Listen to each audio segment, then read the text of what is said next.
Yep. Ah! We're still on the NB is open screen on the feed.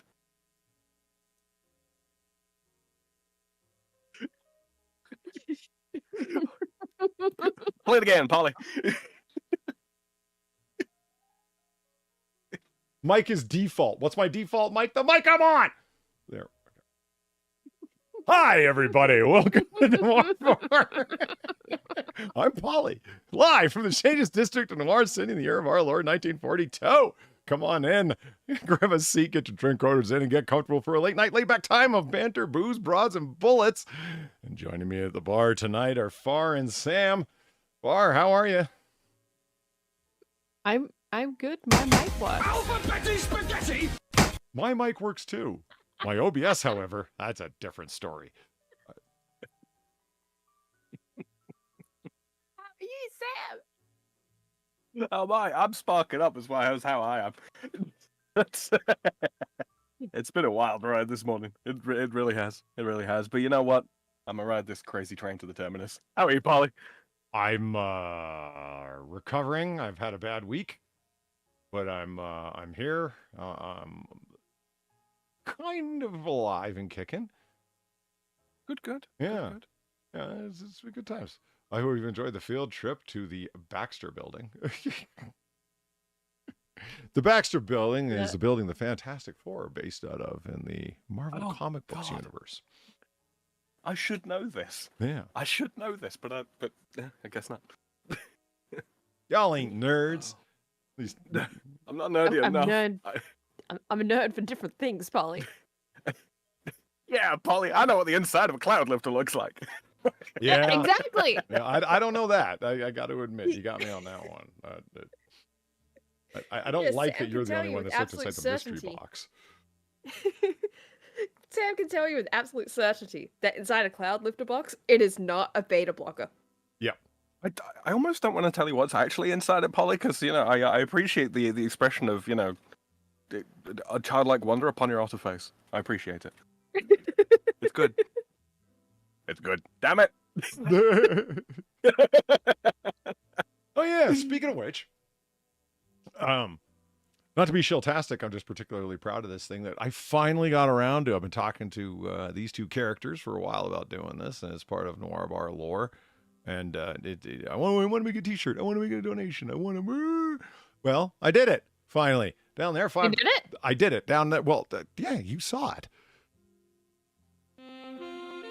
Now, was it part of a bit, or do you honestly not remember? Down there, $5.50 is the whiskey, little whiskey donation. My God, it took a long time, but I finally got that motherfucker finished, and I plan to do a whole bunch of other ones. One thing, Sam, I was telling you, right? I just want to put it on the button box on my stream deck just for funsies.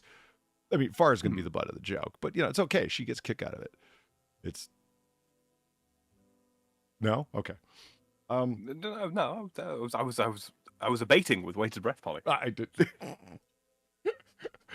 Let's do some of these donations. Three of them would come in, or two. Yeah. What? I'm agreeing with you. Oh, Go, yeah, we should do that. I thought it was an extremely delayed reaction. It's like, you saw it, didn't you? 3 minutes later, yeah. Okay. Turbo 21, thank you very much for the $3. This morning, my gift for derailing the stream worked again as a mere donation for Far to get some Hungry Jacks. Turned into a Hollow Knight stream into an hour detour talking about fast food. Nice. I approve of this. Yeah, that's yeah. Yeah, I'm very easily distractible on stream. I've noticed. The last time that I caught one of your streams when it was when I was still awake and you were doing High School Psychopaths, what's it called? Class of 09. Class of 09. And I'm like, no, Far's my dear friend and I love her dearly, but I am not. No. No. Well, and I felt bad, right? Because it was like 20 minutes later, I was having a cigarette outside and I'm like, I mean, I should go watch Far. She's streaming. I'm like, no.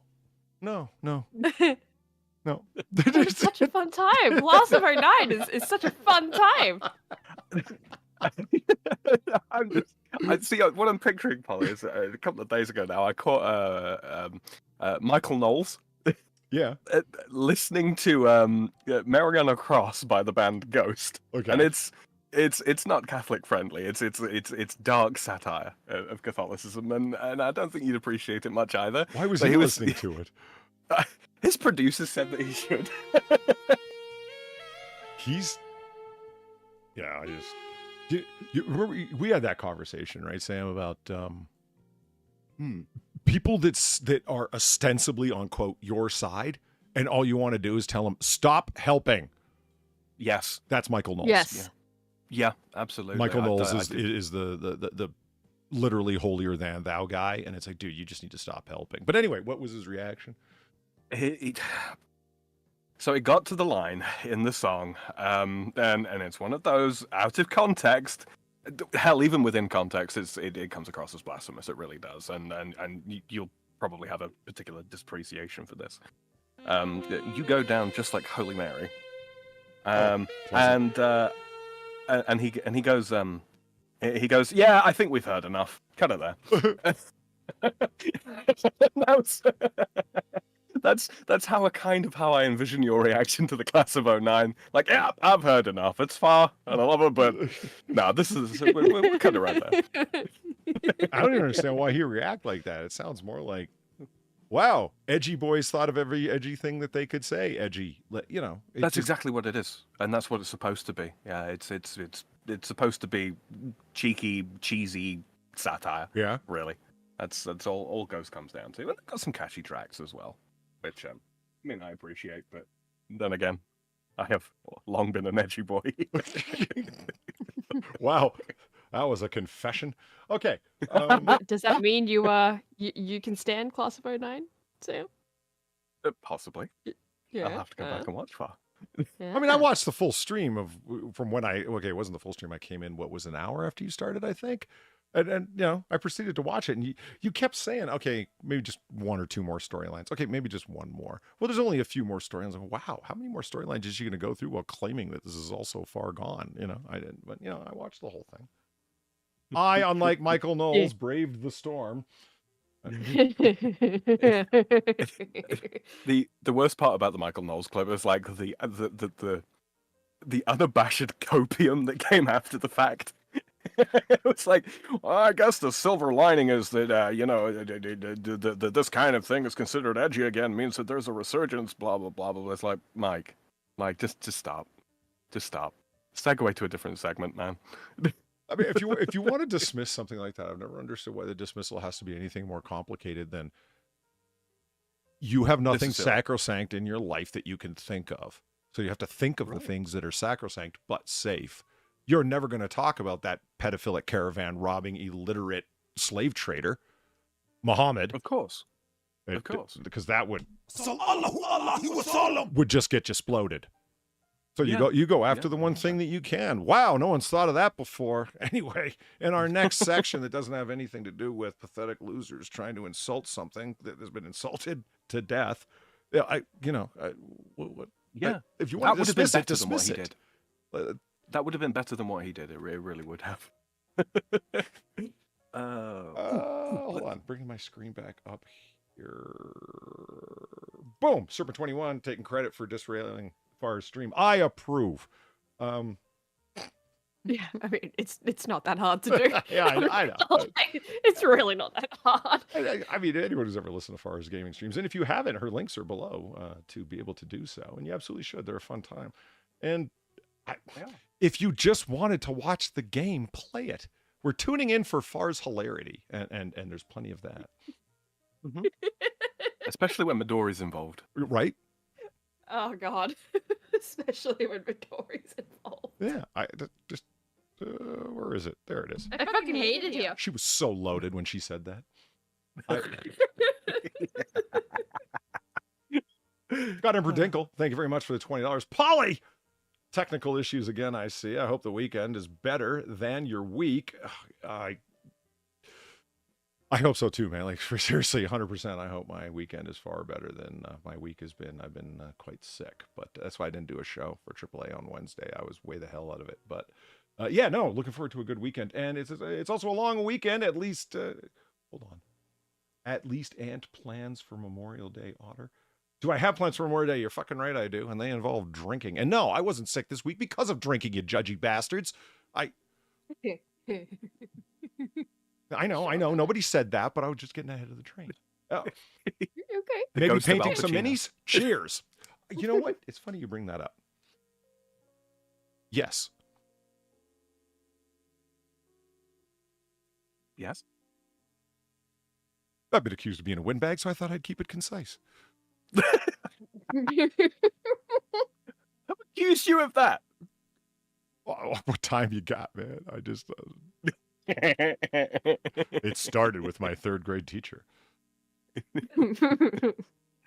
I asked her, can I go to the washroom? She said, I don't know. Can you? And then I got into a 3-hour diatribe about her misuse and equivocation.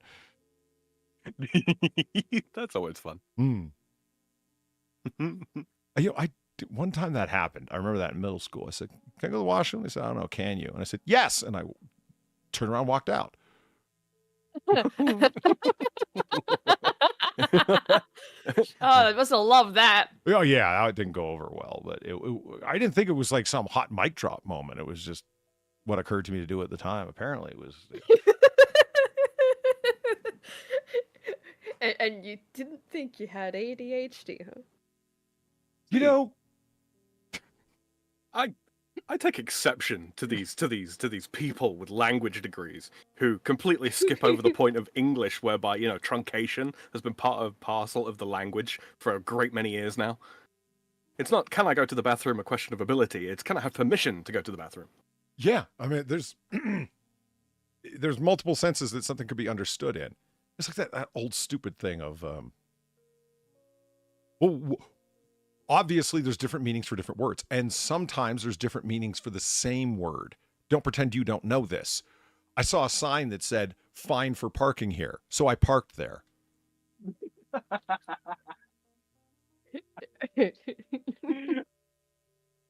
As well as your one, Polly. Do it. The sign said it's fine. Fine, park here. See if I care. Yeah, Right. That's what the sign's saying, right? Yeah. I mean, then I got a fine, and I didn't understand what was going on. They said it was fine. Okay. Alan, thank you for the $10. And it's great that Alan comes. Always here on time. Too bad Far isn't. Hey. Alan, how's it Don't going? fucking blame me. I just, hey. CTP, thank you for the $6. Greatly appreciated. Someone says Polly. CTP. Oh, yeah. The $550 donation been, oh no, I already said that. Yeah, $550 for the little whiskey donation if anyone's interested. Rotten Corpse, from the lumber pick I sent you. It's an independent stave company that makes the liquor and wine casks. Thought you might get a kick out of it. Indeed, I did. We'll bring it up here in a minute after I get through some stuff. It was interesting, Rotten Corpse. And Contwad, thank you for the Contwad. I feel like there's something there I'm not picking up on. It's fine. It's fine. Quantoid, thank you for the $3. 11:30. Really? Yeah, Far. Really? Hey, don't fucking blame me for this. I understand there's a time difference. I understand you haven't accepted daylight savings time. No. I understand. I get it. The world is spherical. This is not on me. This is not on me. Okay. I'm sitting in here with Sam for a while now. You can't blame God for making a spherical world either. You've known this for a while. What the fuck? Ollie, she's an engineer, not a bus mechanic. Get her I'm out not even an engineer. So, Quantuad, Rotten Corpse, Server 21, God Emperor Dingle, CTP, and Alan, thank you for all your donations and starting the shop with a bang. And remember, these two guys, Far and Sam's donation. Well, I have some. I have a couple as well. I was in the middle of advertising for you. Who would cut off their own advertisement but Far, am I right? I'm sorry. A woman moment. You can find their links below where you may generously give to my good friends here. Whiskey and whiskey. Son of a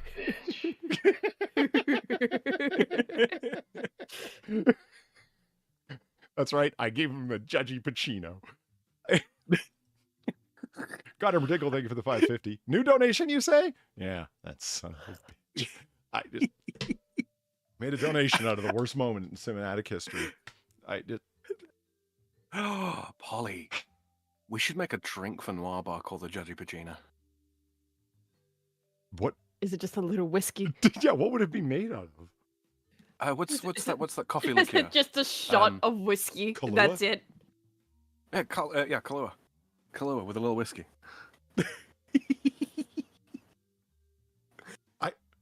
Thank you, Rotten Corpse, for the $5, which I will just replay here. Okay. There you go.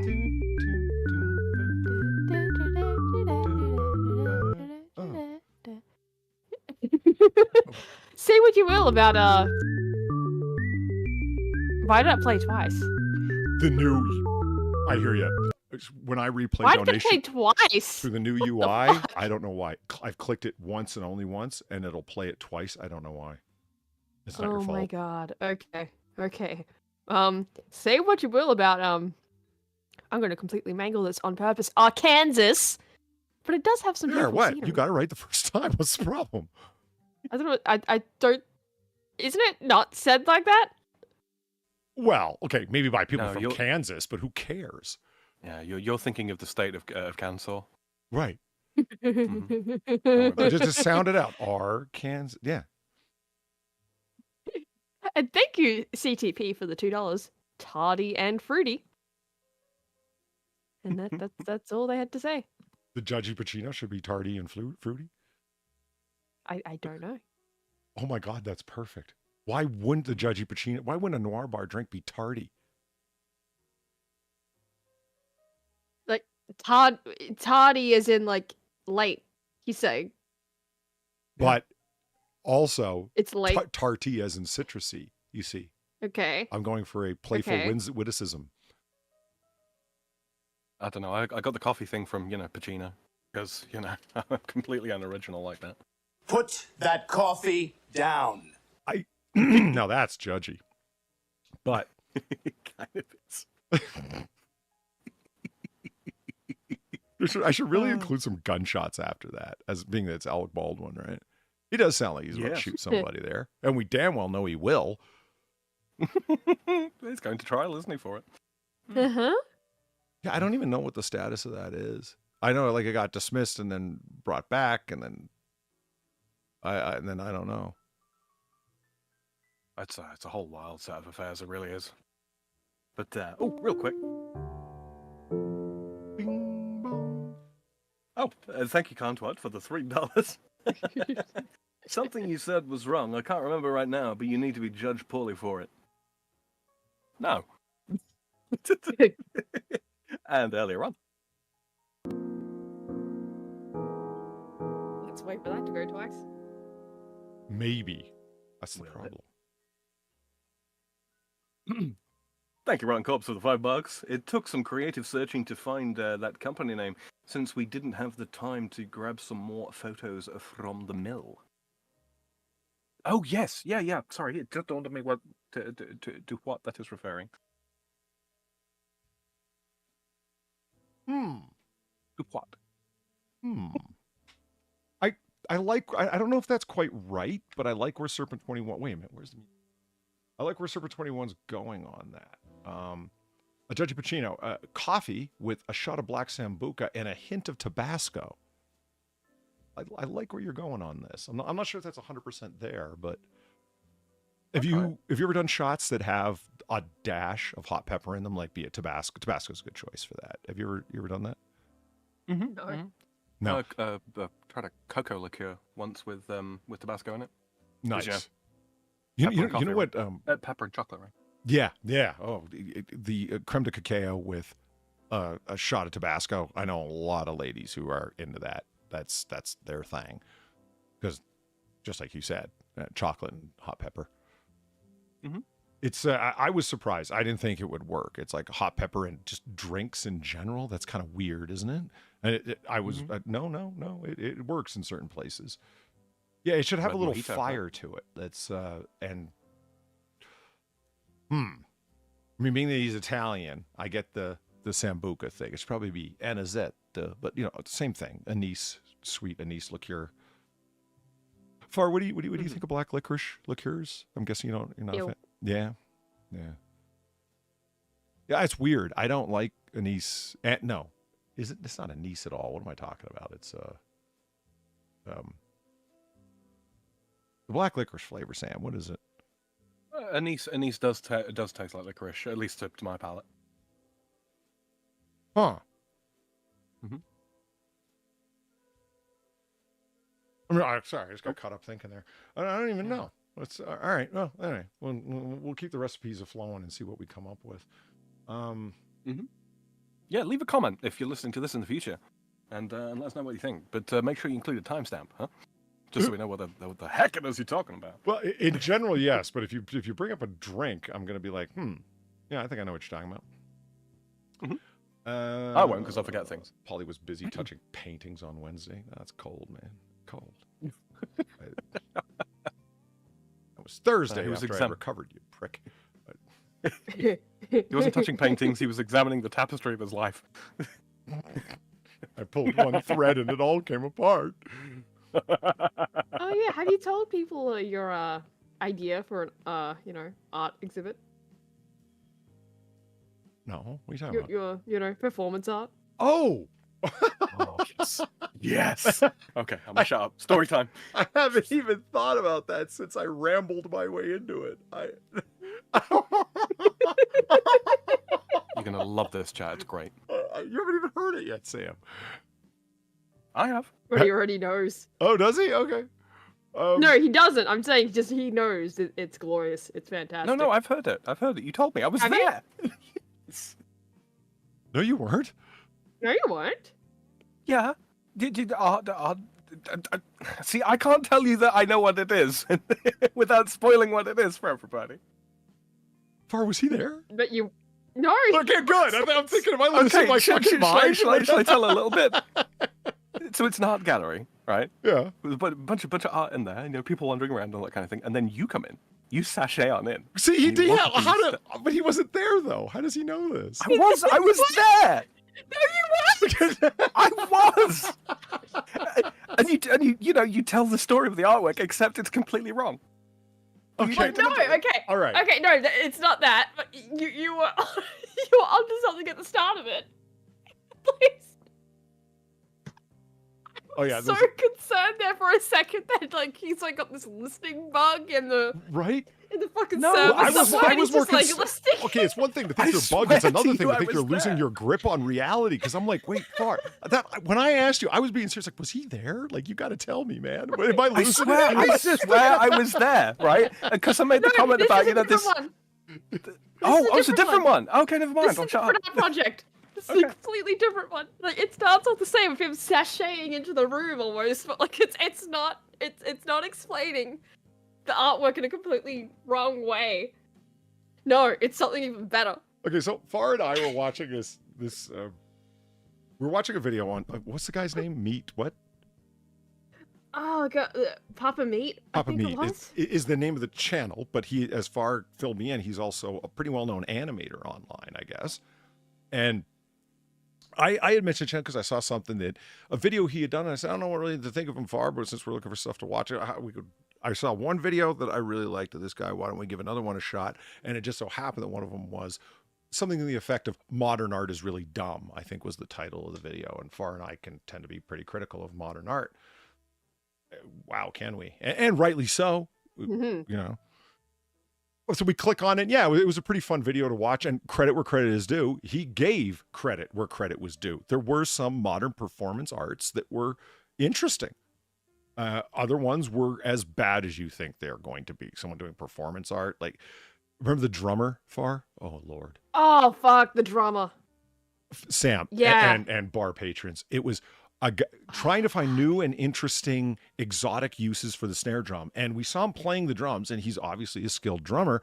So he's there with just the one snare drum and a table and a single drumstick, and he's thrashing it and humping it and throwing it around on the table and throwing himself on the table. It is so loud. Absolute chaos. It was just so loud.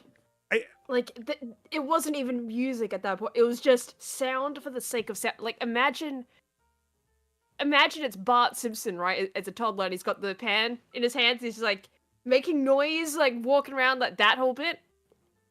It's that, except worse. So much fucking worse. 30 of the time. Oh, wait, you shot me!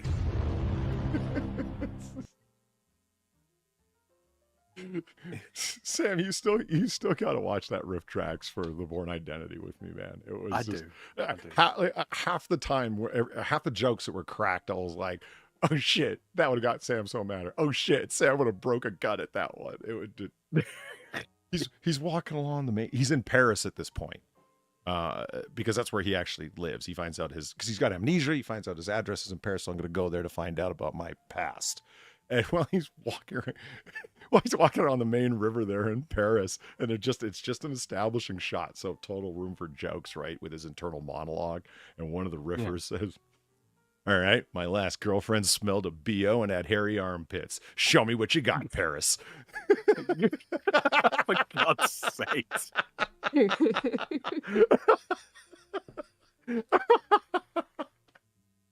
Outsand, thank you very much for the 750. Dang you, Polly. You Polly adjacent otter word. I got that Sinatra album. We left our gloomy Sunday because it was too swin, Frank Sinatra.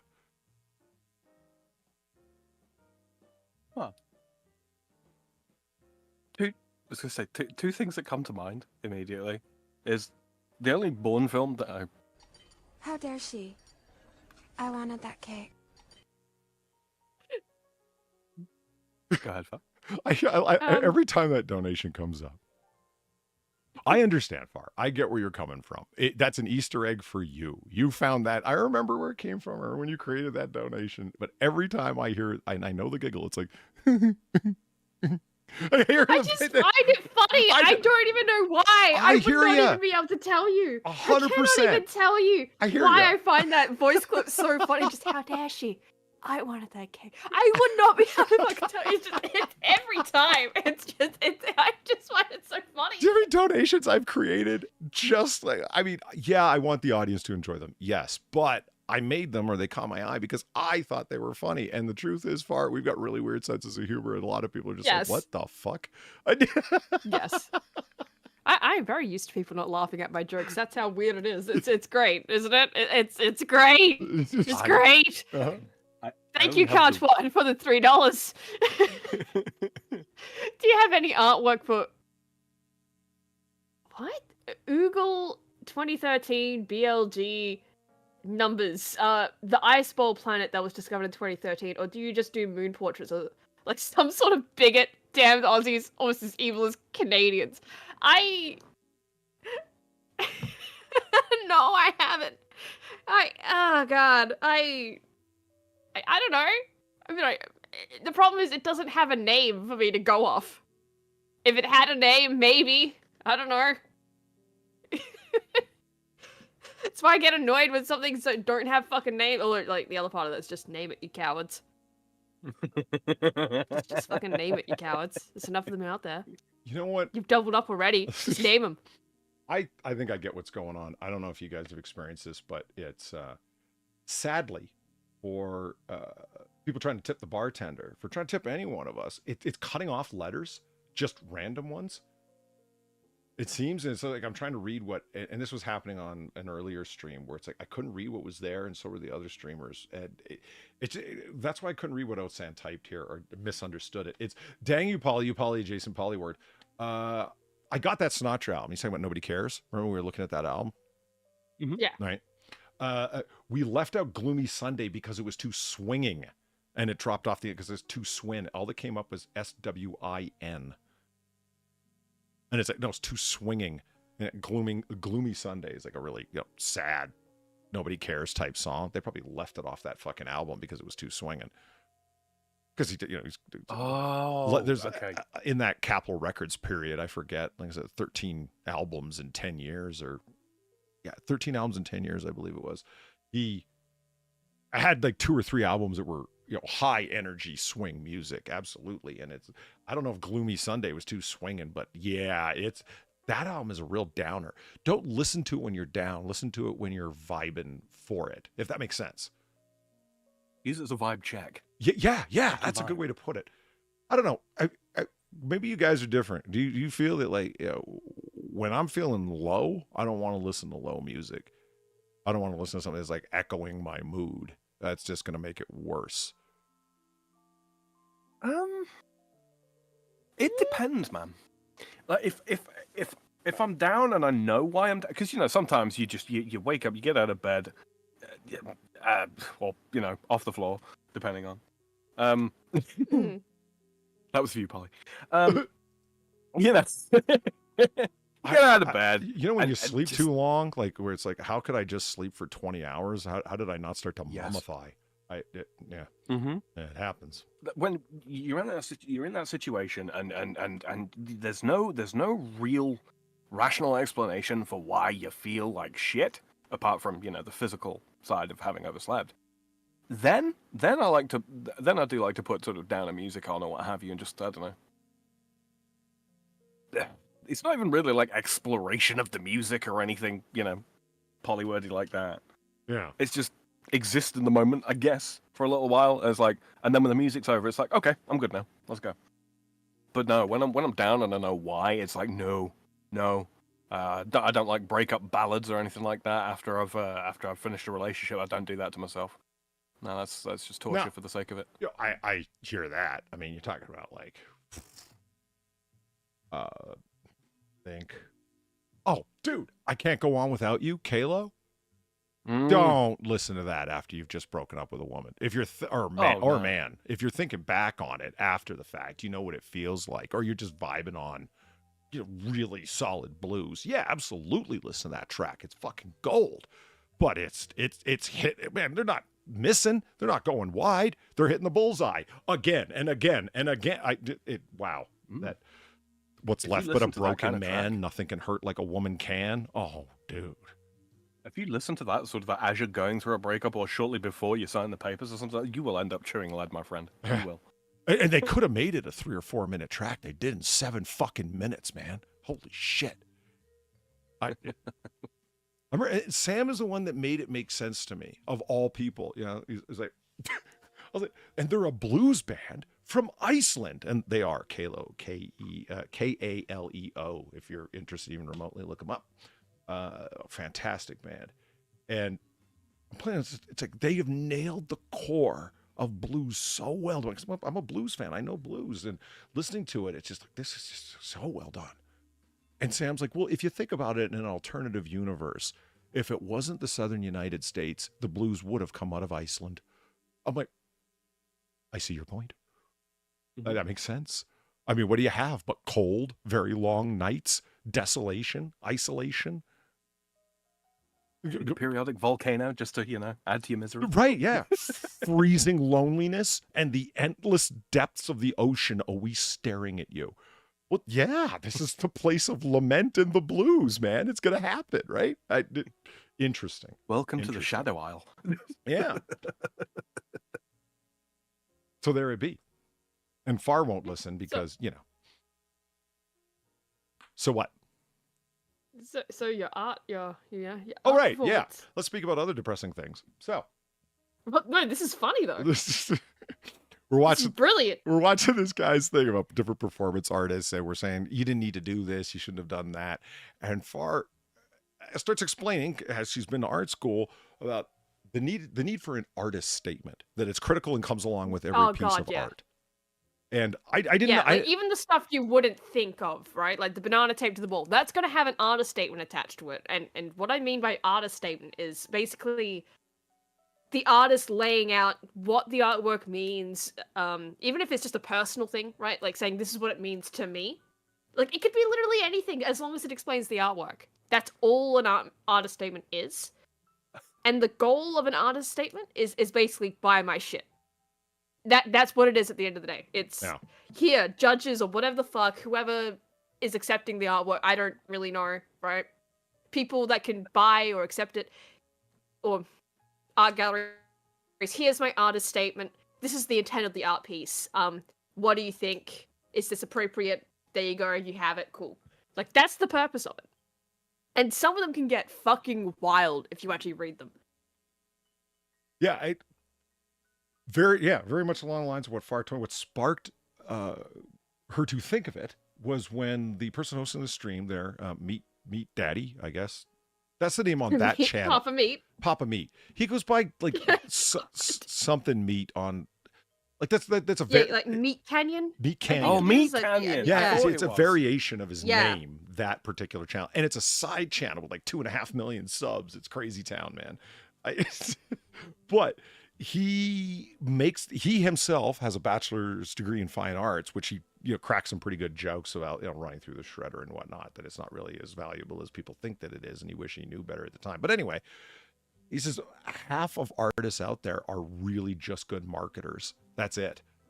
And far as like, oh, you have no idea how true that statement is. Let me tell you something. It's multi-generational artists. That's half the people. Their parents were artists or they were in the gallery world or whatever, and they just know how to market their stuff. They've got these connections and so on. It's not that their art, pound for pound, is better than an up-and-coming artist without those intergenerational connections. It was actually all really interesting.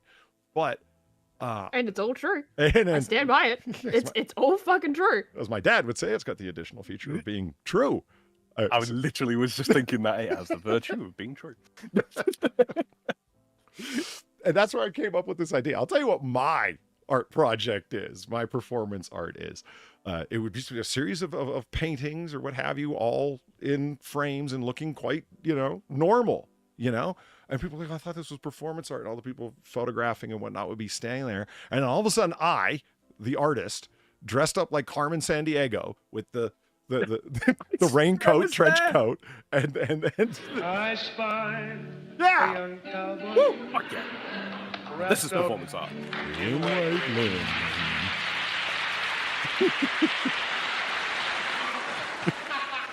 Shucks, I wouldn't put it on unless I was good at it. Now that's an artist. Love Sammy. Oh, that made my day. Thank you, Gamer Valine, for the 950. I know you're a closeted black man with a melanin deficiency, but Iceland is a beautiful and a place with amazing volcanic formations. It is, but it's beautiful because it's bleak. Yeah. It's like Scotland. It's like not the heroin. It's like the surface of Luna. It's beautiful, but because of its stark bleakness, yeah. So yeah, I believe that. I buy that. And how are you going to call me out for my melanin deficiency? I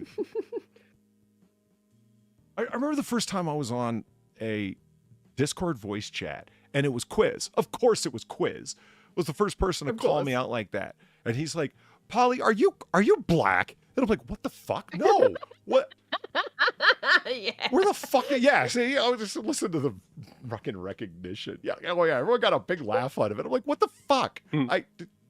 Yeah, because it came out of, to be fair, it came out of fucking nowhere. You're damn right it did. Like, it was just nowhere, but it was still just like, yeah.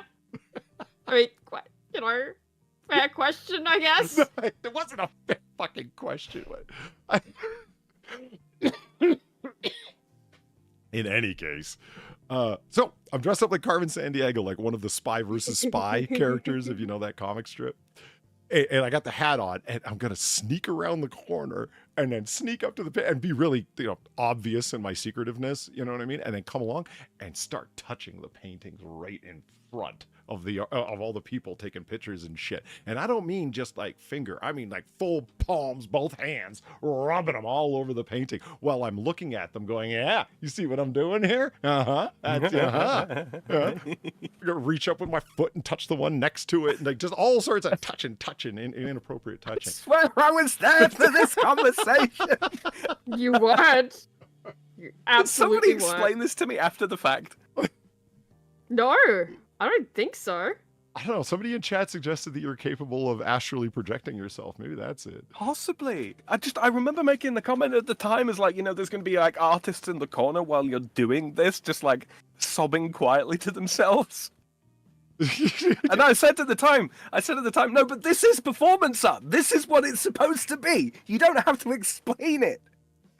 It sells What itself. you do with an artist statement. You do, and that's where the joke is. That's where the idea came from. Is the artist name is like, what is this supposed to be? And Far's mentioned this before, and I've heard other people say it who are artists, musicians, and whatnot. Is that they don't really like finishing art, or they're not happy with it because once it's done and they release it, it's out of their hands. They don't have control over it anymore. The world owns it. They don't, and so it's open to everybody's interpretation and whatnot. And my art is an example of how. My performance art is an example of how the sense of loss that an artist feels, that somebody coming up and interpreting their art wrongly or treating it badly or whatever the hell, the sense of loss and lack of control, lack of consent that they feel once they've released a piece of art. And Far's like, that would work. You don't understand. That would absolutely fucking work. And I'm like, I was kidding. It doesn't matter. That would work. No, but that is art. Polly, That's you have the conveyed a hilarious message. You convey a message of Exactly. feeling with what it is that you're doing. That's what art's supposed to do.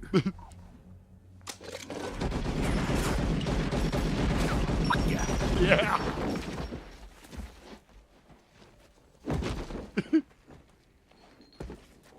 What would that art piece represent? The futility of man.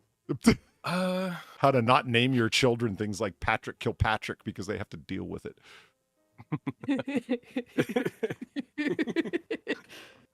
For those who don't get that, the actor who just got shot there, his real name is Patrick Kilpatrick.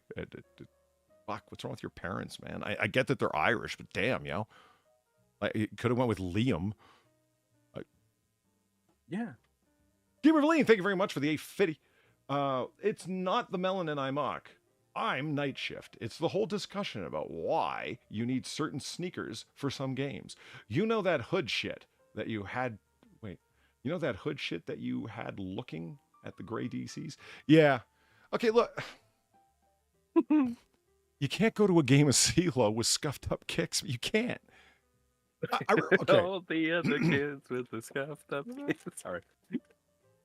I regret that conversation so much. I was just, okay, look, it's like, I'm looking for a new pair of shoes. Why? Is this a game of CeeLo coming up? And it's like, what the shoes have to do with playing a dice game? And I'm like, okay, because you're all crouched down. You're all like...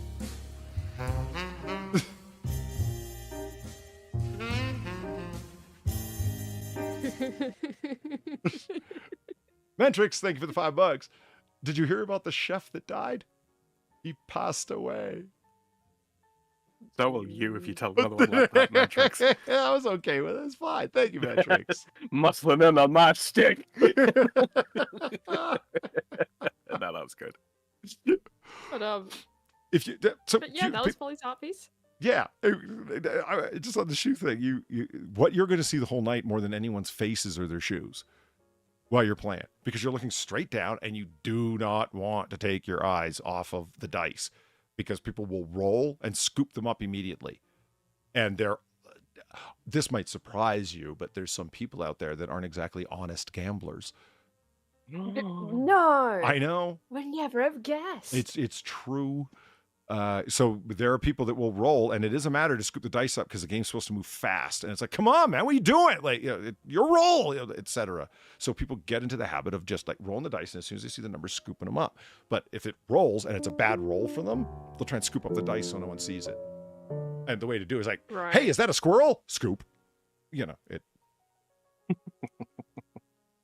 Sorry, Sam. Oh, thank you, Nicaraguan goddess, for the $3. Sam, you're French. You know about art. Oh, I thought that was it. Yeah, right. Just Sam, you're French, and that's it. See, that was what's referred to as an artistic pause. You know about art. Would Barbara Carrero with the Carmen Sandiego hat and coat and nothing on underneath be art? That's a good question. First and foremost, we need to establish, who is Barbara Carrera? Well, being a sensitive soul, I'm more interested in how is Barbara Carrera. Who is this? What? Yeah, who? Not how, Polly. When? Oh, yeah. I mean, sure, absolutely. And looking at modern, more current pictures of it, it looks like she's aged quite well as well. That's a good looking broad right there. Good looking broad. Mm-hmm. She's a damn fine bird.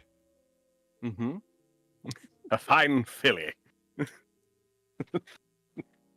Oh, Sam, I'm going to task you and nicely ask you to figure out what the fuck is going on with Brave and the inability to load DuckDuckGo on it. It keeps saying it's a user. Hold on, what's the exact words? Oh, now it's not doing it. Great. It's a user side client error. The fuck does that mean? Something to do with the way the browser itself is handling scripts is causing the page to load incorrectly.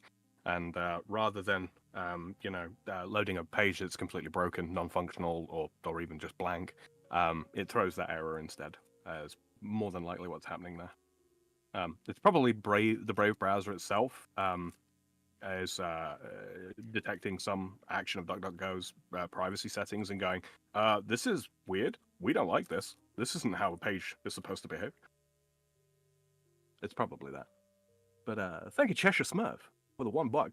Sam, you're French. We forgive you. Nice. I did not ask for, nor do I require your forgiveness. I am unapologetically French. I capose pickets you, la bola más grande. Oh, yeah? Fucker. The timing. Well played, Valine. Well played. Valine, thank you for the 450. Oh, I don't regret it. I laugh at your hood shit because I grew up in a poor part of Baltimore near the Key Bridge. Oh, sorry to hear that. My mom. That's the bridge that just got hit by a boat, Far. Oh, okay, all right. My mom was whooping my ass, and it kept me legit out of the shit, the really ghetto shit. Good. That's how you graduated high school and got a good job, and yeah. It sounds like a hip hop lyric. My mom was whooping my ass. My mom was whooping my ass to get me out of the shit. Yeah. So we're gonna figure out, Sam. You've been working on key binds, right, for OBS and whatnot. I have, yeah. Yeah, we're gonna figure out a key bind, one way or another, to alter the screen share options in Discord. That's my plan, anyway. That'd be a nice feature. For the different types of capture, or like set it so it captures current window. Yeah, captures current window and then switches to the particular window that you have up, or just being able to cycle through them one way or another. Maybe just captures your default browser. That would work too. Something that's already identified. We can do that. I think we can do that. Yeah, because I go to share something and I think right away, oh fuck, I got to share for them and they're not going to see it, or oh wait, I got to change this or they won't hear it, because there's always fucking something with Discord in terms of sharing with you guys. It's actually easier to share. Figure this one out, our patrons. It's actually easier for me to share with you than it is with them. Because to share with you, guess what? Look, oh, it's a button. There, that's it. One button, and boom. You got this nice frame, and you got the sound will come through and everything. It's annoying. All right, enough of my lamenting. Let me tell you about CeeLo. And particularly, let me tell you about how badly CeeLo is explained online. Learn from your friend. Don't learn from YouTube. YouTube is a great source for DIY learning. You need to know how to take out a fucking carburetor, clean it, and reinstall it in whatever model make car you have. YouTube's there for you. Hey, awesome. There used to be, before they cracked down on gun channels, really detailed, absolutely, like all jokes aside, really helpful videos on full detail disassembly and reassembly of whatever firearm you need. I downloaded a bunch of takedown vids. Yeah, and thankfully I was unintentionally wise enough to, I want an offline source this, so I downloaded the videos, and that's when YouTube got all banny when it came to gun channels. It's like you're handling a gun live in your video, or not live, but like in your video. You actually, you have to handle it to disassemble it, fuckers. You know what I mean? Like, they're showing you gun cleaning. It's not anything dangerous. It's gun safety, if anything. Maintaining your firearms is what they're talking about. But anyway, a lot of those videos got taken down because of that. I'm glad I saved copies of them. The explanations of CeeLo online, a simple dice game, become it's nuts. I remember watching this video right here. Okay. You God explains how to play CeeLo. Okay, this is guy from Wu-Tang Clan, one of the original 9 members. Good MC, not my favorite, but he's good. Trying to explain how to play CeeLo. Dude, do you even know? If we didn't get copyright struck, if we were over on Rumble, I'd play this video because it's real short. Let's see if you, Sam, could come away with an understanding of how to play CeeLo. After all he does is talk about what a great dice player he is. Like it's baffling. Oh, that's hip hop culture for you, Polly. Right? Let me Yeah, explain to you how the hood very works. on brand. Yeah, you know, now that you say it, what am I complaining about? It makes perfect sense. Yeah. Braggadocious bullshit that goes fucking nowhere. And wait, I thought you were supposed to explain how it works. Man, if you know, you know. Well, okay, but I didn't, and that's what you made the video for, remember? Anyway. I would rather have Nas explain to me how to play CeeLo. I think he'd do a good job. Betting Grant shooting dice with the CeeLo champs. That's an actual line. Nas talks about everything. Of course he does. Of course he does. CeeLo's actually a take. Wait, the man's a bard. What's funny about this is it's actually a really ancient game to play with 3 6-sided dice like this. And that's why you see stuff as much of it is as a hood game. It's also a family dice game. Kitty party, get together party game. Oh God, I didn't know this was a Mr. Caddington party. Look, I legitimately just think this is so very Hindi that they meant kitty. Oh, absolutely. And they just fucked it up. Yeah, no, this is absolutely Indian. Today I will be explaining how to play.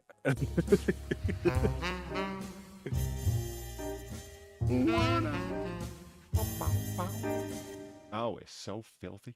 Sorry, what was I saying? Oh, I missed this one from 4 minutes ago. Apologies, Metrics. Thank you for the $5. Did you hear about the chef that died? He ran out of time. Sage advice: always buy more. We can only do so much. His legacy will become a pizza history.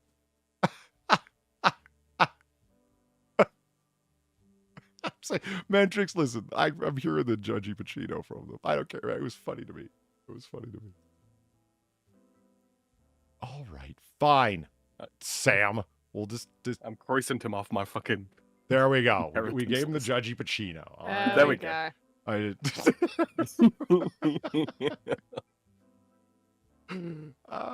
Wait, I just thought. It's a screenshot of a movie with Al Pacino. Yeah. It's a Cappuccino. Oh my God. And you're mad at Mentrix?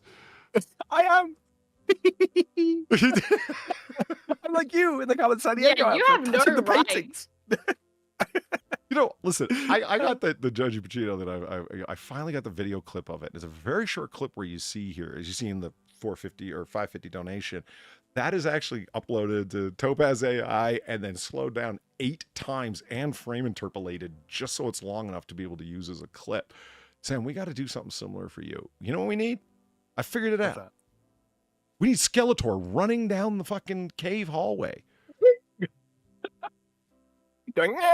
Right. See you again, He-Man. Like, cause that's you. It's a Cappuccino. See you again.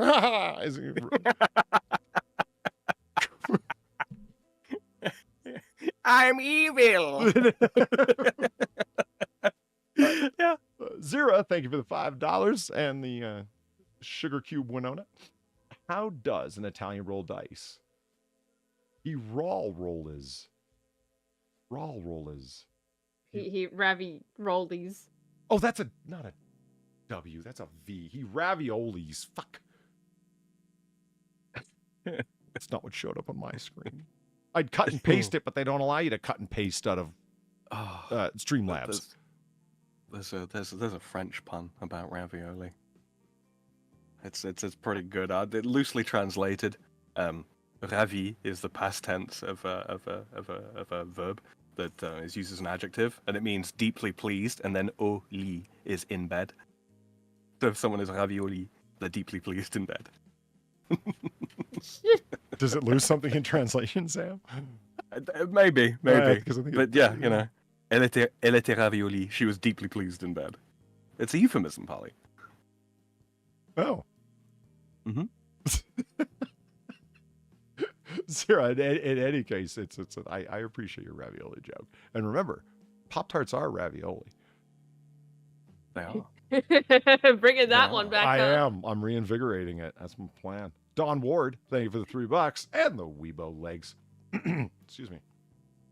Don't get me started about bad gamblers, man. Last night there were these two guys cheating at blackjack, and I thought one of them had a heart attack. Turns out he was just hit by a car. What? What? What? Yeah. What? You don't get it? No. Neither do I. I just want to sound cool. I don't get it either. being hit by a car Wait, is- hold on. It all came together. I'm like, let me look at his name. This has got to be a Don Ward. It's fucking. Okay, so in Casino, the movie. It clicked. Do you get it now? I think so. Okay, I so think far so. fuck, you almost got that one by me until I saw the name Don Ward. It's from the movie as well. Okay. In the movie, there's two guys in the movie Casino. Okay, Robert De Niro's playing the casino. The guy who runs the casino, right? He's the guy that was in the car that blew up, and we can't believe he walked away from it. That guy. Right. Okay. He runs the casinos, and he's trying to get all the cheaters out of there. Even though he is a lifelong fucking gambler and cheater, he's running a casino now, and he's not going to let anyone rob him. So there's guys that cheat at blackjack, and one of the ways they do it is that they'll have radio transmitters taped to their leg underneath their pants. One guy will be at one table, and he's not really playing. He's just sitting at a table at such an angle that he can see the dealer's hole card. And then he can signal to the guy using that radio transmitter by tappity tap tap tap on his radio transmitter in his leg, signal his confederate as to what the card is so he knows whether to bet or not. And they bust them doing this. And so they drag him out back and smash his hand with a hammer. And when they're done with him, they throw him in the alley. And De Niro says, just tell the cops he got hit by a car. Yep. Yeah. It is what I thought it was. I just almost got that one by me, man.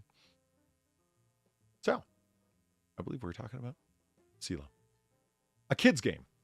It's totally not a kid's game. Uh-huh. Don't let your kids play this. The advantage of A it, though. game that is apparently played on a backgammon board. Oh, yeah. What? No, they just brought in fucking Getty Image. Both Far and I play backgammon, and this is not played. Backgammon. Yeah, no, this is. I mean, that's the backgammon dice that's used sometimes, right? But not I've never seen that dice actually. really. Yeah, You still got No. to teach me. You still got to teach me how to play backgammon, Polly. It's so easy. It- It is really easy. backgammon always returns. Platty says, "Yeah, absolutely." It's easy to learn, but like it's one of those games where the depth of it, like why would there be international backgammon competitions? The strategy of it takes a while. Yeah, there's a lot of depth to it, but to initially learn to play the game, no, Far's right. It's pretty straightforward. Yeah, like it's the rules are very straightforward. Yeah. And I gotta say, the Serpent 21 brings up an actually interesting point. CeeLo, the fat black dude who sings in songs. No, can you imagine just naming yourself after a dice game? Because that's all he did. He can't call himself the game because that one's taken. Oh, well, you know what? You found the one name that was actually worse than CeeLo's name. Oh, I'm going to name myself after a game. Which one? The Game. All of them. What a moron. Speaking of the game, you all just lost. no one cares, Sam. I did. We are not in the 2000s anymore, Sam. Shut up, Far.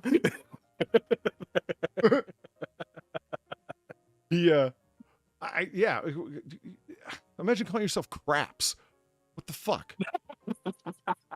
I'm Roulette. I got hot bars. See, I choose to believe that roulette is a code name for a female spy. Why? I was just thinking, why? It's a feminine word for a start, and you know. Okay. Yeah, Like, no one is following. This is just ravioli all over again, Far. This is perhaps for the best. And Is this an elaborate art piece? Maybe. Tell bad jokes, see if nobody understands it. Somehow it'll speak to man's inhumanity to man and misunderstanding between cultures. Is that what your artist statement will be? Yeah, see? That's the See? painting! See? It's all Look, marketing. you're good at this. You're very good at this. That is what we're going to try to do. It's just being a bullshit artist, Far. This is a terrible commentary on the that's art all world. it is. That's all it is. Welcome to the art world. You just bullshit. San says this is why we waited 4 years to rescue the French. They needed some Okay, time that's fair. alone before, yeah. Let them sit and think about what they did. It's just... Carefully. That's fair. Thanks for the tree, Fitty. The only thing I know about dice is to bring the cocoa butter. However, Dave Chappelle taught me a lot about Rick James. Yeah, you know what? I think, James, bitch. honestly, I think Mhm.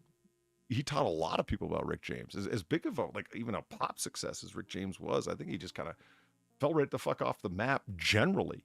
Like, people were like, he's still alive and shit. Most people were like, isn't he dead? Like,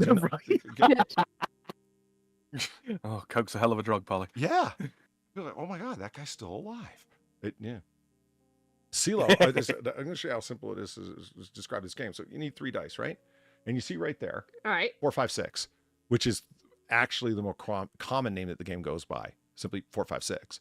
That's why when Cool G Rap came up with his album to reignite his career, which he did, he simply called it 4, 5, 6 because he's a fucking dice master, that guy. Anyway, 4, 5, 6 is the biggest roll you can make. That's the royal flush of the game. It's an automatic win. You've won. Doesn't matter what anyone else rolls. You just won, right? The and turn, as you would expect, there's an automatic loss. 1, 2, 3. You roll a 1, a 2, and a 3. That's it. Automatic loss. Doesn't matter what anyone else rolled. Fair enough? All right. All right. So what do you do the rest of the time? Well, it goes like this. You're rolling for a point because it is a version of craps. So if you roll 5, 5, whatever, you roll 2 matching dice. It doesn't matter what they are. Your point is what's on the other die. So it's 2, 2, 5. Your point is 5. It's 3, 3, 5. Your point is 5. You ignore the 2 that match and you go with the 1 that does. Now your next roll, people are betting whether you're going to make your point before matching it or whether you're going to beat it. Fair enough? Right. So depending on what somebody rolled, how good of a roll it was, like, let's say you roll a 6. What are the odds on rolling another 6? They're not bad, but they're not great either. You don't want to bet that much. But if somebody rolls like, if somebody rolls, again, there's trips as well. Triples, they're simply called trips. 3, 3, 3. You just rolled triple 3s.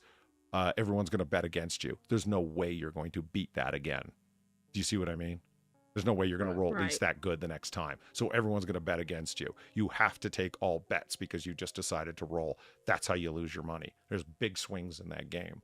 So only bet what you're capable of losing. And that's how dudes show up with $1,000 and go home broke. Or fucking flushed rich. You just roll 3 fucking hands and take everyone's money and leave. It's great. And there's what's referred to as East Coast and West Coast rules, and the difference there is actually really simple. If you roll a 1, that's an automatic loss. Rolling just like 3, 3, 1 or 6, 6, 1, where your point is 1, that's an automatic loss. It's the same as rolling 1, 2, 3. Ouch. And then rolling just a 6, that's a head crack. It's the same thing as rolling 4, 5, 6. So it's increase the swings in the game. I don't know how anyone would play like that. How does anyone keep any money for any amount of time? It's like you could lose your kid's college fund, as if they kept money for their kids. Right. What kids? Yeah. I just did more explanation than this guy.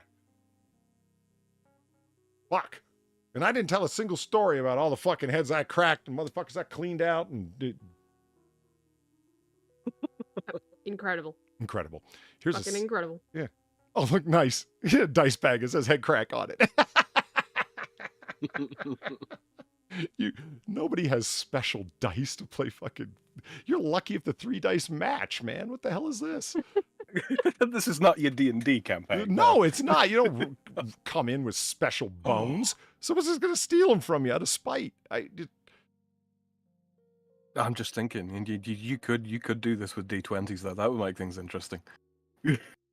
Oh God. I'd like to see that actually. That'd be fun. Right? It's just... Rock paper scissors lizard Spock all over again, right? Yeah. Street dice. Ooh. Look, they got numbers on them because people from the hood can't count dots.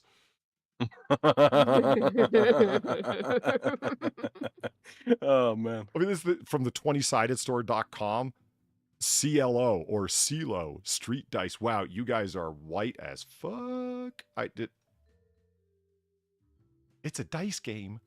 Yeah, it's just 3 6-sided dice, man. That's not the. Everybody has these. Where's the name come from then, CeeLo? Do we know? That's a good question, actually. I never thought about it. I don't know. Like, CeeLo is a 456. It's like, where's the name Royal Flush come from? You know what I mean? It's like, well, Yeah. it is a flush in that it's all of the same suit, and royal because it's, it finishes off with King, Queen, Jack. So that at least can be deduced. Why is the top roll of 456 called a CeeLo? No idea. But it is a Chinese game in origin. That was, ooh, look. Here we see some dice players in their natural habitat. Observe as they... Look at this guy. Look at all. Yes, I've pulled up for my job and a high-paying manager. It's just to play some craps, huh? When the lights go out, it's time to play dice game CeeLo. Okay. Who wrote this? WeWork.com. Yeah, WeWork.com. No, we don't work.com. What the hell? Nobody rolls around with their fucking dice and okay, listen. Yeah, D&D people do. People play CeeLo's got them in their fucking pocket, man. And you got a gang of a whole bunch of them because you're going to lose them throughout. I mean, like I said, you're lucky if all 3 dice match. Look at these pictures of that. Look, it's Biggie Smalls in his natural habitat playing CeeLo. And here we see Biggie Smalls in his natural habitat seeking out the score 456.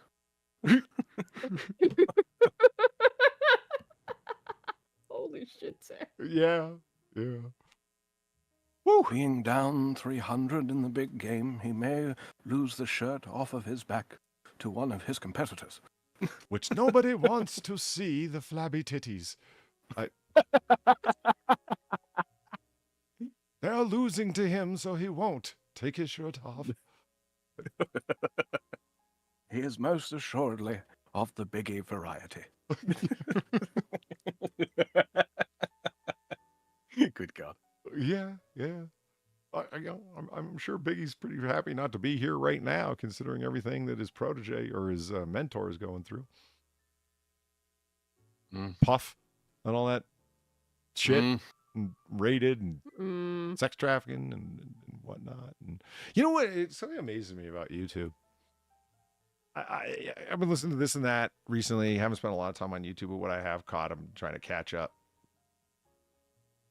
The amount of things that people are self-censoring on, I mean, there has to be a purpose in it. And these are all people with larger channels. And I think that they are so, and I understand, like understandably concerned about getting their videos demonetized if that's part of their YouTube business plan, right? Is that they want them, Right. They get mass views and they pay to promote over on X and every other damn thing. So views fucking absolutely count. So they're worried about getting that infamous yellow dollar sign of limited advertisement, meaning they're going to advertise just the same but give you none of the money. So they're editing out words like they're talking about what's going on with Diddy, and they are a legitimate news channel, or commentating on the news, right? And they'll say trafficking, and it's like, holy shit, you cut the word sex? Yeah. Everybody. That's been going on for a while, though. To the degree that I've noticed, I don't know. Yeah, kind of. The ones that gets me is rather than saying kill, they say unalive. Yeah. It's like, you don't expect them to just adjust the capture there and equivocate, unaliving with kill. They're gonna. I hear that as well. I don't understand how long anything lasts for. I'm pretty sure yeet also is as bad as saying any other damn thing you can associate it with, especially self-yeet. Mm-hmm. Now, me personally, I don't care. Stop being a faggot, but whatever. As if my channel could get any more interstitial than it already is. Right. All I right, remember if the you're time hanging when out in Twitch the made room it. behind the grandfather clock right now, you know. People tell me all the time. It's like, oh, hey, Bali, your channel didn't, or the stream, it wasn't a notification for it didn't come through. I 100% believe you. It's nothing you did. I don't get, okay, I'm subbed to my channel on my own sock channels, and I don't get notifications associated with my channel from my main channel. That's something. I mean, I haven't seen notifications. I mean, I don't get notifications when Far goes live. Like when she goes live, I mean to say, like I get it like an hour or two after she started, which is the big gay when Sam starts gaming, or Eve or Zelthor. Yeah, I don't get it when they start. I get it like an hour or two after they've started. No idea. I get notifications for you streaming after it's done. After it's done. Yeah, after it's done, I get the little Perfect. notification bell, right? And it's like, yeah, Polly was live. I'm like, I know. I was there. I was there! I know. Thank you, YouTube. Very cool. See, I've got a notification for Noir Bar going live. I didn't get the notification saying that Polydub will be going live in approximately 30 minutes, blah, blah, blah, blah, blah. I mean, maybe YouTube just knows better, but... Ouch. Ouch, bro. Sorry. I'm sorry, buddy, it was there. Damn. Better from me than anybody else, Polly. Well, That's my story and I'm sticking to it. reminds me of that scene from Menace to Society. He jumps in a guy's car at a drive-through, sticks a gun in his face, and he starts robbing him, right? Like, you give me your car and everything you got in your pocket and your phone and everything. And he's like, man, we supposed to be brothers. And he's like, hey, better me than the cops. That line stuck out to me. It's like, was that supposed to make him feel better? I went,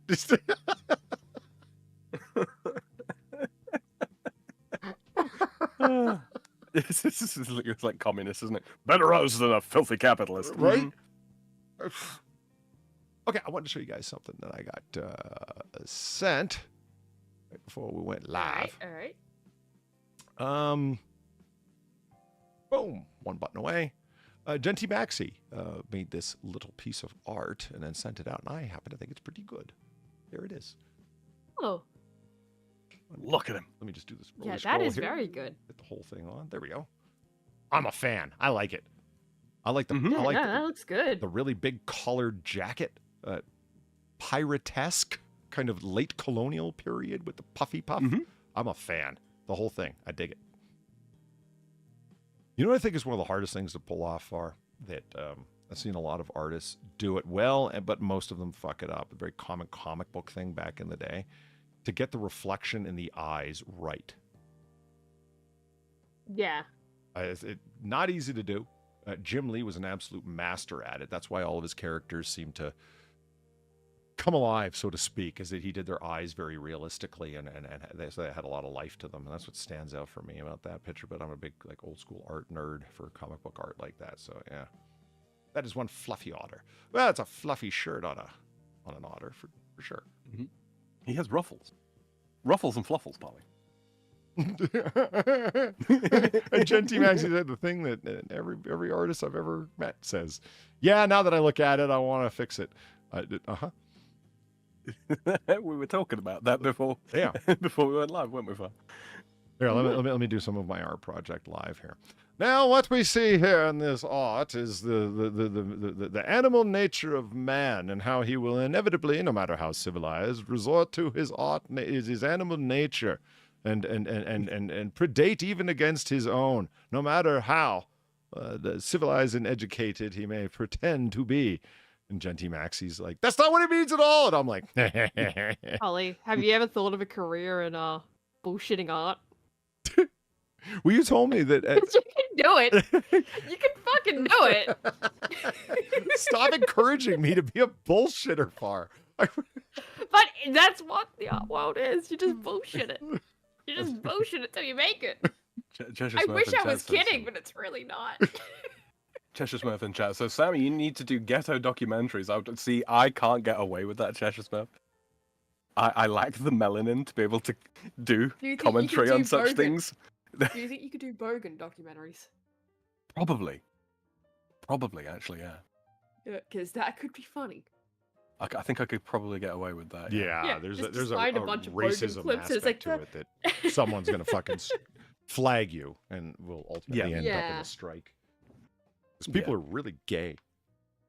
Mm-hmm. I mean, what meaning is Although, there to what's life his if you can't face? police people's language? There is the fellow. What's his name? Steve something or other, I think, who he does like the sports commentary on fights and stuff, like street fights. Really? Oh, yeah, I can't remember the guy's name. Steve something, I think. I love his stuff. I love his stuff. It's really, really. He comes in with the big right hook. It's really good. It's really good. If you've never seen, You won't see this on Fight Night Live. if you've never seen Aussie Man's, oh commentary- god, right? Yeah, flippy spinny shit. exactly over top of gymnastics, especially, and he's trying to. Yeah.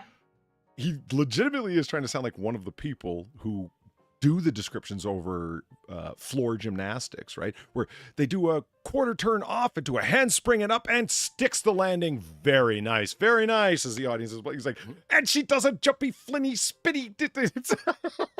Steve Inman, that's his name. Steve Inman, non-essential commentary. Oh, we He got did one of the guy punching the kangaroo. Oh, really? Nice. Mhm.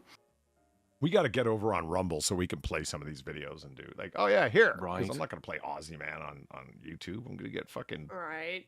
bent right over. Nobody wants that. Well, I don't anyway. Is there a French equivalent of a bogan? I don't know why that's just appeared in my head, but like, America has rednecks. Uh-huh. As I understand it, the British have chavs. Right. Is there a French Sort equivalent of. here? Sort of. I mean, we've They got call them different sort of- Arabs. Well, yeah, that. God. There's that, and then there's specifically Maghrebi Arabs, right? Right. Yeah. Yeah. So there's those, and then there's the white people that emulate their like manner of speech and their words and all that kind of thing, and they're worse. They're from a foreign country. You've got no excuse. And then I suppose there's what I am really. Yeah, the wine country people. I was Yeah, going to we- say we're I kind can of- easily see. you- Winos? Yeah. No, they have champagnos there. They're of a higher order. No, I see. Champagnat. Yeah. Champagons. I have no doubt. I have no problem seeing that you're not like not being Parisian. You're just like, ugh. No. I can, yeah. Oh, I'm absolutely a country bumpkin. Yeah. I'm a champagan. There we go. I'm gonna go Yeah, with that. champagan. Have you ever We're an talked to- ungodly sort. You ever talk to somebody from New York, especially from Manhattan? It gets so insular and atomized. It goes into the realms of pure farce for me. They take it quite seriously. Where it's like, I'm from the Upper East Side of New York.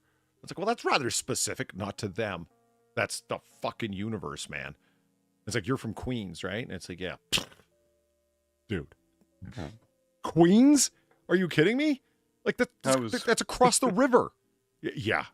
That's all it takes. Yeah, London's like that though. North of the water, south of the water. I mean, Oh, it's yeah. a little bit like that here, though, just bigger, right? Like Western Australia versus the rest of the country, right? We get very specific. Like there was a poll like ages ago. Wags it now.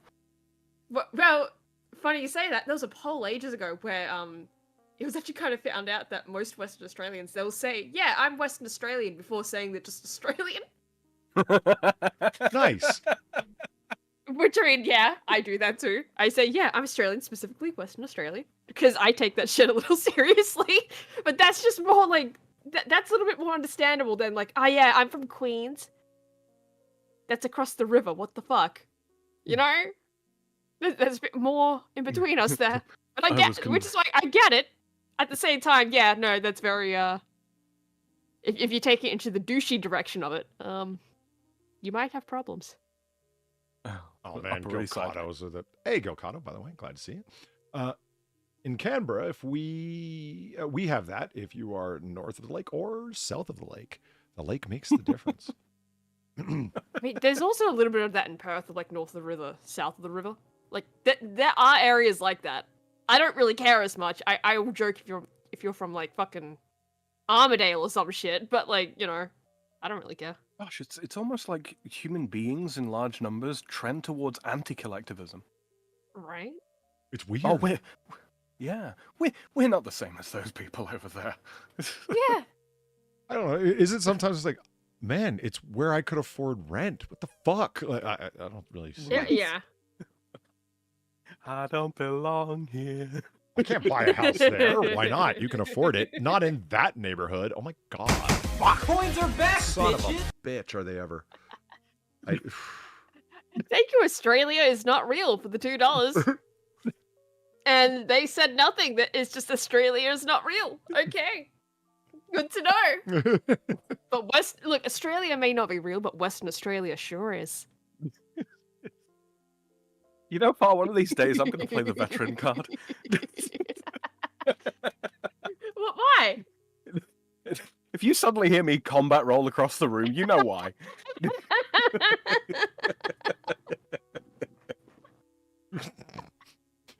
Oh, you'll be fine. It's just alphabetic spaghetti. I'll be fine. Everything within like the half-mile radius might not be. Fart tick over the bar. I'll be right back in a second. I just need to go. Okay. My allergies just going nuts. I just need to go blow my nose and grab a Benadryl. I'll be right back. All right. You know, I'm thinking of doing a third variation of that. Oh, God. I mean, I already had one in the works. I just haven't actually done anything with it. Contrary to the technically, fucking it's words, a fourth. Far contrary to the words of Celine Dion, I don't think my heart will go on. No, and That's well, good. no. Here's the thing, right? Like, because I found out that my mum, right, to end the conversation, and like we were joking about this, but I think she actually does this. I then really just realized you actually do this for every single thing. She like slaps something and go like, "Yeah, I'm done." So I'm thinking of getting it to yell into the mic like, "Yeah, I'm fucking done," and just putting it in there instead. Is that like the clapping the hands together thing, rubbing them, and then going right as a sign that it's time to go? Yeah. Is it a bit like But, that? like, Yeah. A bit, yeah, but it's like more like, yes, and like she'll hug you, like slap you on the back a little, like pat. It's like, yeah, I'm done. Mm-hmm. It's just like, do you do this with everything? Yeah.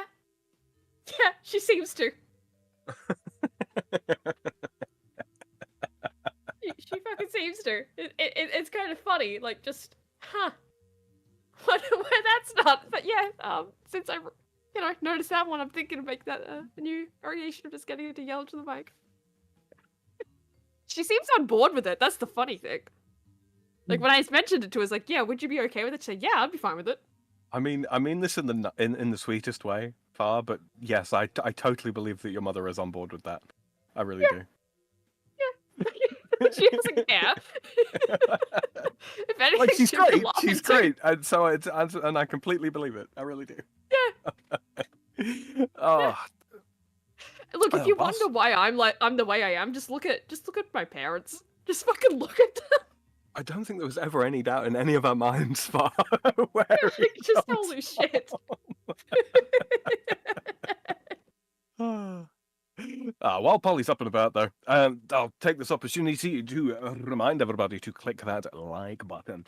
If you are brand new here, well, hello. Gently caress that subscribe button, right? It needs to be touched. And links to Streamlabs are down below if you are feeling particularly generous and you would like to throw some money our way. You're not under any obligation to do so, but we do appreciate everything that comes through into our proverbial pockets. Helps us keep the lights on, the candles lit, the fire roaring, and those goddamn dirty corrupt cops paid off. And if you are listening in the future and you did not get a chance to take part in chat, don't you worry about it. Leave Polly a little comment down below. He reads all and responds to most. So yeah, there we go. Shilling done. I think I'm getting worse at that Far.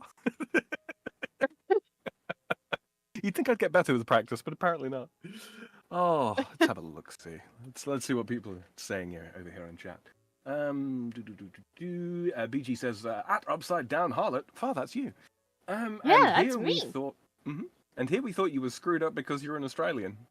I mean, there's that I too. am an There's that too. Australian. But it's also the work of my parents. Don't worry about it. Don't worry about it. Jen says, in relation to she doesn't mind drawing dogs and other things. I just won't post animals on X. I have heard from other artists about the weird side of the. That the weird side of the furries is real. Yes. Oh Yes. god, yeah. Yeah. I think. Yeah, that's a very depraved section of the internet. At the same time, I wouldn't go so far as like I'm never posting a drawing of animals on Twitter. But yeah, that side does exist. Absolutely. Mm-hmm. But I mean, I don't really see why you'd be attracting them though. Cheshire Smurf said, in regards to the otter picture that Jen made, well, that was an adorable otter. I would love to gift a portrait to my woman of her little retarded puppy. He's adorable. His head is full of rocks and love. More love than rocks, but still. I think we all know a dog like that. Or occasionally a cat. Oh god, get out of here.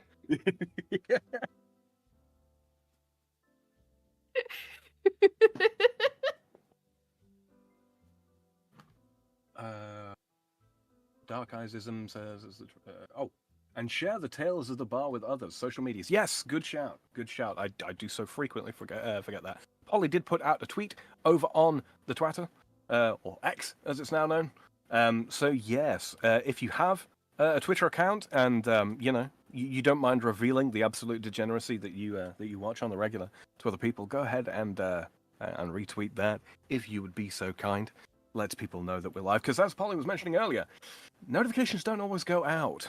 They and they if don't. they do, it's after. Mm-hmm. Cheshire Smith. Cassington, come back! No! The people. Stay in your corner. They need me. No, they don't. No, they don't. Stay in your corner. They seek enlightenment, Father. What the? This is when I come back. What a You thing to come back cannot to. provide that. My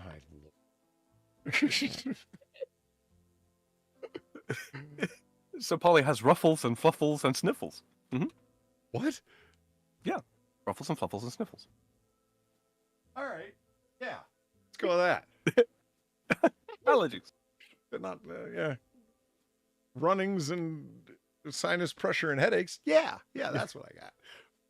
Hey, at least we know it's not a Rakita situation, huh? Oh my Oof, God, man. that fucking poor bastard. What the hell? Right. Have you heard he's been detained? I thought it was released. I don't know if he's been. They found a lot of Colombian marching Yeah. powder. Mm-hmm. Yeah, they did. Yep.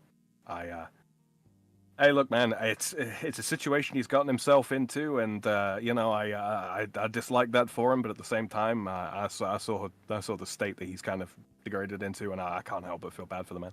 I really do. I mean, I haven't.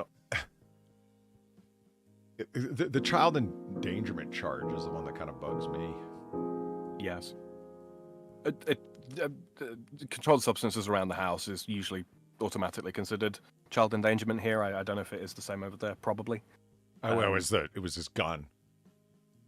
That tracks. That Yeah, tracks. it's a- Yeah. there was Not a- locked up in a safe. Yeah, there was a gun within range of where a child could access it, and it's like, but it was in a safe. I don't know if it was, but it doesn't matter if there's a firearm in the house. It's going to charge you with that. And it's like, well, you're a lawyer. You probably know lawyers. Get yourself out of it then.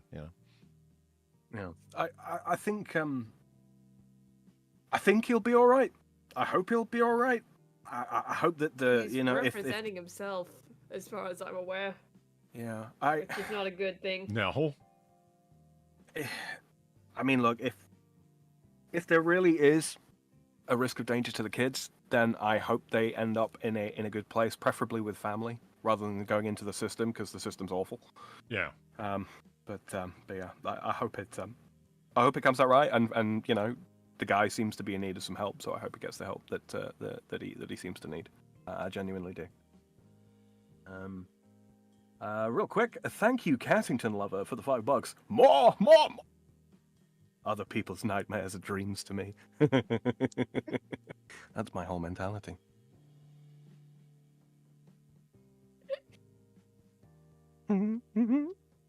Fucking. Oh God. So strange. Sorry,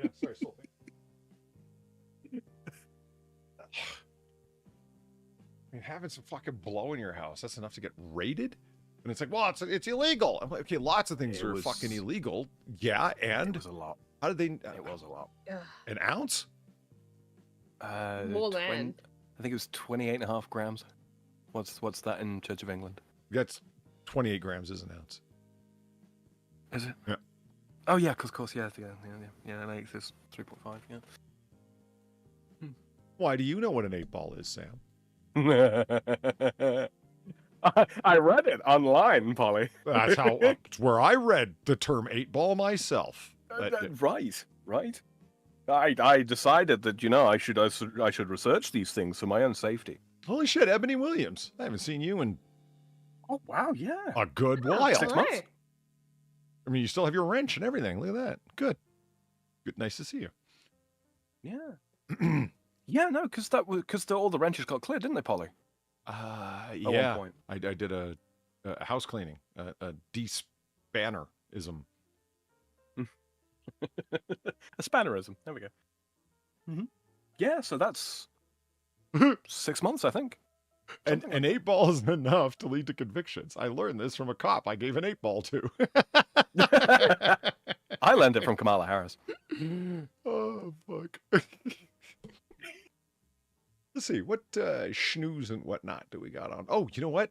I think it's time we're going to start off with some space shit. Oh, yes. Okay. From 8 balls to space balls. Nice. Speaking of space balls, Woo! let's talk about planets. There are space balls. Okay. Evidence for Planet 9 lurking on the fringes of the solar system is building, so why can't astronomers spot it? Still don't believe this. Same reason they could not spot Walken. Well, yeah. Because it's not there, or they already have reason to believe there's no alien fish women there, so why try? Right? The point has evaporated. Well, you stream when I'm asleep. Well, it's nice to know that you're watching after the fact. Always good to hear. A huge unknown. Second. This vision thing is really bothering me. I gotta get glasses that I only ever wear when I'm painting minis or am staring at a computer screen for like 6 or 7 hours. Then it makes my eyes tired, right? That's about it. Other than that, I don't need glasses, except after a big vertigo session like happened to me on Wednesday. And then my vision's blurry for the next few days. That's concerning. Oh, that's awful, dude. It's because it's the dizziness aspect of it, right? That comes with the vertigo is, yeah. Yeah. I brought up with the neurologist that I finally got in to see. It takes forever to see a specialist, right? And I go to blurry vision. He says, well, that's normal. And I'm like, no. And I got right on it. Doctors can be dismissive of things. And it's like, I want you to tell me why you just dismissed that. Why are you confident in not taking notice of it? Make me feel better about the thing I'm concerned about by telling me what you know that you're not filling me in on. You went to school for fucking God knows how long for all of this material. Make use of those. Explain it to me like I'm human. Yeah. I understand that a lot of people are more comforted when they just want the reassurance from the knowledgeable guru guy. That's not me. I want you to explain to me why you're confident. That's what makes me feel better. Mm-hmm. So he goes into it, his whole description. It's like, well, okay, look, the muscles that control your eyes and the focus of them. And do you understand how the eye, and he pulls up his hand like an eyeball, and he's like, there's a group of muscles around them, and they tense and untense, and that's what causes the focus of your eye. When you are vomiting for several hours, those muscles are just tense, and that doesn't ever happen normally for human beings, is that you've basically completely overstressed those muscles for hours at a time when you were throwing up. And that has led to those muscles just simply completely relaxing. As if you had just run a marathon, your legs aren't going to be in their prime condition. And that's why it takes several days for your eyes to be able to refocus on things. So here I am reading the screen, and I'm like, let me just grab my glasses that I only ever use when I'm painting minis and put them on here. But they are horn-rimmed glasses, so I can pull them off dramatically to make a point, which is nice. And you can fold them up and gesticulate with them as well, rather than pointing a finger. Mm-hmm. That's right. It's less intrusive, but still you. That kind of thing. Yeah, absolutely. Yeah, my communication lesson, my communication course taught me that, Polly. The mandatory one that I had to take. But, Awful. awful. A huge unknown lurks in the far reaches of our solar system, something massive enough to pull distant space rocks into extraordinarily long, thin loops around the sun. At least, this is what U.S. astronomer Michael Brown believes. Did you follow that far? Okay. Not really. A huge Huge unknown, unknown. something massive enough to pull in long, thin loops. You mean the asteroid belt? It sounds like they're describing the, Right. It's like, bro, that's the sun. Yeah. That's what I mean. It's like, there's something. Michael Brown is researching deeply to find out what this thing is that attracts so many things near us. The sun, bro. The sun. The sun? In 2016, he and a colleague at the California Institute of Technology, Caltech, proposed something almost unfathomable. The sun. A huge planet up to 10 times heftier than Earth, way out on the edge of the solar system. They call it Planet 99. Now, they have published a study, yet to be peer-reviewed, that simulated the movements of... Yeah, right? In other words, they're afraid to, because everyone's going to go, are you fucking kidding me? Where'd you get this stuff out of a Cracker Jack The box? sun? Yeah, right. Yeah. The sun? Are you fucking kidding me? So this huge planet and this simulation that they've created of the movements on the object sort of fringes found the chance of a Planet 9 type object not existing was just 1 in a million. This is Vulcan all over again. It really is. Yeah. It really is. Yeah.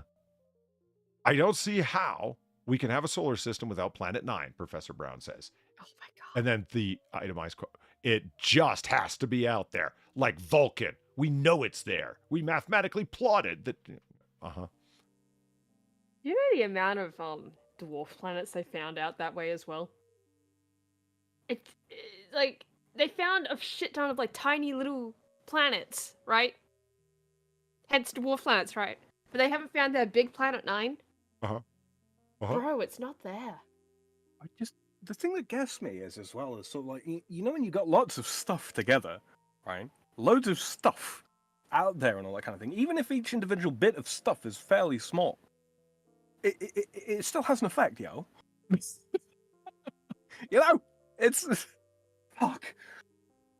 I'm just reading ahead. Yeah, this is all like. Or we got to do a video on Planet Vulcan, like just for funsies. Oh god, right? It doesn't even have to be long. It's my favorite scientific proof that turned out to be totally wrong, and not because of anybody's fault exactly. You know what I mean? And considering the data that went in, it's a garbage in, garbage out. There you go, Sam. Type situation. Yeah, Geigo. Yeah. Yeah. The stuff that they were cranking into it told them that this was the case, and thus, quote, proven. And that's where you get the idea in the philosophy of science that there is no fact outside of a given theoretical framework. The framework defines what you consider to be a fact. And there's a lot of people out there, oh, that's just a bunch of mushy talk. Is it really? Because that's how Vulcan was proven to exist, and everyone was like, yeah, great. It's also how Neptune was discovered, which proved to be real. Sometimes it works, sometimes it doesn't. So to say you believe in science is sort of a crap statement. It's more like you believe in reliability. And science can be reliable, but sometimes garbage in, garbage out. Your data wasn't good to begin with. And no, the Seth MacFarlane answer of science will tell science when science is wrong doesn't help, because garbage into that system will also produce garbage out, jackass. But anyway. The Boom. thing is, the funny thing is though, right? It's not just Vulcan that this has happened with. Several moons of Saturn this has happened with as well. Like just theoretical moons, right? This is not the first time, or the last time for that matter, where like people have looked at something in a kind of scientific matter and gone like, oh yeah, this thing totally exists. Cool, absolutely. Oh. And but they don't see it. They don't see like the physical thing. They just assume it's there. Like That it and, happens with all kinds of shit.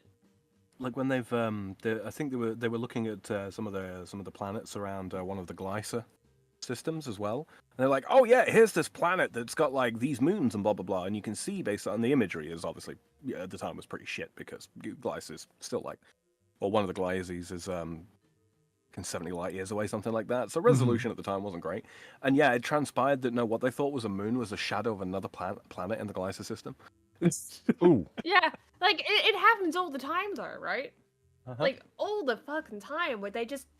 Yeah, this thing totally exists, when in reality, no, it never existed at all. It just...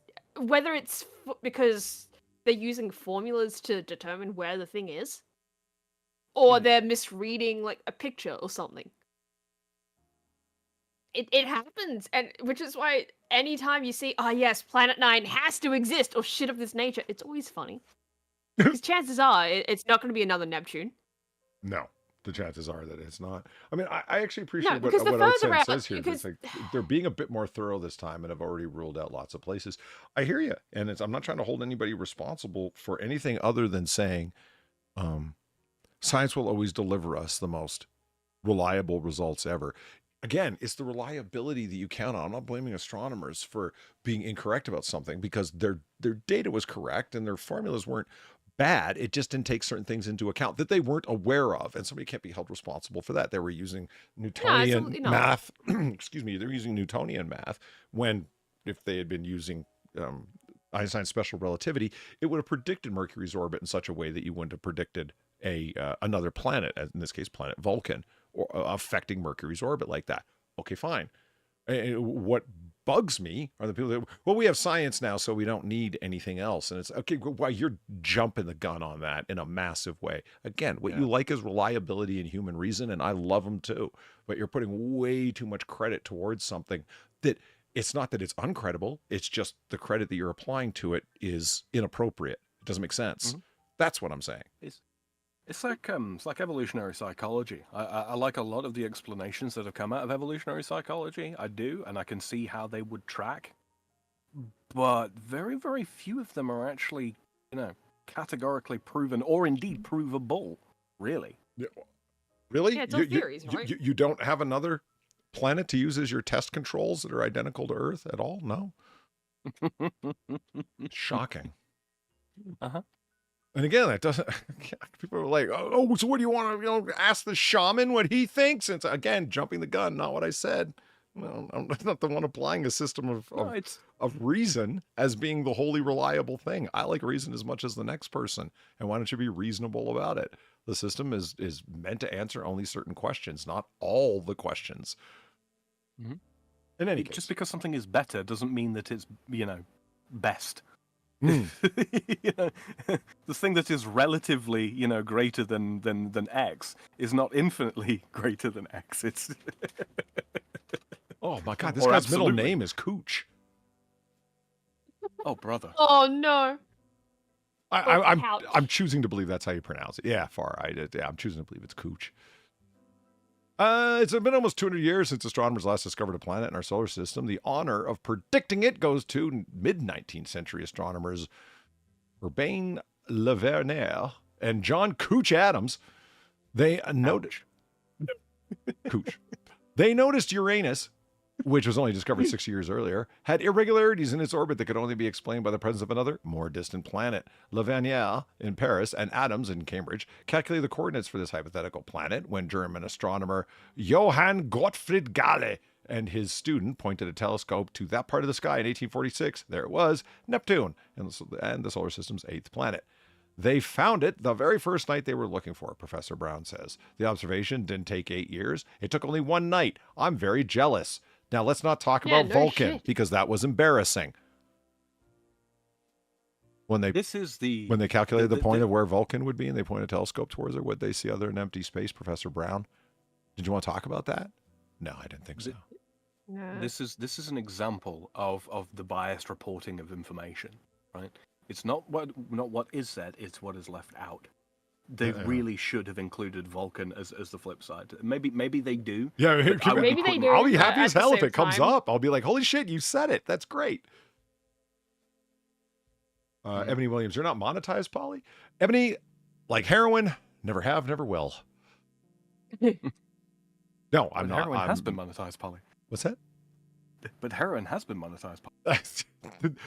That's exactly what I meant, Sam. Well, yeah. Yes, Polly, you may go to the restroom. No, I am not monetized. I mean, I am in the sense that everybody is, that ads run on my channel, but ads run on everybody's channel. I just get no cut of them. But more to the point, that's why there's no little $ sign down on the bottom for super chat donations. because Yeah. I'm not monetized, and fuck YouTube's 30%. Am I right? Right. Taxation is theft. Woo.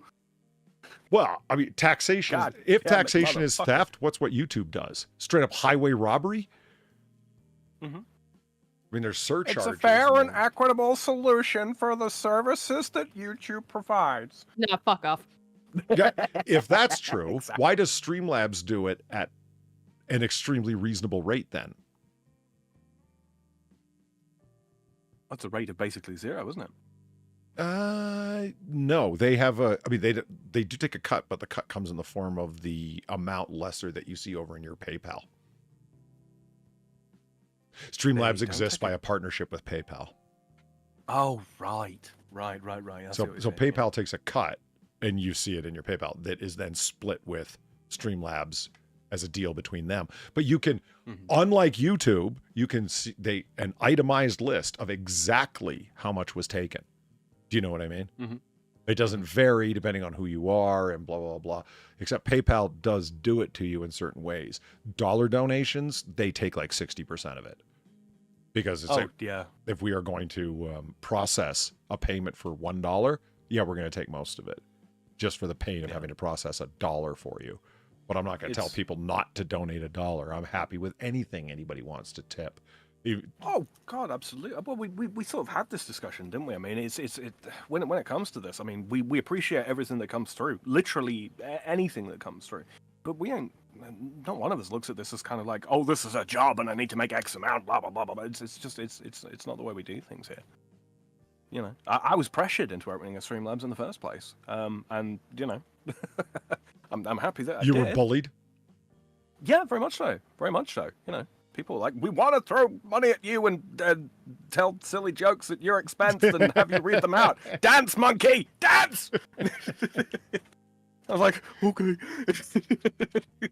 I mean, more, you're not wrong. It's like Nice. Streamlabs doesn't pay for the hosting. Probably make a Streamlabs. Wow, it's been a while since I've heard that one. Yeah. Yeah, It has been a while. yeah, Sam, I know the bullying. That was a running Yeah, joke. he used to get screamed at Yeah, for it. Irate on Alex let me stream. have it. He would Polly, literally, Streamlabs, Polly! he would literally scream it Exactly, at like me. louder. Yeah, Like louder than that. That's me, like, you know, holding back. But it was so just yelling.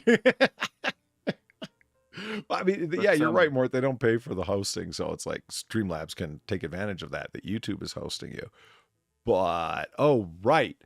YouTube is running ads on everybody's channel, including mine. I don't really feel the need to be worried, or no one should be worried about YouTube's longevity or its money-making ability.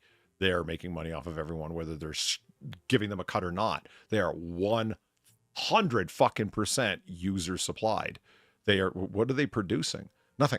Oh, well, we have this expensive hosting service that they then curate to their own liking while acting like they're a platform when they're really a publisher. I mean, they're dealing from the bottom of the deck and charging you for the fucking a fee for taking money for you. And then we'll cancel you out of the partner program and keep the money because it never was really money until they pay you. It's not. There's all sorts of things that are going weird with YouTube, but people like, Kiefer Dam's like, monetize, Polly. I do. No. It's like telling me to try heroin. No, thanks. It's one of those, isn't it? We're more than happy with what you guys throw at us. It's fantastic that honestly, when it comes to like my personal streams and such, I'm surprised anybody shows up at all. I really am. And I'm very grateful Yeah, for same. everybody that does. And yeah, so why subject yourself to the machinations of YouTube?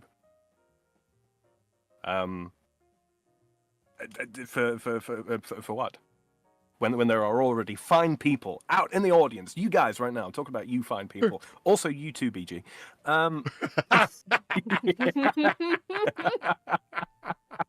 He knows I love him. Yeah. When you guys make it very, very, very, very easy, and very, very easy to keep doing this as well. You know. And I have seen the thing that people do with. Well, it's not everybody, and it's not most people, but as soon as they get the monetization, when money is coming in from the amount of views, they feel the need, and I've talked to them, they start focusing on, well, how can I bring in more viewers and more viewers? And is there really a point to streaming this long, anything longer than, say, an hour? Because everything goes down after that. The ads that you're going to get, how many ads you can put in, the value of those particular ads that are running, because there's different ads of different payment values, different payment levels. And it, I'm like, and how is that changing the quality of your show? I mean, the people that showed up the whole time are going to suddenly feel, I would think, diminished, minimized, as a larger and larger crowd is coming in there that has more and more content aimed at bringing in more and more people. And I'd say, I don't know, I kind of like our little bar, man. You know. Oh, it's. I reckon that it's kind of like the claim that you can only kind of bear 300 people in mind at any given point in your life, right? Mm-hmm. I reckon that there's probably some stock to set store by there. I do. If a chat has got more than 300 people in it, more often than not, it's moving too fast for you to be able to keep up with it, and new people are joining and leaving and all. It's very difficult to keep track. So the amount, and there's a load of people that come and watch Noir Bar, and I sometimes lose track with how many people come in here. But I mean, I can say when somebody who hasn't typed before in chat says hello, odds are I'm going to notice them, because it's like, wait a minute, I'm not familiar with you. Who are you? And it's like, it's probably one of the people that's listening that doesn't type a lot. And when I watch streams, I'm one of those people. I don't type in chat a lot. And so I understand that, but it's pretty amazing. Like you said, it's about 300 people, as many people as you can keep in mind. I recognize pretty much everybody, and I like it that way. And then when I see new people, I'm like, hey, welcome. That's great. I'm a fan of that. Yeah, absolutely. Okay, Far's kicking me in the shin to keep going. So, okay, let's do it.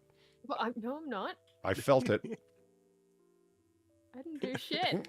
Eating ass is here. Hello. How you doing? See what I'm talking Well, I about? was about to say I'm hungry, but now I kind of can't. But no, I will be right back with you. I'm just going to top up my coffee here. All right. Oh, okay. Yeah, he's not going to go eat at all. No, I don't know. Yeah. I might grab a biscuit. Don't try and change me, Polly. Well, Planet 9 can be found in the same way the most tantalizing hints exists, not from ice giants like Uranus, but also the motion of dwarf planets and asteroids that typically orbit much further out in our solar system. They are known as trans-Neptunian objects, or TNOs. Neptunian. You got it. You always had it. Trans-Neptunian objects, or TNOs. Yeah, Tnos. Yeah. Tinos, if you will. I like Tnos better. Yeah, let's go with that. Yeah. More than 3,000 of Tinos. these objects, including the dwarf planet Pluto. You son of a bitch. Yeah, I have opinions. It's a full planet. On the term dwarf planet. Yeah. Well, I mean, and this is coming from someone that, will use the term dwarf planet just because everyone knows what you mean when you say that, right? Mm-hmm. I think it's bullshit. They're all planets. Sedna, that's a planet.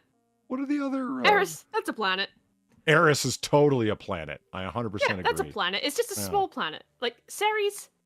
I mean, it has a weird dual classing of it being an asteroid and a dwarf planet, but that's a planet.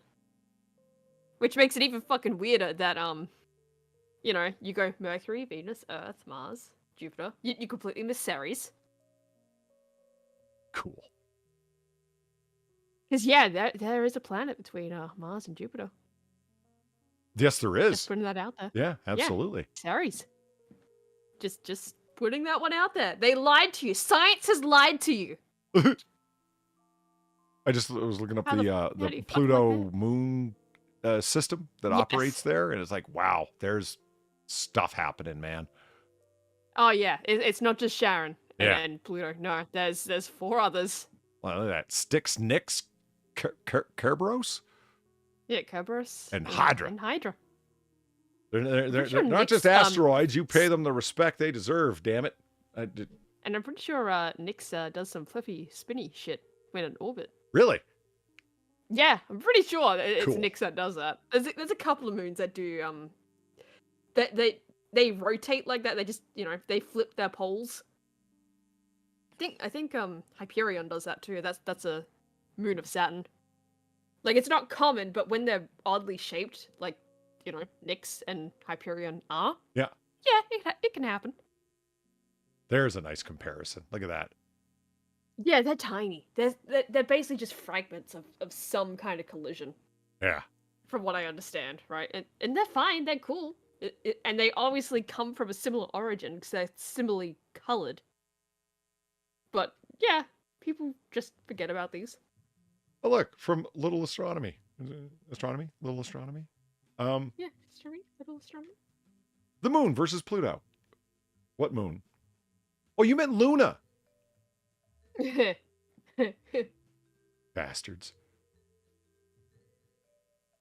Now I'm just staring at pictures of space. Okay, let's just go back here. Let's go back. Gotta go back. Yeah. Boom. We do not know that none have the right characteristics to be we do not know that none have the right characteristics to be that mysterious 9th planet, not even Eris, the largest known trans-Neptunian object.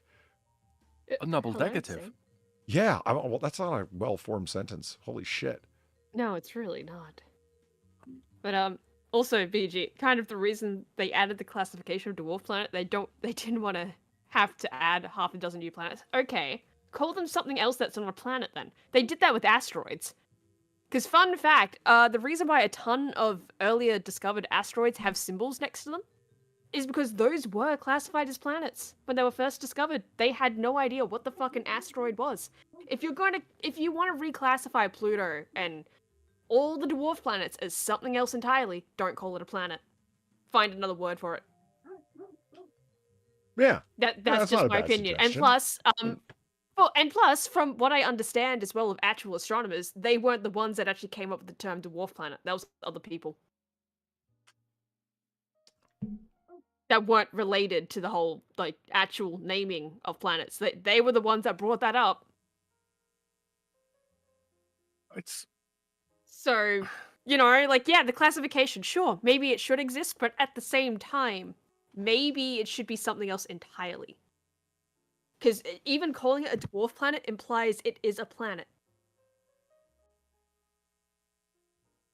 well, in the same way that calling it a dwarf star, Yeah. implies that it is a star. Well, because it is. Yeah, but the thing is, right, so, okay, you don't want to learn all these planets, you don't have to. Just learn the ones of the inner solar system, then. Anything beyond, Pluto? Okay, fine, don't, there's so fucking many of them. I don't have a problem with that. But it's, learning up to there, that's acceptable. Anything beyond that is just a bonus. Who cares? Who the fuck cares? No one cares. No one cares. Except for the people that, introduced a fucking term for these things that makes them still sound like they're fucking planets. Just teeny tiny. One of the things that gets me when it comes to a lot of the fancy word nomenclature surrounding astronomy is okay, so asteroid, coming from, aster, meaning star. So it's star-like, yeah? Really? Okay. Yeah. Planet, coming from, well, planeta, meaning wandering star.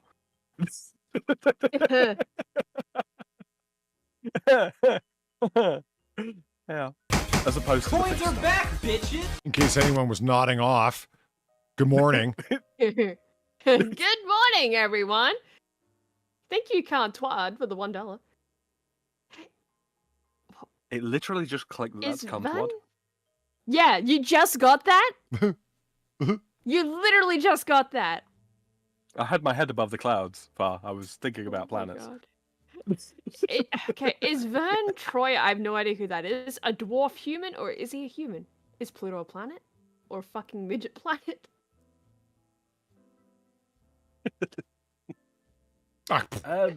Vern Troy, wasn't that Mini-Me? Yeah, he played Mini-Me in Austin Powers.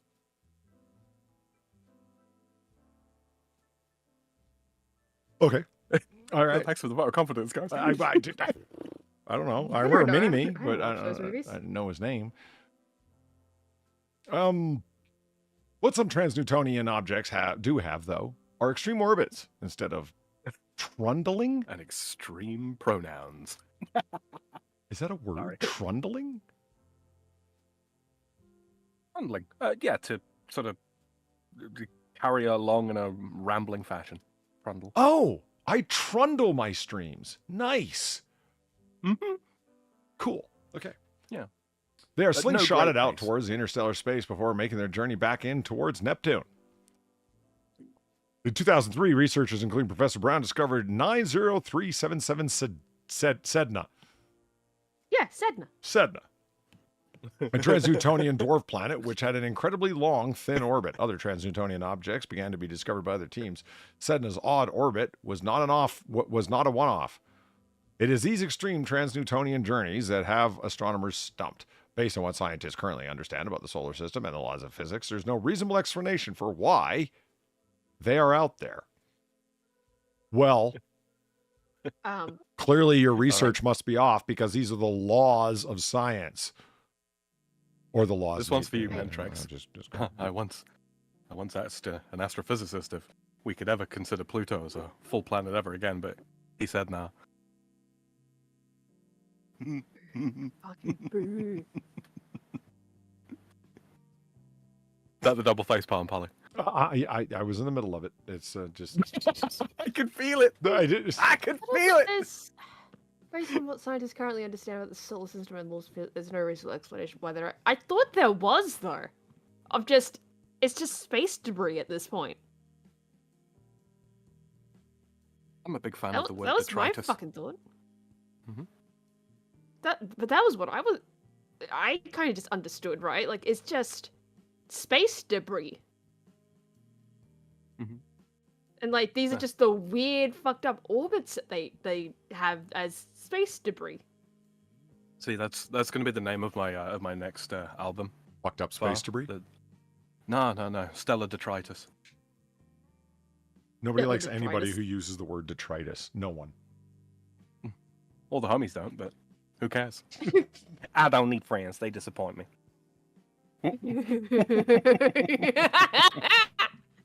Don't encourage her, Sam. At the core of the study were 6 weirdly orbiting extreme trans-Newtonian objects, including Sedna. I like that picture. The pair calculated a 99.993% probability that the object's peculiar paths were not due to chance. They suggested the reason might be that it is 5 to 10 times the mass of Earth that lies around 20 times the distance of Neptune to the Sun and takes 10,000 years to complete a single orbit. Hold on, Polly. They gave a probability to suggest that something was not due to chance. Well, okay, Oh, I hate to be that guy, Sam, but that's how proper No, I know, science it's is just supposed to that- work. You try and disprove the null hypothesis, not prove No, it's it. just.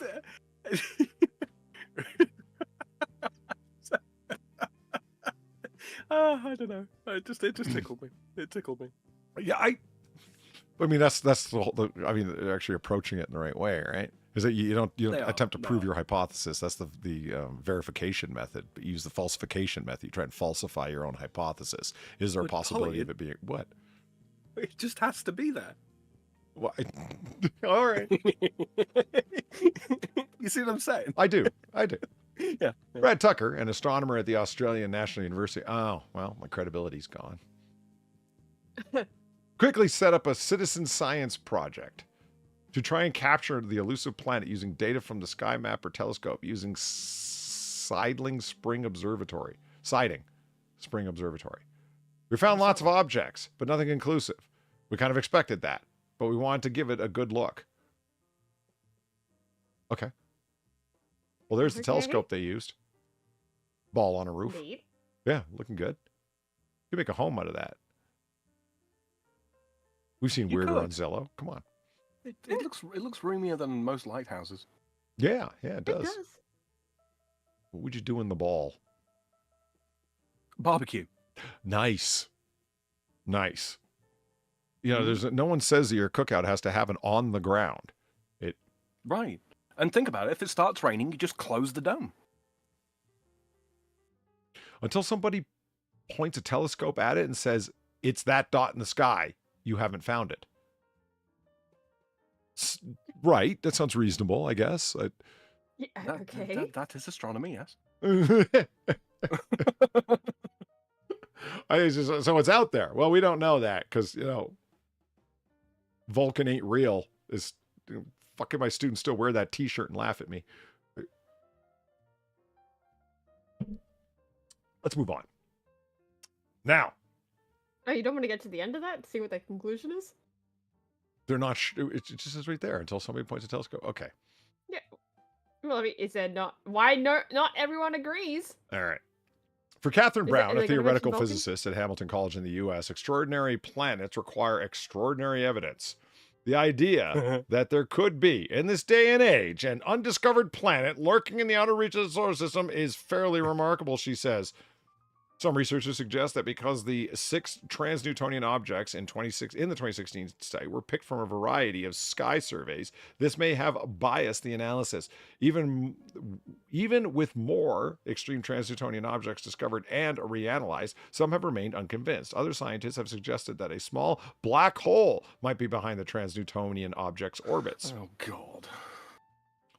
Yeah, these people look for small black holes under their bed at night. Come on!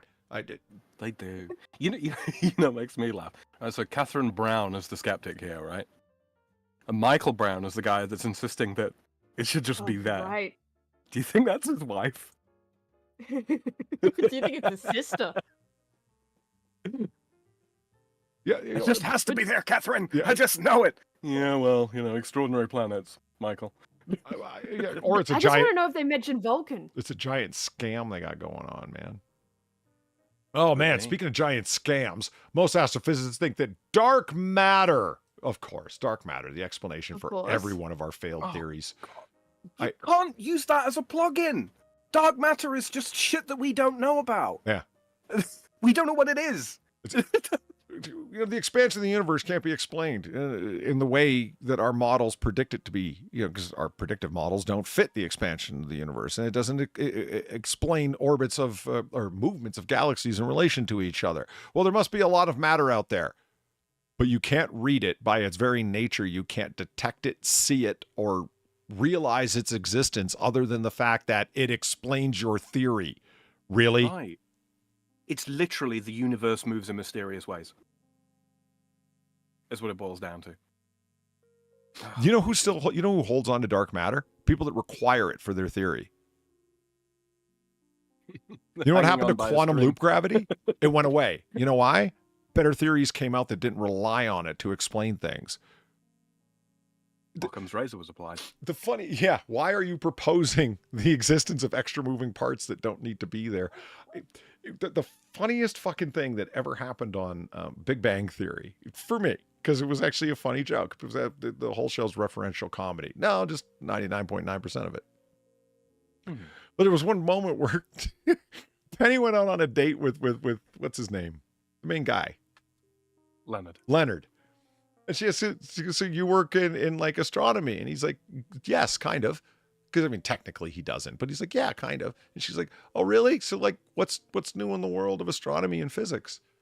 And he goes, well, there hasn't really been anything new in physics since like the 1920s. Now everybody is just coming up with theories, and they're not really trying to prove them as much as they are trying to present their internal consistency with math. And he let out like that nervous geek laugh at the end. Like, can you believe that this is what's going on? Yes, actually, Leonard, I can totally believe it. That is what's going on. Yeah. It's like when you say it like that, it sounds like you're part of like, I don't know, multi-level marketing Right? or something. It's Right? all we're doing is trying to prove logical internal consistency. We can never prove external validity of anything, because the last time that happened literally was the 1920s. And I'm not saying it's a waste of time. I'm just saying think about it for what it is. That's all. Isn't he an experimental physicist and Sheldon's a theoretical physicist? Yeah, exactly. Yeah. So Sheldon's the one trying to prove internal consistency, and then it's Leonard's job is to test ones that show internal consistency. Right? Have I understood that correctly? Sort of. He and like every other practicalist, the stuff that they're attempting to prove was stuff that it was theorized in like the late 1800s. And they're attempting, is he attempting to prove the theory? No, he's attempting to prove sub portions of the theory. The hypotheses, right? Premises. The premises of it, yeah. I was like, do we even know that these particles move in this way at all? Because your theory relies on this in part. Then if we can demonstrate this one aspect of it, it leans towards being able to demonstrate its external validity at some point, maybe. Yeah. I'll tell you, studying the philosophy of science is a bitch. It's interesting, but fuck. I'm glad I took the courses that I did in undergrad and then stopped. Look into it and then look away. It's the abyss. Understand the means to test the science. Yeah, no. Yeah. And then look no further. Most astrophysicists think that dark matter is the missing mass, but a small minority, including Catherine Brown, believe that the answer could lie in an as yet undiscovered aspect of gravity. According to her, the hypothesis, called the modified Newtonian dynamics, or MOND, can also explain the weird orbits of the 6 trans-Newtonian objects Michael Brown analyzed in his 2016 Planet 9 study. Quote, we are at the exciting juncture where either a new planet might be discovered in our solar system or a new law of gravity, she says. Even if the trans-Newtonian object's orbital alignment turns out to be a spurious artifact, we will learn something about gravity. So even if I'm wrong, I still did something important. Gotcha. Still in line for that Nobel. Totally his wife. I mean, she's not. It's totally wrong. his wife, bro. Yeah. Well, even if my idiot husband's, wrong about everything he's ever done, I'll still achieve something. I like my headcanon. I loved and hated the show Big Bang Theory. It depressed me as some that understands it as a fair degree, and it pissed me off whenever Sheldon opened his mouth. Yeah. You know what occurred to me the other day about Big Bang Theory? And by the other day, I mean a few months ago. The Penny comes in to their little life, right? And she's like this judgmental bitch. It's like, oh, you guys are nerds, you're losers. Let's just take a look at these guys for a second, okay? As they're presented in the show. And I'm not saying people are really like this. I'm just saying, let's take a look at these 4 guys as presented. So they have a strong social support group in the form of these 4 friends that help each other out in terms of money and time spent and whatnot. They have wildly rewarding lives in that they all work in the fields that they want to work in, that they're interested in. None of their jobs for them are a grind. They love them. They play video games. They do kite battles. They're physically active. Like, the list just goes on and on and on. Like, who the fuck is this self-actualized as these people? Now, this woman comes in who's a bartender, a wannabe actress from Nebraska, and just fucks random strangers that she meets at bars. And she's the one judging them for not living a fulfilled life. And she's the one that intimidates them. I mean, the bit that gets me is like, Sheldon's the one that's like, he's quite clearly the high-functioning autistic, right? Oh, yeah. Very, very much so. He is the least intimidated by her. The least. He is the one that is most capable of, like, looking her in the eye and kind of, hitting her with a barrage of whatever the heck. He's the least bothered by her. Mm-hmm. That's not how it works in real life. Sheldon is not a very realistic. I mean, none of them are very realistic, No. but Sheldon is absolutely a I like the fictional character. guy. Oh, sure, I do. Yeah, I think he's funny, and I think some of the lines that they get him to deliver are hilarious. But most people that would be that far gone into autism to the point of having an eidetic memory would be almost you wouldn't be able to have a relationship with them in terms of discussion. They would be so low functioning socially. In that regard, yeah, absolutely.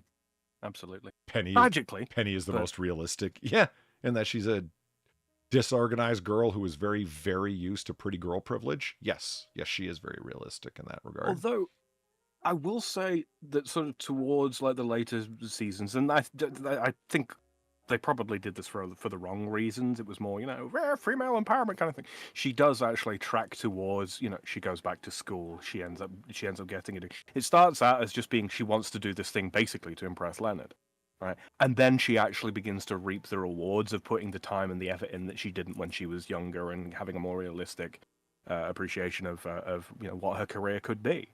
and it ends up paying off, and she ends up being a developed character in her own right. She actually has a character arc. Raj, not so much. Yeah, Raj at the end- is just a guy who got a job by accident and really, really doesn't want to go back to India. Yeah, because then he'd have to contend with his father. Yeah, I mean, not that I blame him. Did you ever see the episode where he had he lost his job through some accidental means? I don't remember because I only saw it once, and he was in threat of having to be deported back to India. His visa was gone and he couldn't stay anymore. Oh, right. The funding grant for his entire section where he was doing research went away, which meant his job went away through no fault of his own. And since he doesn't have employment, his visa's gone. And unlike every other immigrant to America, he let that bother him. Because I don't have a visa. Who cares? I'm just staying. He was like, oh, God, I got to go back. He comes from an upstanding family, Polly. Yeah. He's like, I don't want to go back to India. And I forget who it says why. He goes, it's so hot and everything stinks. And there's so many people. I was like, Oh my god. holy shit, Raj. Jesus. Dude, India sucks. It was like, I've never been there, but I absolutely believe you. Right. Okay, so they check this out far. They got a telescope that's got the largest camera ever built. It's got an 8.5 diameter meter, 8.5 meter diameter lens, for Christ's sake. Holy That's huge. shit. Yeah, like I'm just Is that a That lens is lens or a mirror? big. the mirror for the reflective surface. Yeah. Right. That's a fucking crazy camera. And I mean, this is it? Doesn't look that Jesus. big, but fucking hell. Get someone to stand beside us. Oh, you can see a little person right there. Oh my Yeah. god. Well, I That mean, thing is fucking huge. Holy shit, that's impressive. 39 inches to a meter.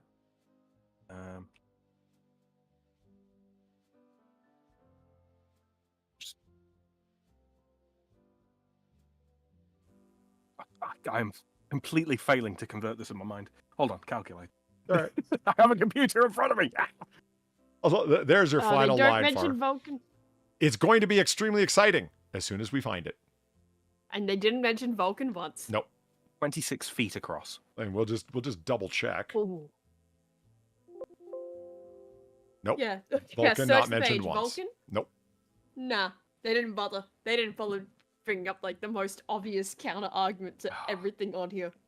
Just Fantastic. I'm not saying that you can't get excited over these things. I'm not saying that you shouldn't get excited over these things. More people should be excited over these things and pick up a telescope and have a look. You know, go do. Absolutely go do. But be even-handed in the reporting, guys. Come on. Well, This is how ABC you end up with News, what do you conspiracy theories. expect?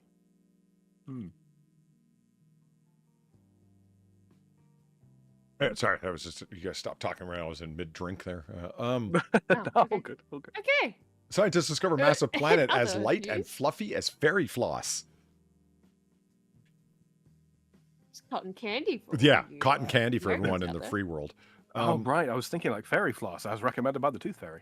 Mm-hmm. No, this is not recommended by any tooth fairy ever. Oh, wow. It looks like a planet from the original Star Trek before they remastered it. They're just like orange-colored blobs. It's great. I'm gonna laugh if it turns around and it's got two eyes and a mouth on it. Go, hey, Apple. Oh god.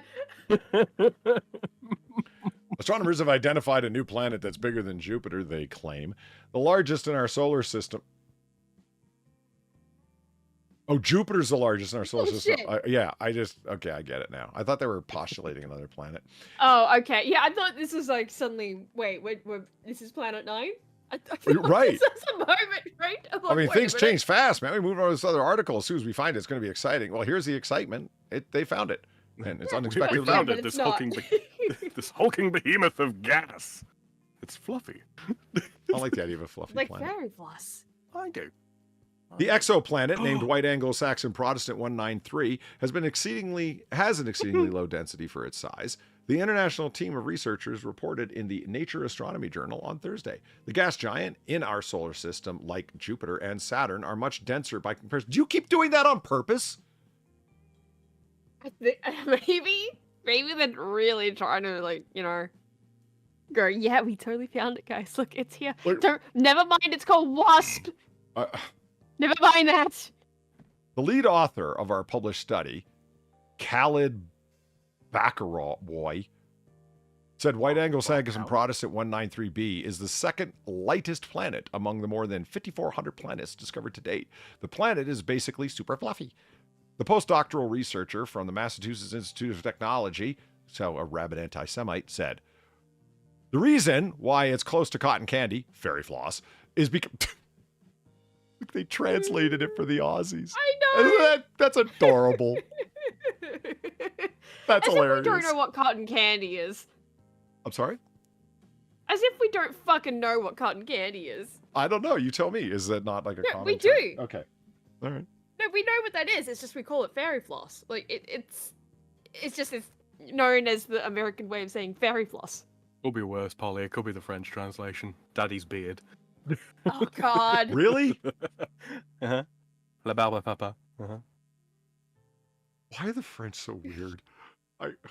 Would you like some daddy's beard? Like what the No. fuck, Sam? Polly, we That invented is like weird. Yeah. God. Okay. bizarre. The researchers suspect that the planet, which is located some 1,200 light years away, is made mostly from hydrogen and helium. To find these giant objects with such a small density is really, really rare, Dr. Barkuki said. There's a class of planets called puffy Jupiters, and it I love that. And it's been Wow. yeah. And it's been a mystery for 15 years now as to what they are. And this is an extreme case of that class. Puffy Jupiter. Zeus walks into the chambers of Olympus. Hey guys. Oh no. Sorry. Planets say an outlier like White No. Anglo-Saxon Protestant 193b is ideal for studying unconventional planetary formation and evolution. The discovery of this planet was confirmed last year, but it took extra time and work to determine its consistency based on observations by ground telescopes. We don't know where to put this planet in all the formation theories we have right now because it's an outlier to all of them, said lead author Francisco Puzoleros.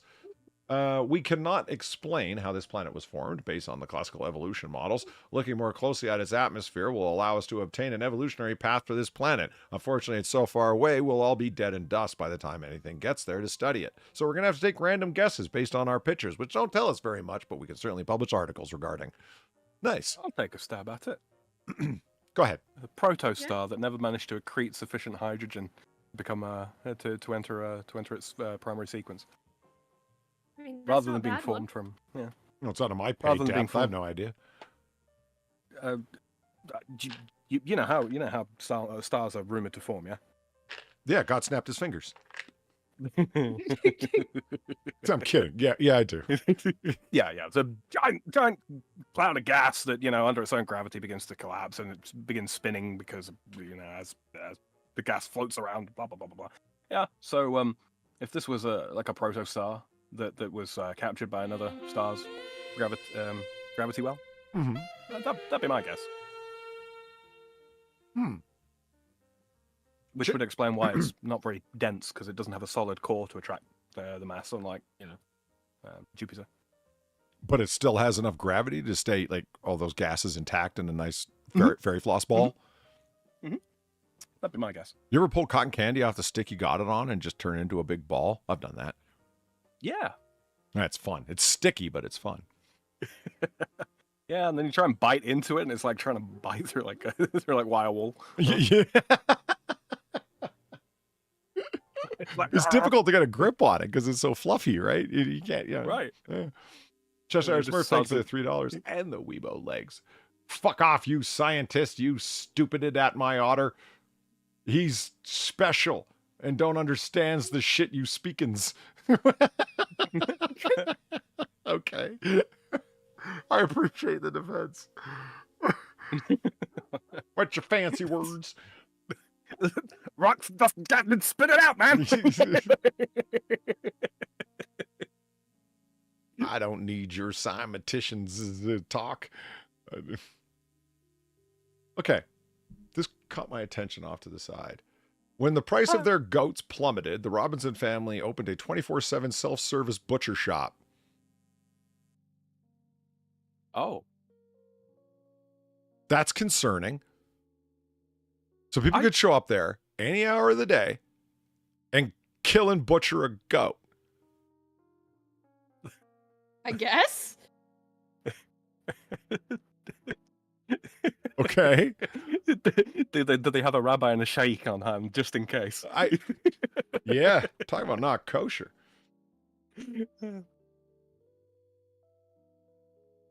I mean, to be honest with you, I'm not entirely opposed to the idea. You know, one of the complaints that I see from vegans is like, oh no, people only buy meat because, you know, they don't have to catch and butcher it themselves, and if they only knew how gory it was, then more people would be like us.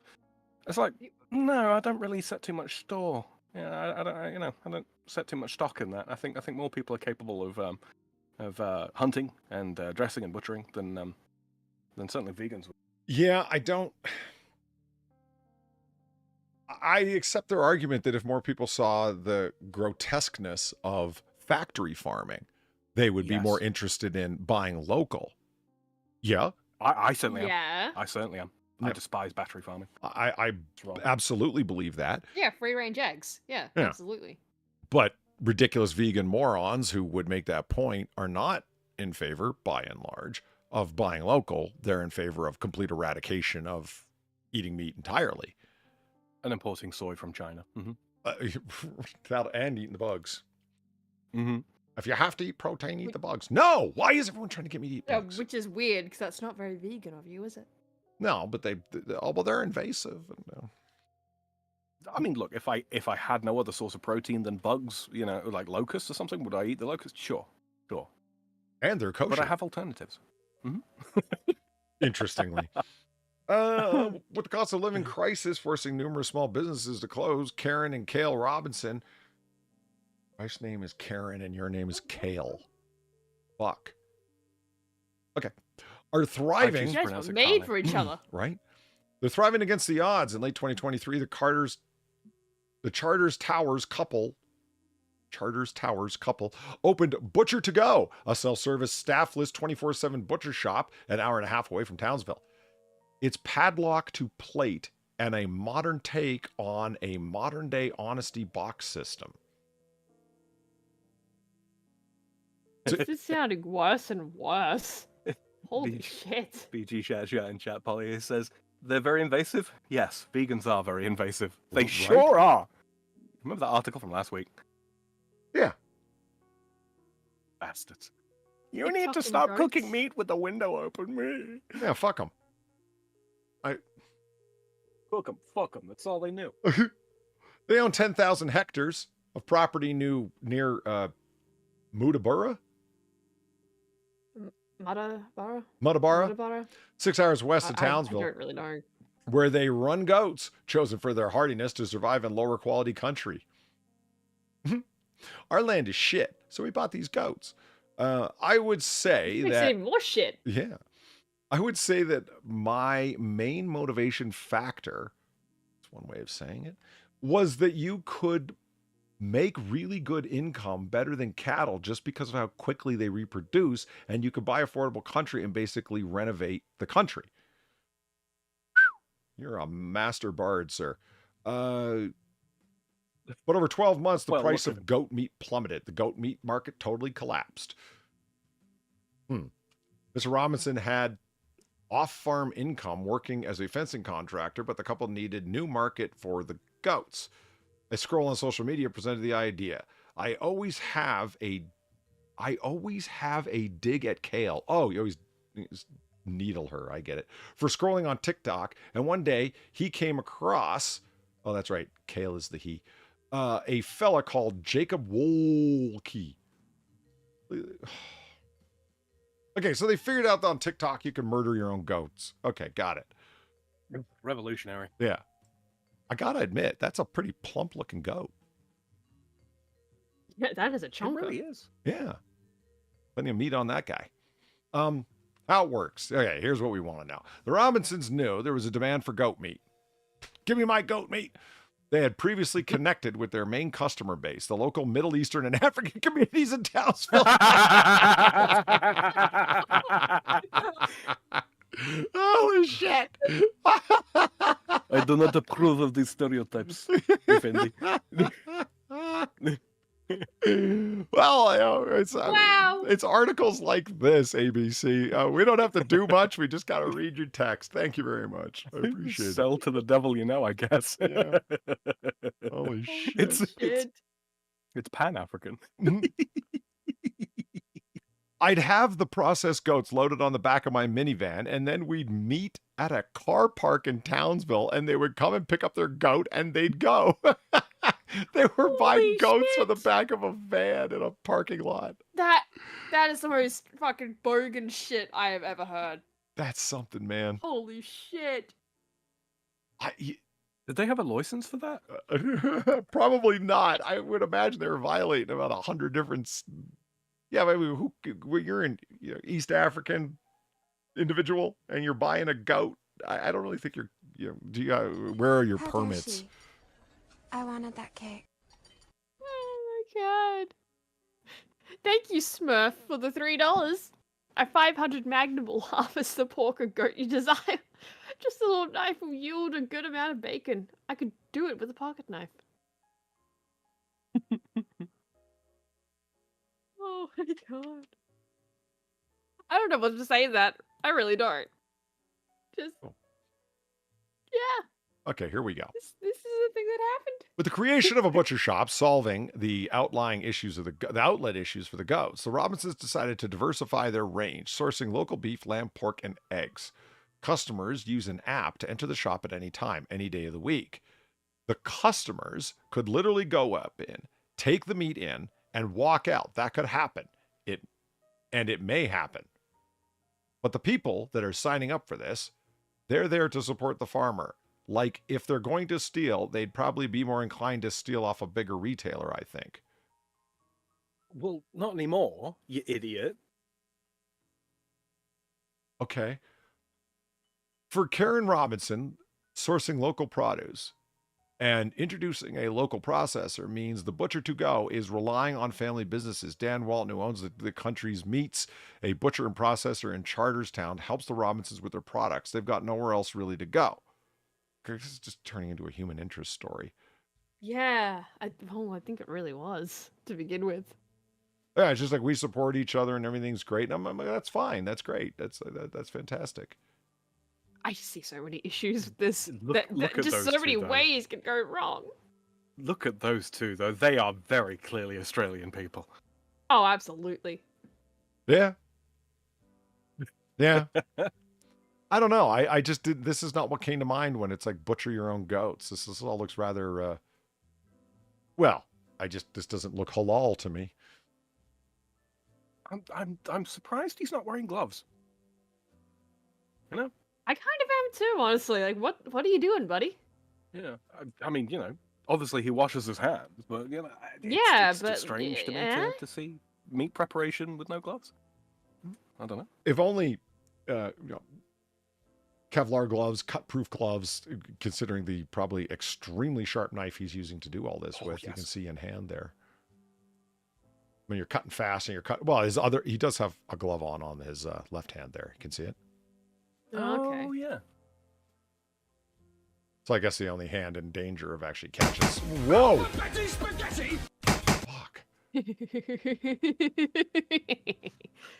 you, CTP, for the $2. If the butcher fails, it just means they couldn't hack it.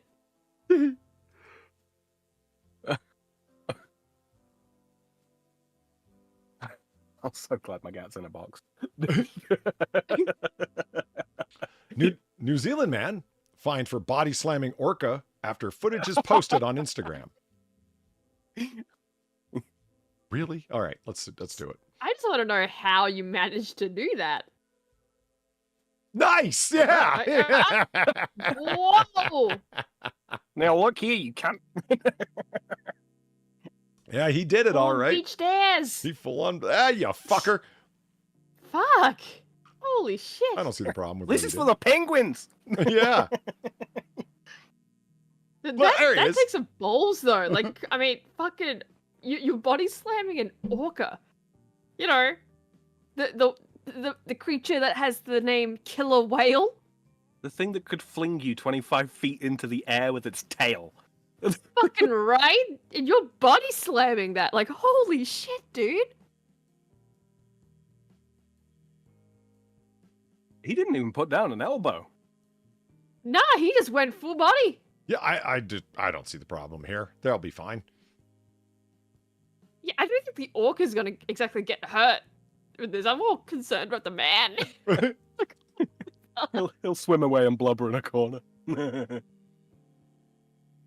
Yeah, they're strong bastards and aggressive. I was just asking if you got killed. BG says, yeah, well, you know, New Zealand. But he survived enough to be fined. Well, New Zealand, he didn't have much to live for.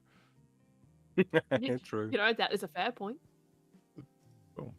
Okay, this one interested me. People left baffled at topless pizza as quirky dish is dubbed a monstrosity. What? Do you mean topless? Just no toppings. So you mean a cheese pizza? Yes, Far. Yeah. Like what? That exists. It's a cheese pizza. Yes. Yes. 100%. This is the idea of it. Like, this is subtitled, or the caption on this photograph is the idea of a topless pizza is dividing people. How? This is not new. I mean, that looks like a good pizza. It looks like an Don't get me wrong, amazing pizza. That looks fucking incredible, but this isn't new. It's literally just a cheese pizza. We have words for this. We have words to describe this. Why are you saying it's new? Yeah, Outsan is 100% right. This is just a Neboledan pizza. This is a margarita pizza. That is just the beautiful crust, the wonderful sauce, the homemade bufala mozzarella on top, and then cooked, obviously, in a stone bake oven. You can tell by the little burns that add that nice little char taste to something. Oh, yeah. This is a huge winner. When I go to the places that advertise, we do Naples pizza here, right? This is just a suggestion. Not telling anyone what to do. But I always order this motherfucker, the margarita pizza. You know why? Because they can't hide anything. They got 3 ingredients here. If their dough sucks, if their sauce sucks, if their cheese suck, and they're charging you a lot for a Naples pizza, you know, their ingredients better be top shelf. You know what I mean? If you put a whole bunch of meat on it, you're not going to be able to tell if there's one substandard item because you're enjoying all the savory meat. You know what I mean? Order this and you'll be able to tell. They can't hide nothing this way. And I have yet to be, you know, if you're actually buying a Naples pizza and, you know, if they have the balls to have a margarita pizza on there, they know all their ingredients are good or they wouldn't do it. Because someone's going to order it and like, wow, did you even put any salt in this dough? And the answer is no. Well, fuck you guys, man. I want my money back. Right. Polly loves the savory meat. Yeah. And? Little splash of chili infused olive oil over top of that. That's some good shit. So after you've tasted the first bit, you know, to make sure it's good, obviously. Okay, let's try and remain calm here, Far. Understandably, the foodie creation has gone viral.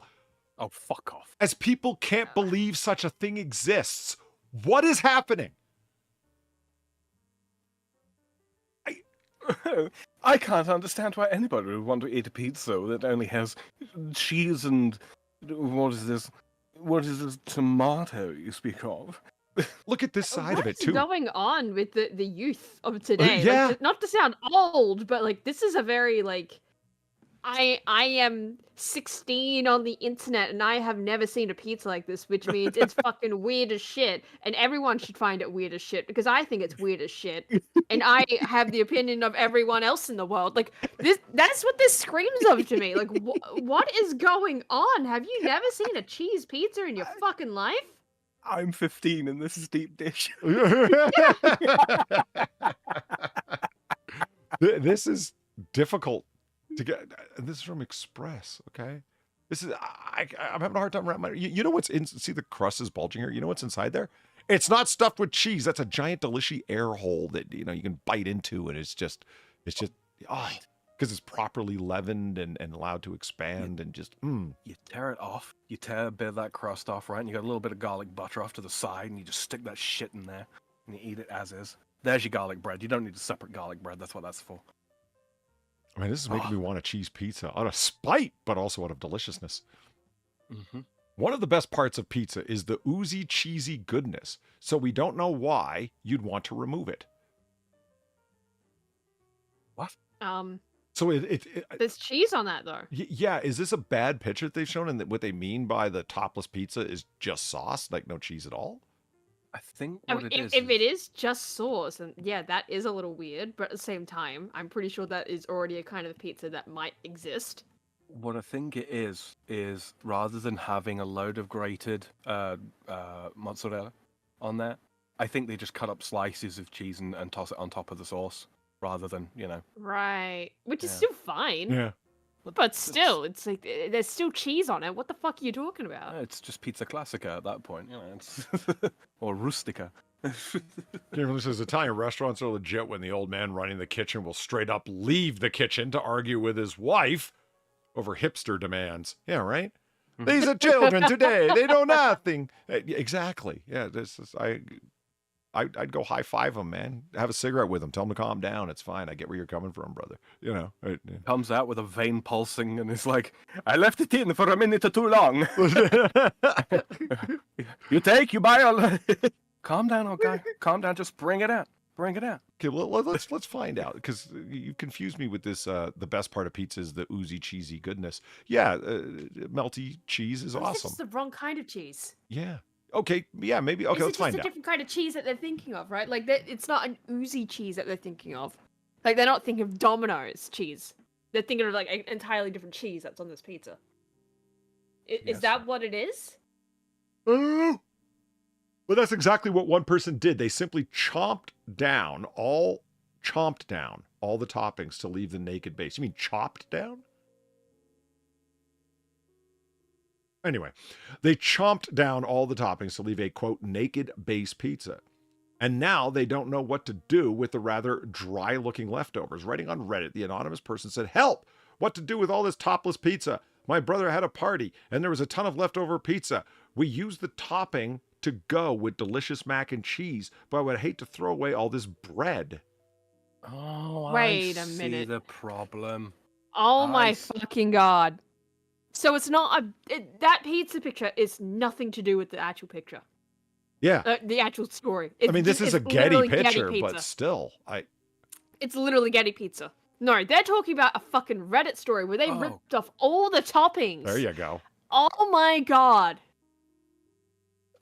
Do these people understand that it's possible to just take, you know, like pizza sauce or tomato sauce and cheese and put that on top of mac and cheese? Do they know? Why did you do No, this? I don't think they do. You know what you do? This is just wow. You know what you do with that though, right? Yeah, it sounds right. This Garlic changes the whole story, and this was the stupidest fucking thing you could have done. Why? This is dumb. Yeah. Because everyone's going to think you mean, like we did, that this is what you mean by a topless pizza, because Yeah, it you doesn't meant have any margarita. toppings. Yeah, why didn't you You meant have... a fucking margarita pizza, but no, you Why did not didn't- mean any of that. You meant literally ripping the toppings off of a pizza, so you just have the bread. Why It's wouldn't just you have bread. used this Use the picture? You bread. had this picture. This should have been the thing. Yeah. I- I mean, I'd still eat that. This isn't topless pizza. But- It's just bread. Just call it Yeah. bread. It's just triangle bread, and I would still eat it. Yeah, it is just triangle bread, isn't it? Use it with soup. Oh yeah, Right? yeah, absolutely. This is Good a thick great fucking- a great vegetable soup or a stew dipper. Hell yes. Yeah. Yeah. Fuck, cream of tomato, fucking minestrone. Oh. Pick your poison. Why don't we just make rolls into triangles? It would make it so much easier. Make rolls into triangles. Yeah. I mean, we do But it with just, wheels of you cheese. know. So. Yeah, but I mean, like, you make like a roll of bread, right? But you make it into a triangle shape. Yeah, I see what you mean. I'm just thinking about it. Yeah, why don't we do that and dip It's that into convenient. soup? You could even use That'd be the be triangles like a so- little scoopy boy to kind of pick Right? stuff up that's in the soup or stew or dish. Fucking right. Like, Not wouldn't only it do we just have be this shape, so we've got much the more name of the simple? product, Scoopy Boy. It's the Scoopy boy. I'm okay with everything I've heard so far. Right? And pizza dough seems to be the thing to do it with, especially if you make it extra airy, because you want Yeah. big airy holes like this to capture the soup in. You know what I mean? Like it. Yeah, like this is an incredible idea. Yeah. We've solved the problem of what to do with the extra thick trenchery stuff. You know, sometimes you get like a trencher of soup, a bread trencher of soup, and it's like there's too much, there's slightly too much crust, and it's like, what the fuck do I do with this? Well, you use it to eat more soup, is what you do. I hate ads like this. Simple cooking method shows them how they've been cooking macaroni and cheese all wrong. If you go on to any cooking site at all, they all just, here's this simple thing you can add to show you why you've been fucking up your whole life, you miserable son of a bitch. Like, did you know that you're supposed to put a raw egg on top of carbonara? Fuck off. you are? Wait, what? Yeah, tagliatelle carbonara. Yeah, the raw egg on top. Oh, ew. It cooks. It cooks from the heat of the pasta. Ew. Hear me out on this, all right? No, I'm not. It's egg. You don't like mayonnaise, do you, Far? No, I like mayonnaise. You know that's just raw egg, right? With Not oil. the Yeah, whites, but though. Yeah. It's fine, though, because it's all mixed. I'm not directly tasting egg white. Because of that strong, that's true, overpowering yeah. flavor, she can't hang.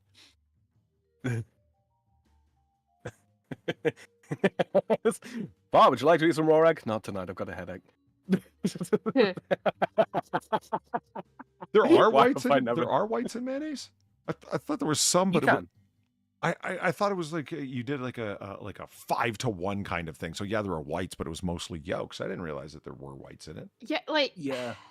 here's the thing with the egg white thing for me, at least. For the most part, yeah, if it's on its own, it's disgusting. If it's mixed in with something like it's a cake or it's mayo, it's fine. The It's just the idea of it as well, of like just the egg white on its own, or like cooking it in the carbonara, right? That's a no-no for me. Because it's The- not, pre-mixed. If that was already mixed into the sauce, it would probably be fine. the trick with it is like normally, Polly. Yeah, you're right. When it comes to mayo, you don't use the white because there's an awful lot of water content in there that's very very difficult to emulsify with the oil. Okay. But the trick to it is because if you're like me, and you have mayonnaise with quite a lot of things like tuna and all that kind of shit, or you make a lot of potato salad, rather than having shitloads of egg whites left over that you then are basically obligated to turn into a meringue. Right. Yeah, if you actually meringue whip your egg white first, and then once you've sort of prepared your basic mayonnaise, fold the egg white into it, you end up with a very very light fluffy mayonnaise that's that doesn't taste very strongly, as it were. Doesn't taste very strongly of egg or the oil that you've used, especially if you make mayonnaise with olive oil, which I caution against if you don't like the taste of olive. But yeah, you can fold the mayo into the fluffed egg whites, if you will, and yeah, it stays as mayonnaise. It doesn't demulsify, and yeah, and saves you throwing away loads of egg white. It's tricky to get right because you got to do it slowly, but if you're making your own mayo, you got to do it slowly anyway. Let's Oh my god, look at that. There's a question, Polly. There's a question. Are you a folder when it comes to pizza slices? When they're this big, I yes. didn't realize that you other than that, no. could. Yeah, I you didn't don't realize cut that them was a small. thing. To fold a pizza? No. You're wow, Really? seriously? That's interesting. I'm shocked. Yeah, like when you get the jumbo slice. If Valine's here, No, she knows I about just the jumbo eat it slice, but flat. no, people this is I a, didn't realize that people fold it. oh, that's a hugely American thing to fold it like that. Yeah, absolutely. When you get like a stone baked pizza far, there's and the base doesn't always form like a hard enough layer, and you got big cut slices like that. Yeah, you try picking them up flat. You can't. All the toppings will fall I off. do though. I do though. Like whenever I've had like it in the past, like the rare times, like I do that. I don't fold it. What's the dish called where it's basically just a pizza folded in half and then sealed? Begins with C. A Calzone. Calzone. Yeah. Mini calzones. Yeah. That's what you're doing. Cougar Knife, thanks for the buck. What's up, Dick Nips? What? Nothing. Just got here from a Randy Monkey stream. Did I miss any Nick Ricada gossip? Okay, a few people. Not really. A few people said that Only they had our just come sympathy over for here him. from Monkey stream. Somebody should tell Monkey I said what's up. I haven't talked to him in a while. But yeah, a few people asked about the Nick Ricada thing in the past few minutes. We talked about it earlier, but it's just, there's not a lot of information other than, you know, poor guy got arrested. And I say poor guy because, hey, listen, I don't know the man personally, but he's always seemed like a pretty straight shooter to me. And if one thing stands out about the guy to me is the way he talked about his kids. They're homeschooled, all 5 of them, right? And he had a lot of opinions on parenting and fatherhood and whatnot. He had his fatherhood streams where there was like 5 different guys that were all fathers that would get together and just talk in and around fatherhood and parenting and whatnot. Sort of like the tongue-in-cheek, you know what's bad about being a dad, like that kind of stuff, you know, dad grumbling, that kind of thing. He would seem like a caring father. So the child endangerment charge kind of fucking bugs me. It's like, I don't know. That doesn't... And what led to him getting raided? That's what maybe that information is out there and I'm not privy to it or I'm not aware of it. But yeah, it kind of leaves me bothered because it just really seems to come down to he had an ounce in his house. It's like, well, what about the gun? Lots of people have guns in their houses. Every son of a bitch that worked for him. They were all gonna be better off dead. Hell yeah. Gamer Valine, thank you for the $9. I hate this breaks the internet bullshit. It didn't break the internet. The writer's just a moron that didn't take 2 seconds to comprehend things like a pizza crust is bread. I hear you about the break the internet thing.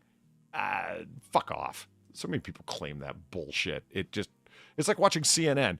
Do they ever take that tracker off the bottom of the screen that says breaking news? Ever? Everything is breaking news to them. Everything is an emergency. You guys keep it cranked up to fucking panic levels 24/7. You realize after a while that just isn't taken seriously, right, fuckers? But I remember when, don't get me wrong, I'm certainly no fan of his, but when Bill O'Reilly used to get criticized for being at an 11 all the time. And it's like, yeah, but that's all cable news.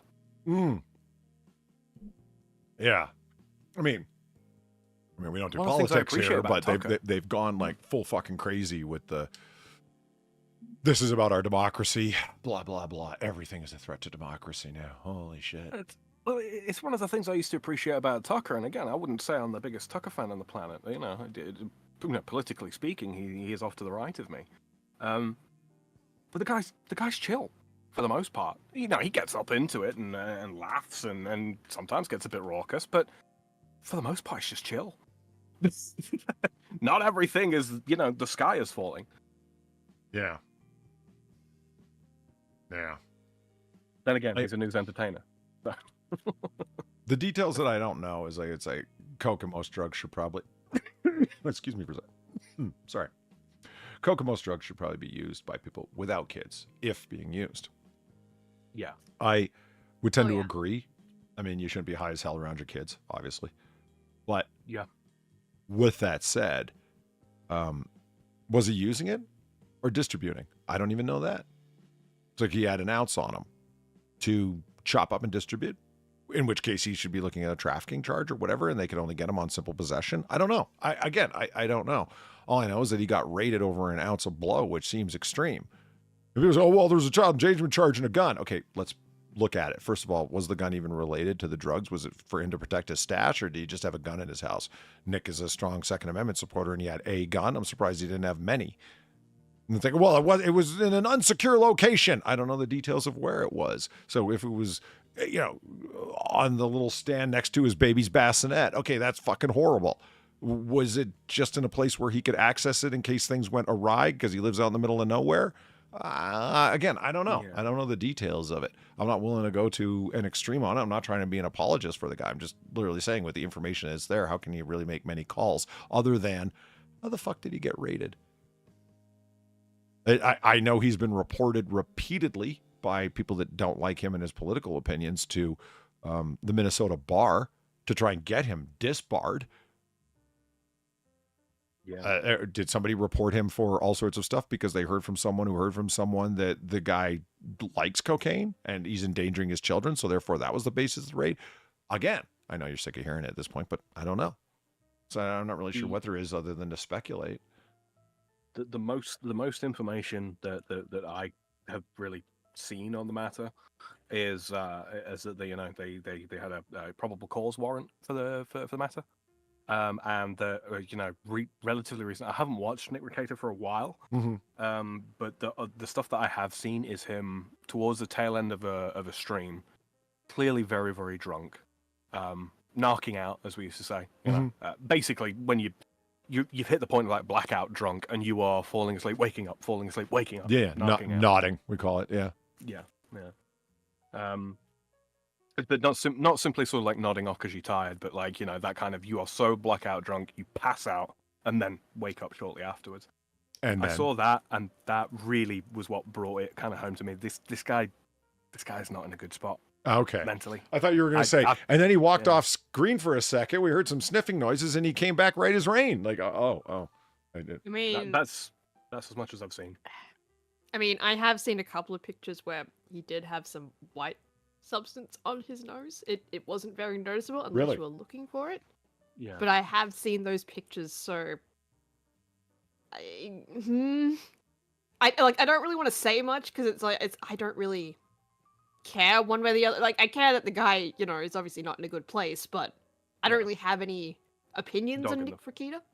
Yeah. I just don't, because it's not something I really delve into, right? But at the same time, I think he might have been doing the coke at least. At the very least. Heard is all I can really say, because it's like, I don't know. I haven't read the reports. Not that I trust news media very much, but again, I haven't even heard that. Well, the police said that this happened. Okay, so people in chat are saying he had more than coke. Police reported that there were unidentified pills and a mystery brown powder, along with him having marks on his arms, conclusive to hard drug use. You mean consistent with hard drug use? I seriously, for his sake. Yeah, I mean, if he's hitting the main vein, that's obviously very, very bad. Don't mainline anything, guys. Come on. But and that actually happened. I'm not sure what you mean actually happened, Toby. In terms of him being reported to the bar or the drugs he got busted with. Like, okay, I'll believe he got busted with those drugs. Why not? Nick did openly snort coke off screen multiple times on live stream. You know what? He bought a Fruity Beauty. You know what? Like a Fruity Beauty. Sargon got accused of that a whole bunch of times. He leaned down on stream and came up, and it's like, how do you know he just didn't blow his nose? Or, oh, come on, were you that naive? I'm not trying to be naive. Do it on stream? Who, Sargon? Yeah. No, I'm saying if I was on camera or what have you, I wouldn't blow my nose in front of the camera. I know. It was Decorum. Carl Benjamin actually said that. He goes, guys, I was fucking blowing my nose. Now, he may have been a spectacular actor in terms of his believability in denying it, but I believed him. But I'm also a fan of Sargon, so it's like I'm biased there, right? But it's certain. Let me put it this way. If the guy's doing a lot of blow, it ain't working for him the way it works for most people, because at that time he was still rather rotund. Yeah, if you want to see how that works with people that are a little bit overweight or rotund, as I love that word, rotund. But look at Fruity Beauty, like the one I mentioned of like, oh yeah, so he pulled a Fruity Beauty, because that's exactly what she did when she was big into her drug phase.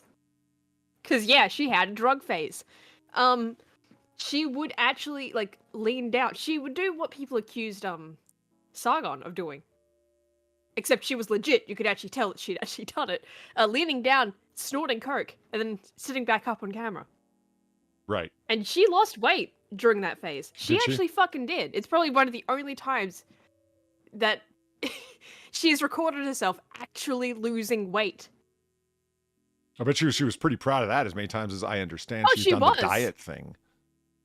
Oh yeah, no, she was proud of it, but it's just she was losing weight for all the wrong reasons at that point. Like it wasn't her actually changing like her diet or doing exercise or anything. It was just drugs. All right, fine. You ain't gonna sell the habit to me anymore. Jeez. Holy No, I mean, no, don't do that. Don't fucking No. do that. It's not a good idea. No, don't do that at all. And I'm not trying to make the point that, like, well, okay, what about this fat guy who did cocaine and he remained fat, like Chris Farley, rest in peace. I'm not trying to say it's 100%. I'm not so stupid as to, no, you do one rail and you lose 50 pounds. No, I obviously don't think that. It was just people saying, no, Sargon's a cokehead. And it's like, oh, come on, guys. He doesn't talk nearly as fast as I do, and I don't go anywhere near blow. So what the fuck? You know, and if that were the case, it's like, oh, haven't you heard how quickly Sargon speaks? Oh, are you kidding me? Ben Shapiro would have had 15 heart attacks this week if he did. Speed talking ain't got shit to do with it, man. I choose to believe. I speak fast. Does that mean I do coke? Reminds me of Tretch's rhyme back in the day. You think I'm rapping too fast? I think you're listening too slow. I'm reminded of Arnie, you know. Sleep faster. Yeah. Right? Yeah. I was just thinking that as well. Just sleep faster. Just sleep faster, idiot. Okay, my sympathy for Rakita comes through in so much as, like, I've had problems with alcohol in the past. You know, it's no secret. You know, this is one of the main reasons why I don't drink habitually at all anymore. No, I've seen what it does to you and how it messes up your life and the headspace you're in before you get to that point and where it leaves you. Even soon after you stop, it's not good. It's really fucking not good. So yeah. Here's my final take on it. And then I'd like to think that this is Monkey's take as well, because Monk's a pretty good dad from what I understand, right? That's where his mind went. That's where my mind goes. Because I think, like I said, him and his wife were really into homeschooling their 5 kids for all of the reasons that somebody homeschools. And I can't do the stream here. And like him and his wife had this thing because he streamed so much about, well, I can't do it tonight because soccer practice and ballet practice and all them other things, right? And my mind went right away. If the guy's doing drugs, it's probably to keep up with the insane pace that he set for himself. Not an excuse, just information. I can see how it happens. Yeah, information into the set. If he did get himself in a drug situation of doing a lot of drugs, he strikes me as the kind of guy that, hey, shouldn't he be? Is this not where rehabilitation, the rehabilitation aspect of the judicial system should come into effect to get this guy right Absolutely. And back with his family, as opposed to send him off to jail forever and a day? I don't understand that, like, ooh, he had drugs on him. It's like, well, if it was all for his personal use, shouldn't the concern be to get this guy in a fucking involuntary rehab? Does that make sense? I'd like to think so. I'd like to think so. Mm-hmm.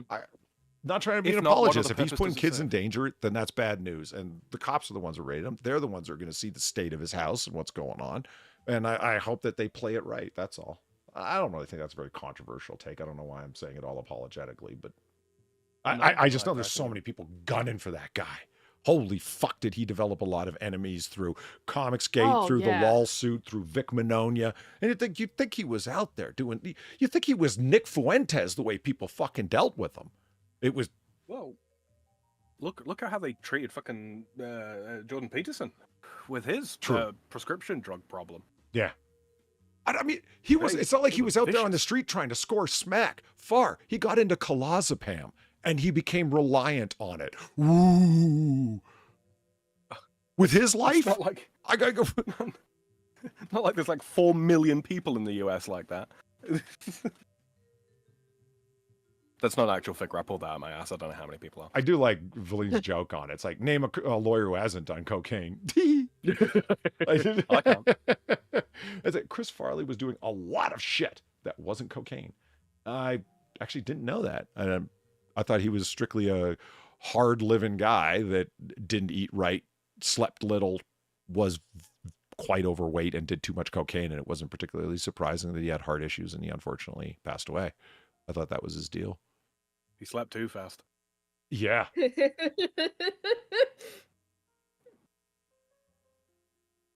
Yeah, I will say this, Sam. Like, if there's somebody, let's say that it was strictly a matter of, yeah, it turns out that Nick is a pretty hard-going alcoholic. He has all the signs. I'd be like, yeah. I wouldn't even argue with it. It's like, sure. Yeah. I see him hitting the sauce. Like, I wouldn't try and match drinks with Nick Wakeda, from what I've seen. No. I mean, I've watched his 4 and 5 and 6 hour live streams, and damn, like, yeah, I drink on Noir Bar. I got a drink right there. But it's Maker's Mark, by the way, in case you're curious. Did I tell you that I found a bottle of Maker's Mark? Oh, yeah, I told you, Sam. Yeah. You did, yeah. Yeah, I found an unopened bottle of Maker's Mark from Christmas. Okay, who cares? Because I ain't got that bourbon money, yo. It's like finding $20. It's like finding a score down the side of the sofa. Exactly. Like, it wasn't like finding gold. I realize it's just Maker's Mark. But number one, that's my weapon of choice. And it was unopened. It was like, holy shit. Like you said, Sam, it's like finding a 20 in your couch. What are the odds, you know? Thank you, Smurf, for the $1. He says, let's look at the martyr and his drug problem. And you got your answer, Chess Hours. Who'd I donate to? I forgot.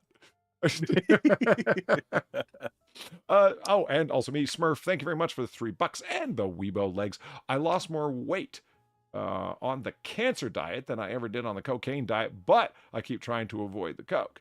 It's better than cancer. It is. It is. Yeah. Yeah, I've done the cancer least thing. It's no fun. At least you can stop the cocaine when you want to. Okay, that's stupid and obvious, but also so very true. Yeah. I mean, it kind of goes without saying, but I'm saying it. Yeah.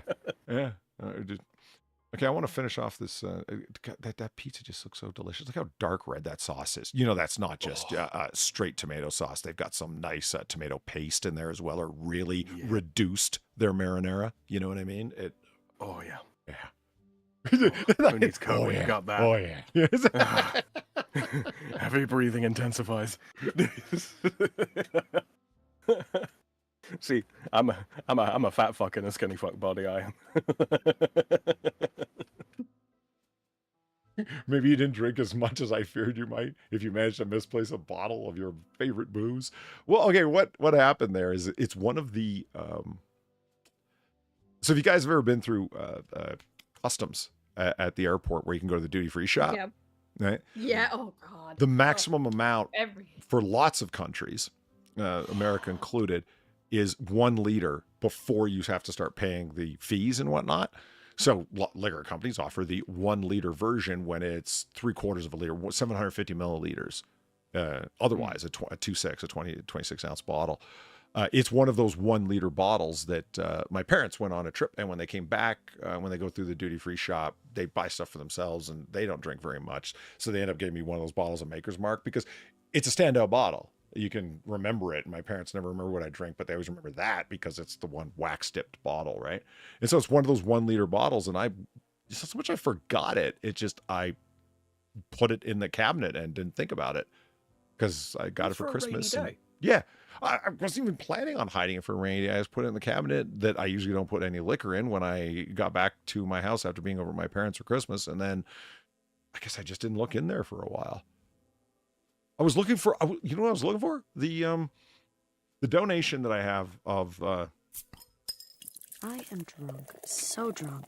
I cannot get up. I can totally get up. It's fine. I just choose not to.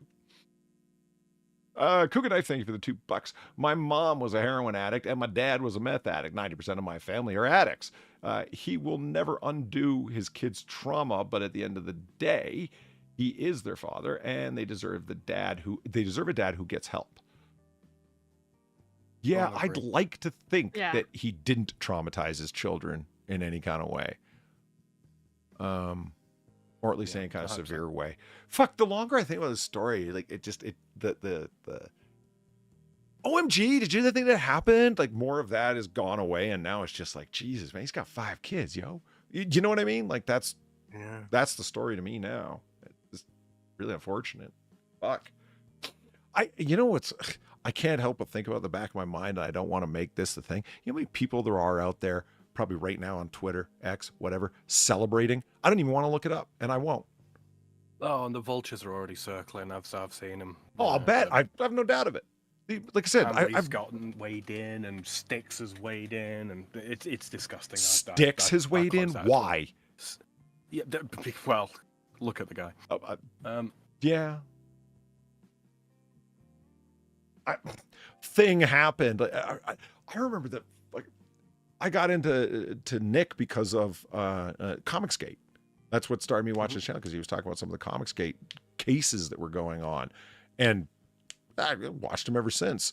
I don't watch nightly. I don't know, I probably catch about a stream or a video a week. But that's enough to keep up with what someone's doing generally. And yeah, I saw that he was still heavy drinking, but I never saw any signs of particular drug use. Then again, I wasn't looking for them. I don't know. That's yeah, like I said with that picture that I saw, it took me a moment, and it was mostly because the whole reason the picture was there, right? Yeah. It was someone saying, yeah, so he went to the bathroom. Like this was the context, right, of me seeing this picture. The description was he got up off the stream, went to the bathroom for like a weird amount of time, came back, and he had this like white powder on his nose. And to be fair, you had to kind of really look for it. It was there. Don't get me wrong, it was there. And it wasn't just me, oh yeah, the idea is now planted in your brain, so now you see it. No, it actually was. It's just you have to look. Yeah. It's not, it wasn't a light reflecting off his nose. It wasn't like some kind of illusion. There was a white substance on his nose. I don't get that. Oh, I mean, unless you're doing like a Tony Montana nosedive, I don't understand how that happens. No, I mean, I don't do these drugs, so I have no idea the logistics of it. But I'm just saying, like, that was what it was, and yeah, you had to be looking to see it. It's not like it was completely obvious. Yeah. Looking for something here. But once you saw it, you couldn't really unsee it. Yeah, a lot of people have said that. I mean, I don't know of a lawyer that ain't done blow at some point, especially when they've set themselves a high pace. Looking at you, Barack Obama. Yeah. Well, I'm not making it up. He's the one who admitted to it. That's what they call diffusing a bomb before it goes off in your face. Right. I would say 80% of Congress has done blow at some point. Oh, yes, I would buy that. Yeah. Pelosi. Oh my God! Have you seen how Skeletor her face is? Yes, she does blow right now. It's the only thing that staves off the weight of her rampant alcoholism, allegedly. Nice. There we go. That's the picture I was looking for. Hold on, check and see, but you guys can't. Give me a sec.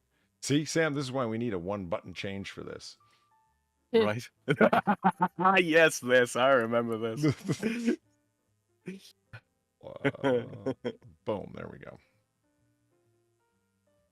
That really is a fucking Tony Montana face as well, isn't it? Yeah. Well done, Weebo. There, I can get the center of the screen. The Weebathon. When she had that unfortunate dog incident, and that's where that came from. We need a thumbnail for the stream, and that was it. And I'm like, well, if she's Scarface, we might as well just put her in front of a giant pile of cocaine. And in happier news as well, have you seen how the scars like vanished? Oh yeah, it absolutely has. Yeah. Don't get me wrong. I mean, Weebo does periodically put the makeup on, but not always. Not always. She streamed with myself and Eve and Zell a couple of times, and the face shows up there, and yeah, it's unless you really know where to look, you just don't see it. Miracle of plastic surgery, I suppose. Yeah. Given how bad the injury was.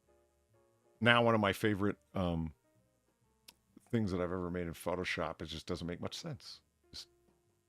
Yeah, the poster that she's got behind her on the door. You have any idea how proud I am that she made this into a poster that's on her wall? I mean, you should be. I mean, it's a masterstroke of of artwork, Polly. It took multiple layers to get it to look like her, but to be of the style, like of the high contrast black and white. Yeah, it wasn't easy. Yeah, vectorific. Yeah, I actually still have it came from this picture. Really? Yep. Huh. With a lot of editing, but yeah, I needed her face and her head tilted to the side slightly, and I was watching a bunch of videos and came across this moment where she slams her book shut And she's and it gives the judgy look. Yeah, the slight eyebrow. She is a very expressive person, our friend Weebo. Yeah, and this is a completely unrelated picture that I kept for different reasons.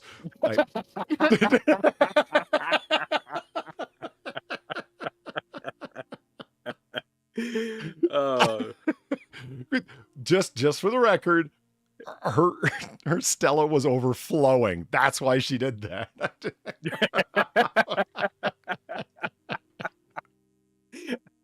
I'm going to refrain from making any comment at all. Because I can already hear in the back of my mind from my own thoughts.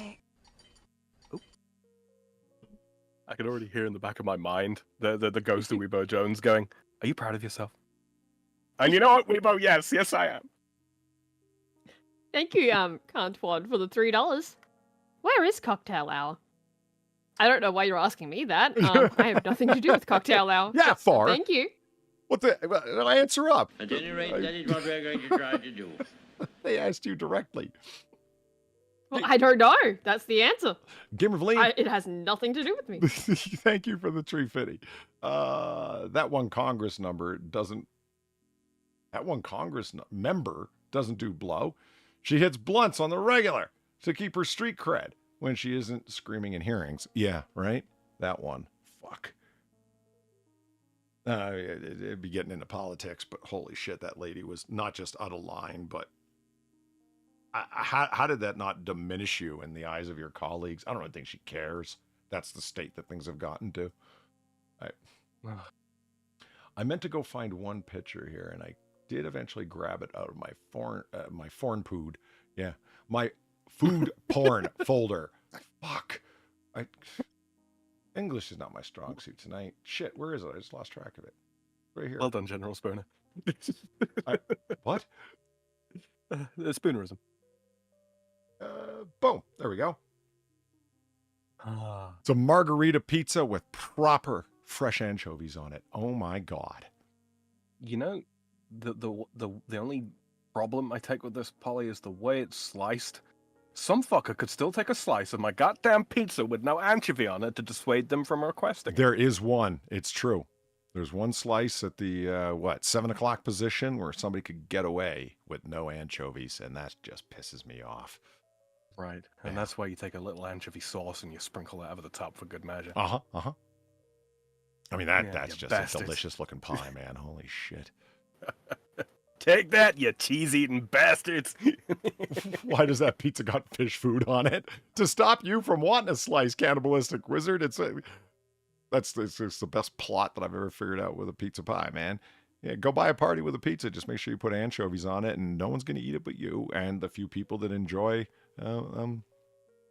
It's salt with benefits. That's anchovies, man. Mm-hmm. They're salty and buttery like and MSG. Delicious.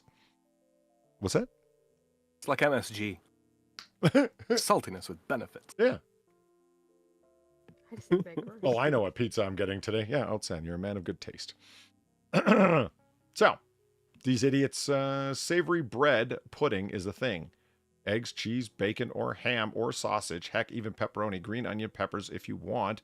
A web search for savory bread pudding would be a good start to help you figure it out. Also, don't give any to the monster that you left in this predicament. Meanwhile, a fourth road, put some cheese on them and bake them to make cheesy bread French toast sticks. Put egg, chopped bacon, or sausage in to make breakfast pizza. You know, you could also take some tomato paste and just kind of like smear it over the top and then sprinkle with cheese and then bake it. Re-pizza your pizza? Yeah. Yeah. Why don't you go get some pizza toppings and fix your fuck up? And in future, when you make it mac and cheese, just buy some pizza toppings and put those on the mac and cheese instead. Yeah, like, why did they decide to buy pizza and then remove the pizza toppings off pizza and put it on the mac and cheese? Like, what is the logic here? What was the process of how this happened? I remember, Polly, I'm fairly sure it was you. It was either you or Zelthor that originally showed it to me, but I'm fairly sure it was you. Mm-hmm. And it was just a tray of cheese with a little tomato sauce on there, and then pepperoni, slices of pepperoni, or pepperonis, I suppose you could say. Mm-hmm, and it was just on a tray, and then it was slid. The entire molten, cheesy, gooey mass was slid on top of. I think it was mac and cheese. Oh yeah, I remember that. Yeah, it was a sizzling pan that was still red hot when they slid the whole gooey awesomeness off. Yeah. Oh. Yeah, that was something. It was Zelthor would probably have that. I think that's where I got it from, or saw it for the first time. It was an abomination in the eyes of God, but the most delicious sin. Yes. Like Roger in American Dad did. You know, when he ate the most decadent recipe imaginable. The final stage was putting a silk sheet over your head to hide your shame from God.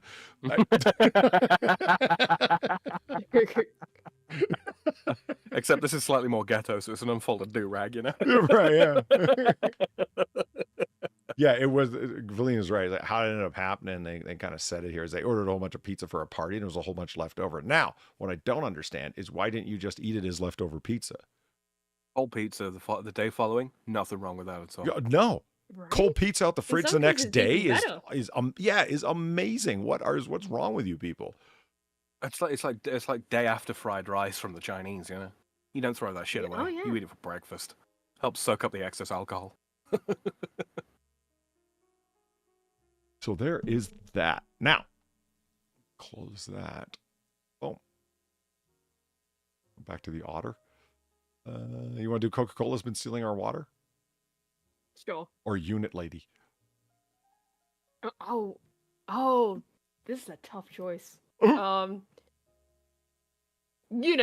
All right. Let's go absolute unit. Unit Lady. I think this is gonna be funny. Pause tranquilizer.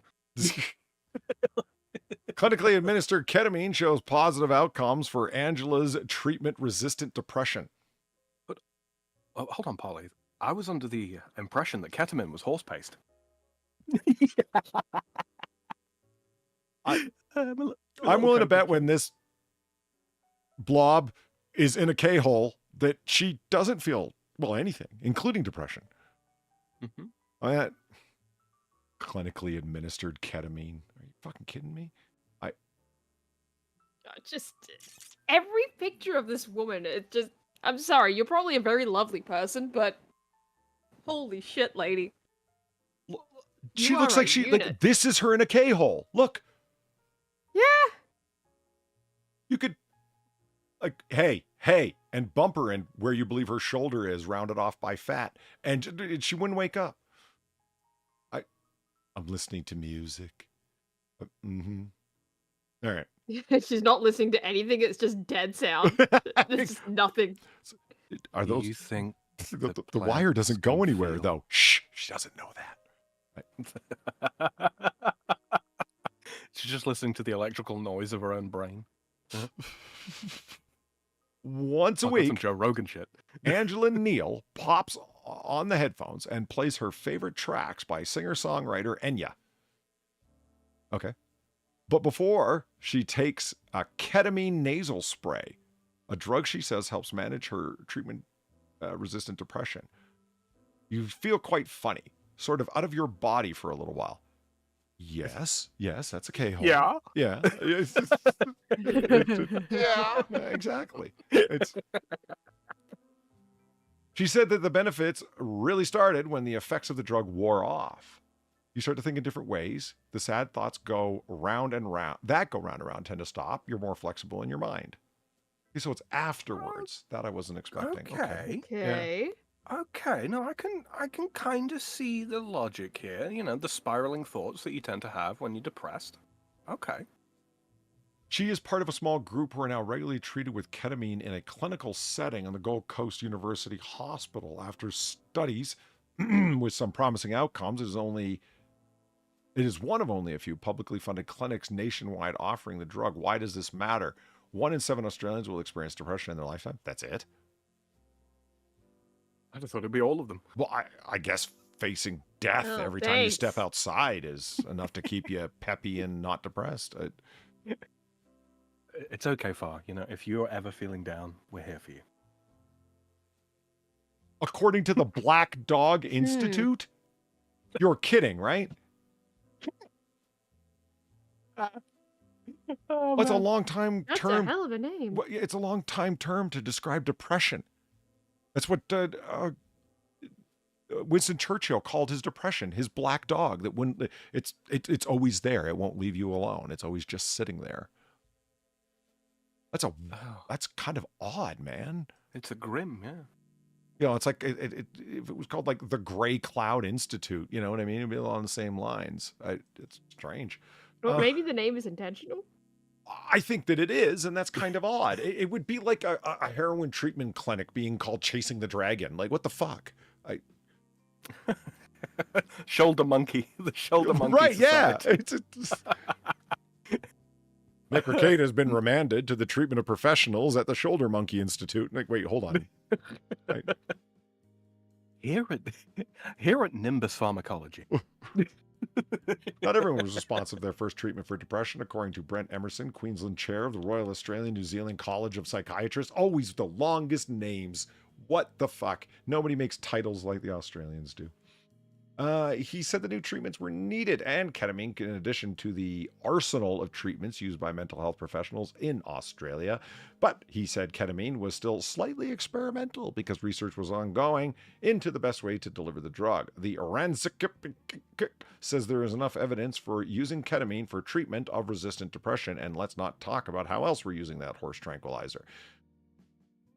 Here's the proof ketamine works. Ketamine has delivered promising results in research over the years, most of it experimental in sketch homes while people listen to Rob Zombie, but, you know, let's not either there nor here. It caught the eye of Associate Professor Samanthi Sarma, who runs the clinic Miss Neal Visits for Treatment. She contributed to research publishing the British blah, blah, blah, blah, blah, blah, blah, blah, blah. Just hire an editor, guys. So can I get treatment with ketamine? Do not expect your doctor to prescribe drug to treat depression at your next appointment. Oh, well, fuck off then. I was looking for some free bumps, but I guess not from here.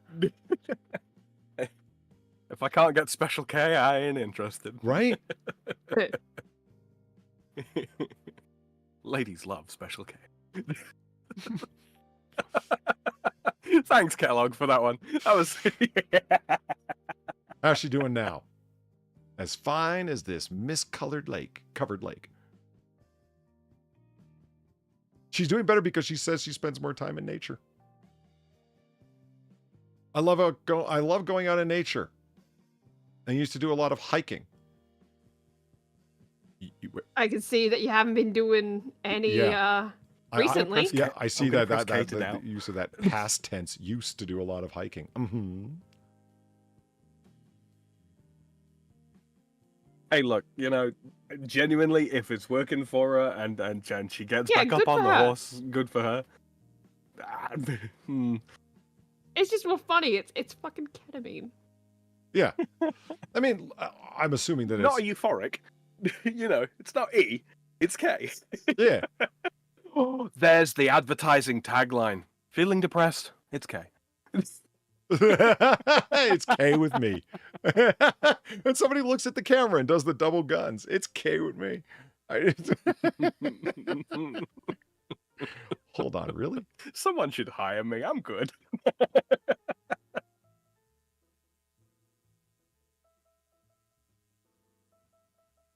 Well, there's no good pictures here. Here, I'll show you what I'm just complaining about, chat. Is that model train enthusiast recreates Adelaide to Victoria broad gauge rail line in his rumpus room. I wanted to see like the whole thing from like drawn back, and it's like his model trains, people really go to town with them, and it's very fucking cool. And women usually hate it, which is all the more reason to get into it. So obviously he's found a treasure here in this lady. But Smurf for the $1. He says, if the K fits, wear it. Yeah.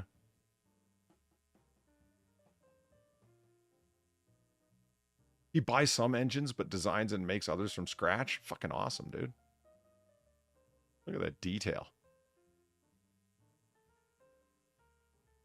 Explain how draught became draft, Sam. Do you know?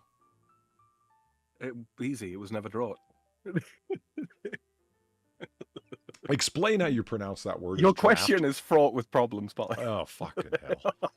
Then why isn't it fraft with problems? Different origins of word, I would imagine. Gamerfeline, I am not an autist because I appreciate somebody's attention to detail, okay? Come on, Polly. Have a law at someone else's expense. You know, people in America, all over America, say it's draught because draught. Yeah. Yeah, but they also say Worcestershire. That's one of the hardest words in existence to pronounce. Worcestershire. Worcester. You realize that half the people in fucking Britain would disagree with you, right? They'd be wrong. Wow. In the same way that it's not Leicester. It's Leicester. What the hell's Leicester? It's a place. Much like Worcester.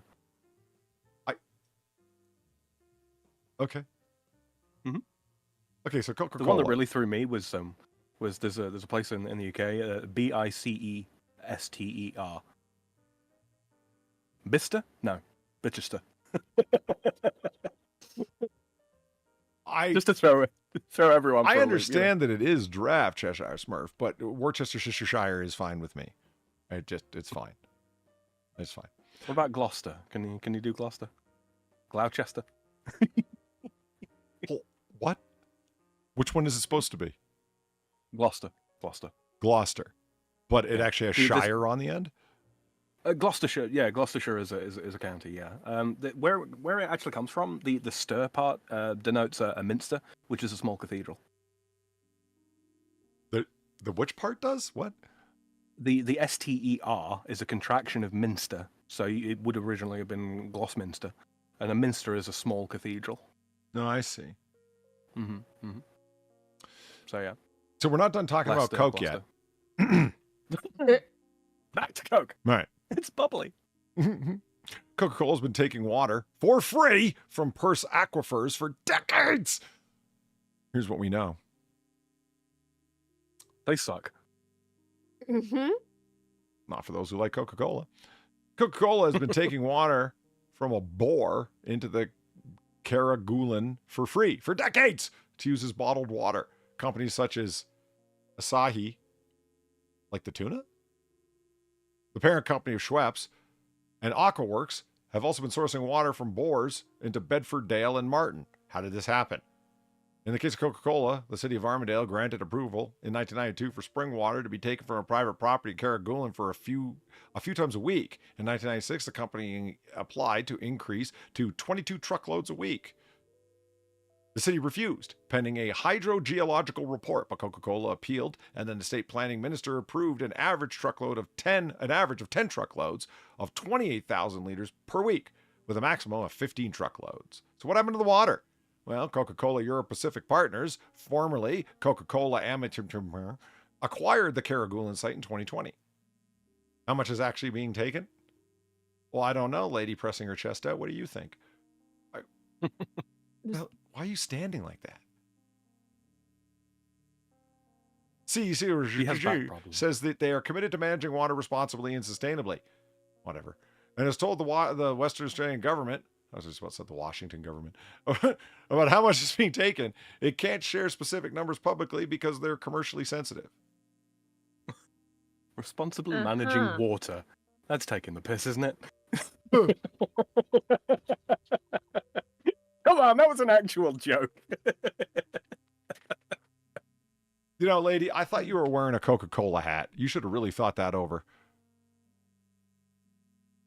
She's wearing a hat for her cherry orchard. Mm-hmm. Linda Moore is the water great again. Of the Irimpley cherry orchard in Raleigh Stone, says she wouldn't usually need to be watering at this time of year. It's the driest year since 2010, which was a really dry year.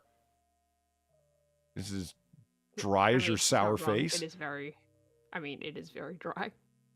Great place to have an orchard. I want to establish an orchard. Where? In the Sahara. Yeah, I mean, I don't understand okay, Gamerfeline says, they acquired, so you mean they bought? Doesn't that mean not free? I'm confused at it seems they violated their order of how many liters, how often. they could take. It's not like they've been getting it for free. I mean, if they are, then just ABC News, then say outright they've been stealing. They never use that word, misappropriated. They never say that. Are you guys just legally concerned because a mega national corporation's been using this water? You don't want to fuck around because they, like Mr. Burns, they got a team of highly paid lawyers scare the shit out of you. Yeah, one of those. I would think of it like this. You know, you remember they used to have like prepaid petrol pumps back in the day, Polly? They had what? Prepaid gas pumps.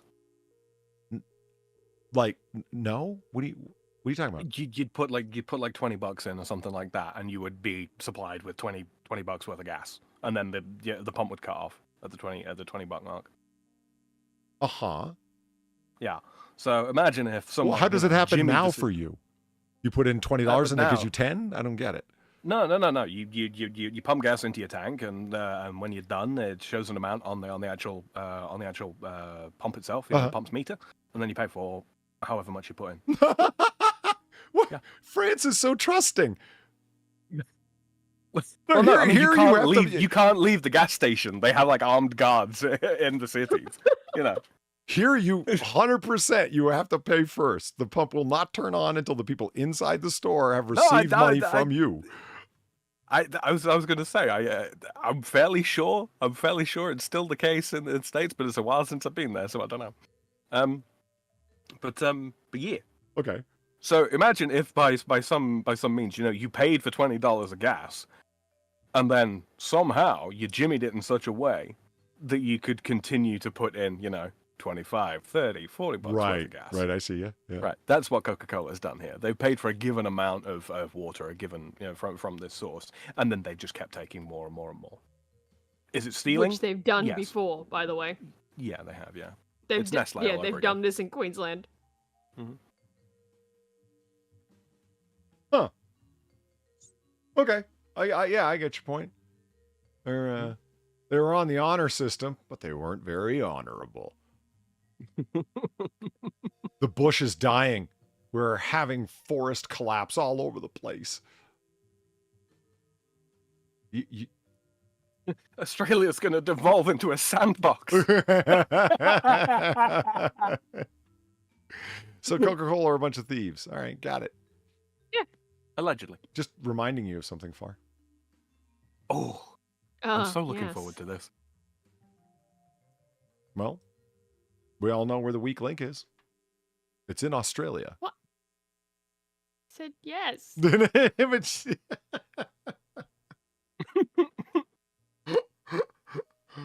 We'll do it. We will. It's going to be a thing. Going to make it happen. I was thinking for the people who died most egregiously, Far, we could do some animatics. Oh God.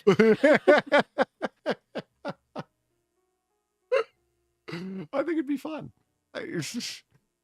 You don't want to do one of, oh man, especially like Nero or something. I'm just trying to think of where I would find the time. Like I said, the weak link's in Australia. So Shut up.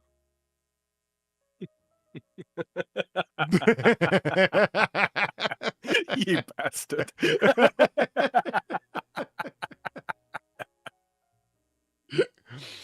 Yeah. I don't know how she stands sometimes, Polly. I really don't. All right, Far. I'll give you the choice. All right. So we have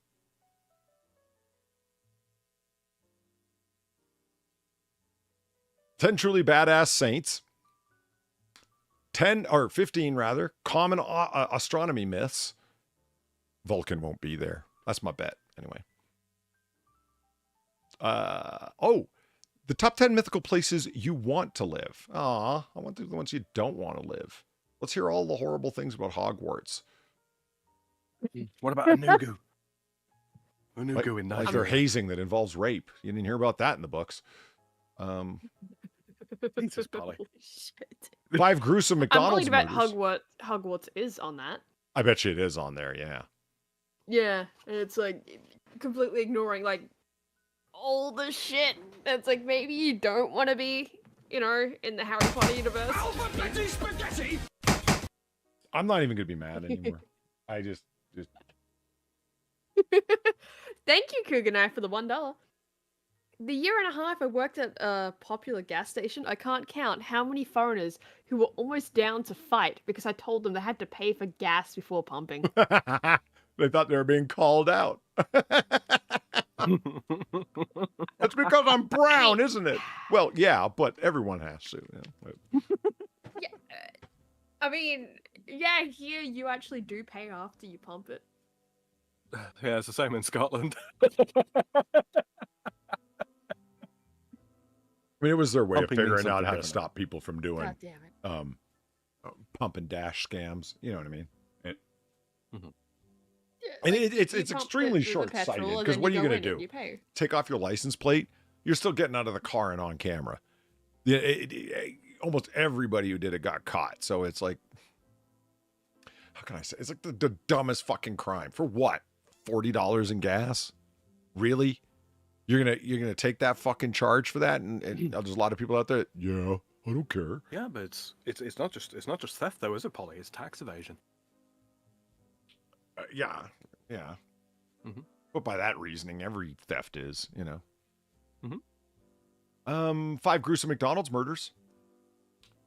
10 foreign foods that are actually American. 10 great cheeses you should try. No, I don't want to hear about the fucking... Who suggested that article? At any rate, that is what we're going to try to do. Well, you They must know have that excellent fucking taste. goddamn maggot cheese is going to be on there. Gamer Valine, thank you for the 350. Oh, I understand. We have post-pay fuel at marinas, but you typically have to have dock space at said marina. Yeah, so they really, really know who the fuck you are.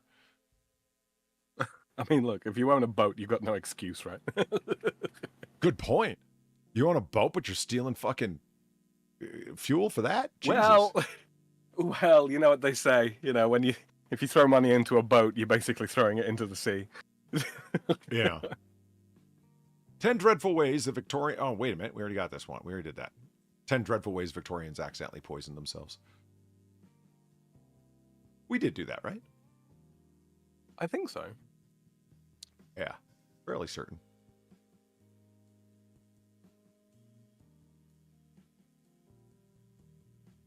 That is a solid choice, though. Ooh, Pecorino's number 10. I like Pecorino. I've had it. Solid cheese, right? Solid cheese. Yeah, it's not a crumbly fucker. That's for sure. 10 seafood facts that will surprise you. We know what a fan you are of seafood, Far, so Yeah, there's boiled shrimp, there's fried shrimp, there's barbecue shrimp. I don't know. Are you still with us there, Far? I am. I don't know. 10 cases of mothers killed by their own children on Mother's Day. Wow. That's so specific. I know. What the fuck? Oh, here's a good one. This one might interest you. 10 times people swore the apocalypse was just around the corner. Numbers 9 through 1 are just Jehovah's Witnesses. Got him. Listen, just stop. I mean, I've heard the rumors that they're recalculating again. It's like, no. Just stop. You know, you know what you were saying earlier? Stop helping. You know, people that go to Jehovah's Witnesses churches are like, guys, no, look, we've already got a credibility problem with this. Why are you going to do it again? So what do you think? Oh, screwed that one up. Okay, so I don't know. here, I'll give you I think I have. the fast list again. Here we are. Okay. So we got 10 tiny creatures capable of killing you. 10 times people swore the apocalypse was just around a corner. Weird cheese. Foreign foods are actually American. 5 gruesome. It's just too many choices. I'm not gonna lie. Like, I'm a bit like, whoa. Like, way too many choices. He's American food or tiny creatures. Ooh, 10 conspiracy theories from countries. See what I fucking mean?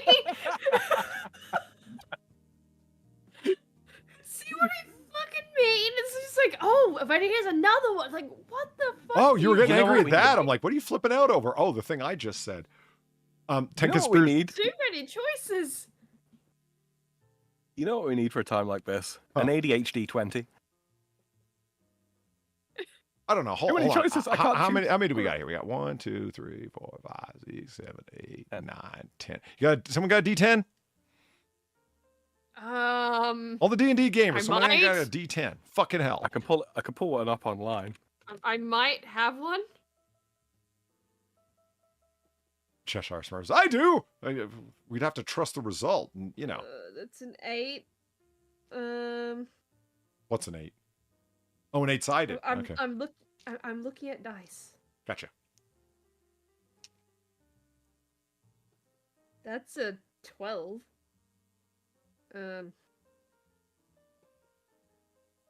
That's a 50-cent euro. Why do I have a 50-cent euro coin? Okay. What else is in Far's junk drawer? Go on. There's a rubber band. I think it's a Russian coin as well. What the fuck is that? Why do I have that? Oh, here we go. Thank you, Hold up. BG. I can actually trust the results because I'm the one doing it. That's a 100-cent American piece right there from Cougar Knife. Thank you very much. The individual pumps at most gas stations can be toggled from off to on at the register like a light switch. It was tradition to make... Hold on. Oh, asshole customers. I thought that might have been a tribal name. A-hole customers take 10 minutes plus to fill a tank while we watch the cameras and laughed. Has this happened to you? What, in terms of filling my gas tank? No. No, I make it a point whenever I move to a new area to all the ladies on the till, the kiosk rather, where you got to pay for your fuel. I always make a point of chatting them up, getting to know them. Yeah, I That think way I found a D10. Well, it's okay. We got one right here. Oh, well, I see. But now you know what your Excuse D10 me. is, so it's a win-win. Well, kind of. I'm gonna have to dig through the bag again if I ever want it. Wow, they got the Star Wars specific dice. That's kind of cool. Huh. Rolladvantage.com. Okay, so I rolled one to see if it worked. And it does. Okay, so let's go with the D. Okay. Go with the D10 again. I'm assuming this is actually random. And here we go. Big McDonald's murders. D5. And that's 1, 2, 3, 4, 5 mythical places you want to live. Oh, god damn it. And look at the first one. Camelot. No. Why would you want to live in fucking Camelot? I don't know. Let's see why Jamie Frater does. It's okay. He was fact-checked by Dickens Girl, rather.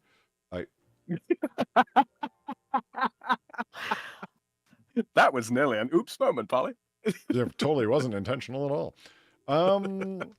Reason for living here. King Arthur lives here, and you can joust all day long. That's it. Yeah. That is some weak reasoning. Yeah. Only if you're a fucking knight. Can you joust? Maybe if you... Yeah. Well, Merlin's there. Doesn't he have some, like, resurrect spells or something for your 20 deaths that are going to happen in the first 5 minutes you're jousting with no skill? Polly, it's Merlin, not Jesus. Yeah. The Touche. last line of it, too. Oh, and the ultra hot in a medieval way. Guinevere lives there, too. Yeah, she's kind of Well, we know she spoken puts for. out. Yeah. Well, that didn't stop Lancelot. Fucking Well, asshole. yeah, but at the same time, it's like, what? You live in Camelot and you just gotta see Guinevere walk in the streets? I don't think so. Yeah, good This- point. That's not a reason. You probably have your face cut off for looking at it, you know. Great to live there if you are noble. I actually don't know the Arthurian legends well enough to know what the day-to-day life was like in Camelot. I mean, did they even get into it? I hadn't thought so. Well, broadly speaking, it's England, right? Medieval England. Yeah. God, that bad, huh? Or at least what the French thought of medieval England. Mm-hmm. Mm-hmm. You know? Camelot comes from the Sorry. legendary British tales of King Arthur, who may or may not have been real. In Camelot, we find Arthur's famous round table, where his knights used to sit around like equals and have a few beers while they discuss the latest knightly conquests. Camelot is surrounded by forests and rivers, so you can get to a spot for fishing or hunting if it floats your boat. I don't know. Medieval England was kind of like stay off the king's hunting land or you will die. Well, feudalism, right? Yeah. Justice and peace reign in Camelot. If you're a nobleman, sure. When Arthur took over, sure, but Arthur was a fucking arsehole. King of all the Britons. I got a sword from a watery tart. It's fine. You leaving him way out of this. Garden of Eden. Reason for living here? No need to work, food Why? aplenty, and everyone is naked. Well, I just said. Yeah, but the appreciation for nakedness only came after the consumption of the fruit of knowledge of right and wrong. So if you lived there, it wouldn't matter to you. Yeah, I mean, after that, it was just shame. Many people believe Eden was a real place, just as many don't. Okay. I don't know where you're getting your numbers on that, but it just seems like a pointless thing to say. But the fact is, if it were real, this would be a spot to settle down. The Garden of Eden is full of trees bent over with fruit, and the animals are friendly. Not only do you get to eat until you can eat no more, but you can ride lions and tigers all afternoon. Seriously, it doesn't get more awesome than that. Just watch out for the snake. Holy shit, this list is terrible. Yeah, this is awful. Oh, El Dorado? Yeah, El Dorado's next. Why? Because everything's gold? What the fuck? Who cares? It's fucking. Chad, have you read any Mesoamerican history? Yeah, we can see a little bit further Yeah, down. that's not than a cool the frame place. is showing you here. Like we can see number 8, which is El Dorado, and it's like the famous golden city in pre-Columbian South America, and it's like. It's like reason for living here. It's a city of gold. It's like, yeah, but if everything's made of gold, it's of no value. You fucking called it. What? Right. Yeah. Sam called it. Yeah, it's because it's gold. Well, that's what I mean. But what else is El Dorado known for other than being a legendary city where the streets are paved with gold? Human sacrifice. Well, that's something to look forward to. Garland Wars. Oh, wait, I already did human sacrifice. My bad. El Dorado is a legendary city of gold. I know.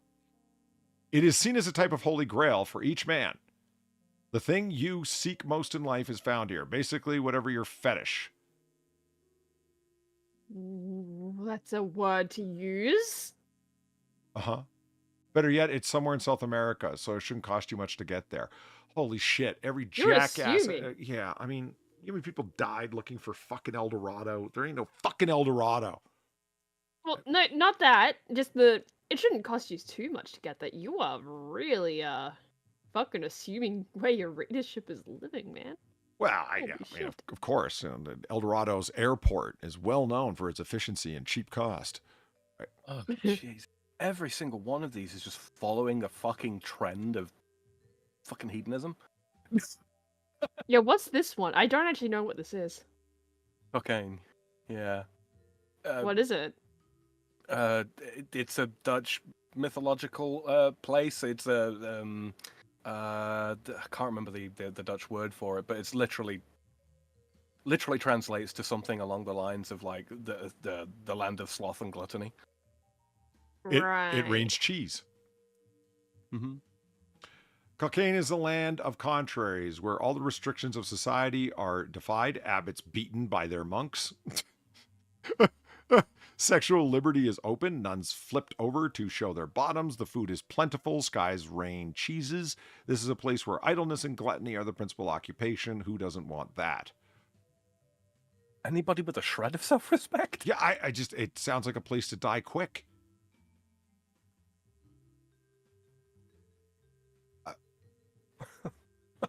It's not a place of a lack of want. You know what I mean? It's a place of more than you could possibly handle, so die. It rains cheese. Pleasure Island, right? From Pinocchio. Yeah. All right. Number 6. Bimini? What is this one? Baymeni? Yeah, I don't know this one. Cougar Knife, thanks for the $3 in the Weebo legs. If my sad bank account asks, this is my last donation. Can you send me that Turkey Man video over Twitter? cougar knifed. I can't explain why, but I need it. Well, it was never a video. It was just a still image. And now I don't believe the Turkey Man is the reason that video got taken down on YouTube.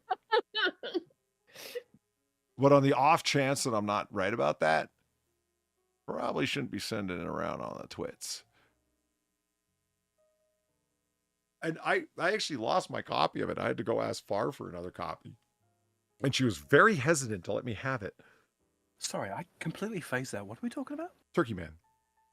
Oh, Turkey Man. Yeah. I was trying to put 2 and 2 together, and I kept finding bread. What? Yeah, that's how phased out I was. That's why I asked for a DM. Oh, okay. I will go looking for it. If I can find it, yeah, I got your at right there, your handle right there, which is just at Cougar Knife. So I have it. If I can find it, I will certainly send it to you, man. No problem.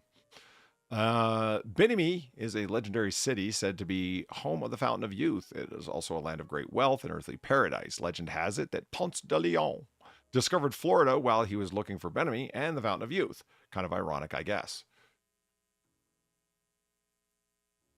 Okay. How's that ironic?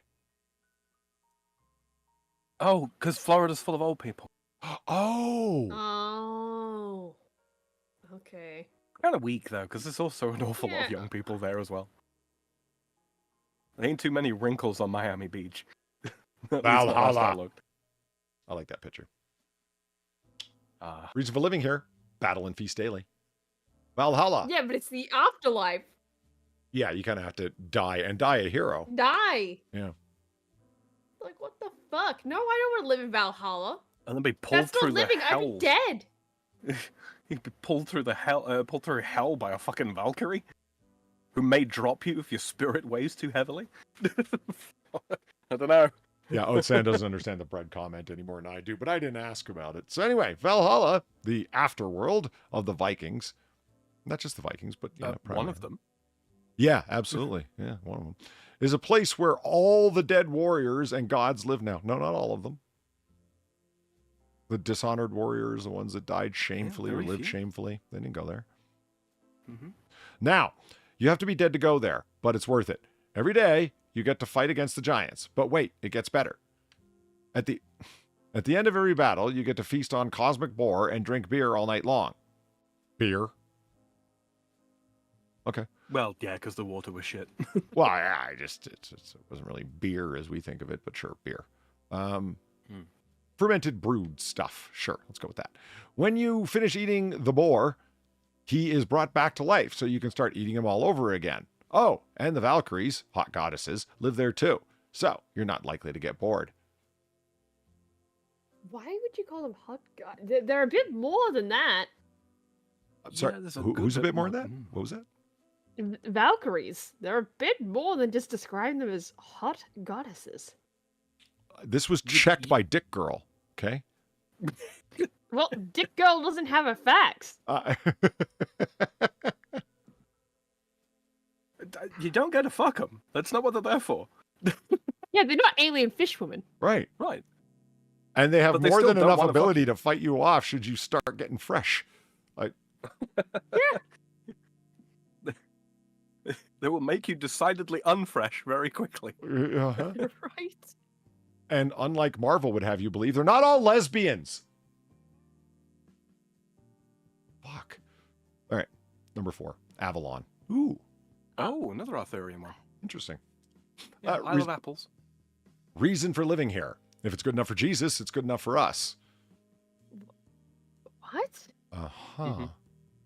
Avalon is a place where King Arthur ended up before he died. It is also the place where King Arthur's sword, Excalibur, was made. In Avalon, you can get the best apples in the world, and presumably pretty damn good cider too. When Jesus came back to life, he is said to have visited Avalon with Joseph of Arimathea, the guy who gave Jesus his tomb. I told you the apples were good. Yeah, it's one of those places that many, many legends thereof. Avalon coming from Old Germanic Apfolon, meaning literally land of apples. Mm-hmm. I see why the repetition of the apples. Dick Girl should have explained that to us. Interesting factoid, right? Yeah, actually it was. Shangri-La la la la la. Shangri-La. Reason for living there. It's a utopia. Hasn't every place been that? Yes. You care to elaborate? Right? Well, funnily enough, utopia means nowhere, so yes. Shangri-La is a mystical city in the Himalayas. It is a permanently happy land, isolated from the outside world. The people who live in Sorry. The people who live at Shangri-La are almost immortal, living years beyond the normal lifespan. The place is so popular that the Nazis sent an expedition to find it in 1938. Fortunately, they didn't find it. I'm not exactly shocked that they sent an expedition to find it. Some of the stuff they did was absolutely fucking nuts. Yeah. Well, when you think you're winning, you know. Yeah. Yeah, like why the fuck not, right? And I mean, it's not like they didn't have a few years of history to kind of persuade them of that they were winning. Yeah. They were for a while. Yeah, that's what I'm getting at. Yeah, they were doing spectacularly well, all things considered. It was just like, holy shit. Number 2, City of the Caesars. The reason for living here, lots of gold and diamonds, and it's magic. Most of the descriptions of the City of the Caesars talks about a city as prosperous and a rich city full of gold, silver, and diamonds. It is described as an enchanted city that appears in certain moments. At least one description says it is located between 2 mountains, one of gold and another of diamonds. What the fuck? This was not helpful at all. Okay. No, that was really just terrible. Okay. Number 1, City of Yus. Reason for living here, orgies. That's it? That's the only reason. Orgies. You know what? Yeah. I think orgies are incredibly overrated. All right? I don't want to be in a massive copulation where there's a whole bunch of men there. That doesn't appeal to me even a little bit.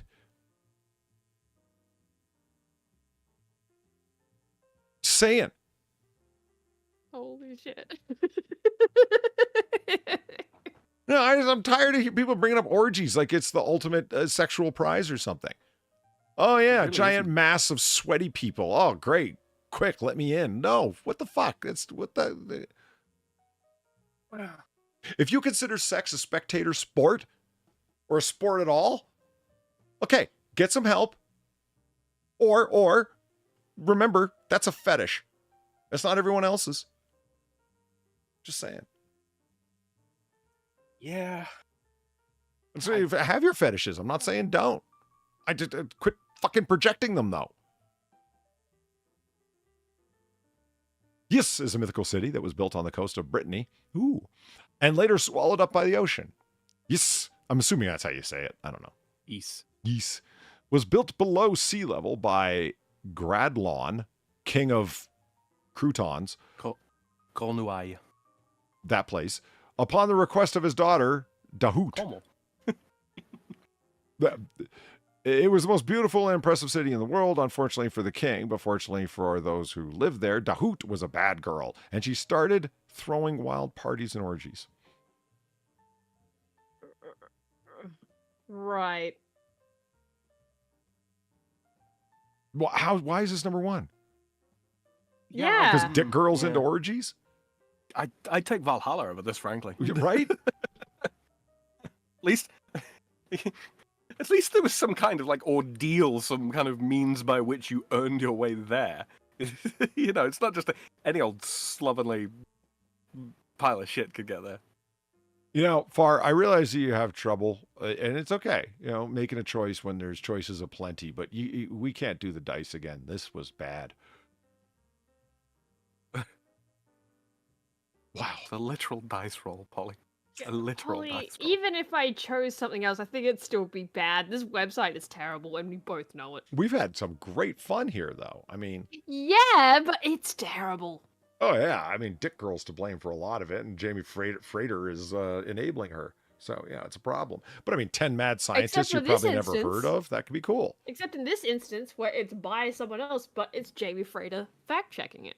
Right. I think Jamie Frater's the problem here. Yes. I He's mean, no brother of mine. what?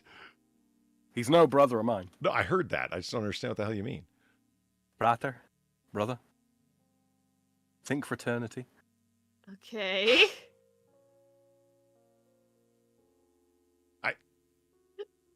You can't hold us responsible to know foreign languages, Sam. Holly, it's fucking Latin. Foreign It's like language. the one. It's the one language I should be able to nail you on. All right, let's move on to some houses that we have for fun times. Oh, did you get the one I sent you? I can't remember. I did indeed. Wonderful. Okay. I can't Make find it now, but I totally got. Oh yeah, there it is. I shoved them all the way over here. It's a dire one, so if yours is happy, go for that one. No. Well, happy for me. Most people probably wouldn't want to live there, but they don't have my proclivities, so yeah. I'll leave you with that mystery. I will be right back. Discuss away. Just throw a casual wild orgy? No, Platy, no. Explain to your wife why that's weird, Far. I'll be back. I don't think I have to explain to her why that's weird. What the fuck, Gladys? People want to know, Far. People want to know. I'm not. Give the people That what they should be want, Far. No. It should be self-explanatory. I'm sure I can convince you. Oh, Jesus Christ. Go on then. Have Mr. Caddington describe why orgies are bad. Go ahead. No, I'm not. I don't think Mr. Cattington can, but I'm sure he can convince you to explain it. Do you want the time until Polly gets back to just be nothing but Cattington? Sure, why not? It's just Mr. Caddington rambling. Why not? I know what I can do. Should have stood away. I know what I can do. Oh God. So, ladies and gentlemen, don't forget that if you haven't already, to click that like button. It needs to be touched. If you haven't already, consider caressing the subscribe button for more. You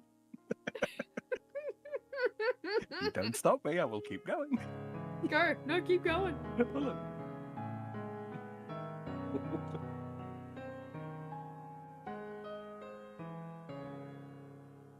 That seems like a very appropriate theme for Mr. Cattington, I'm not going to lie. Why just the French anthem? Yeah, but in minor slow. key. Thank you, Smurf, for the $10. Do not behave, Cattington. I won't.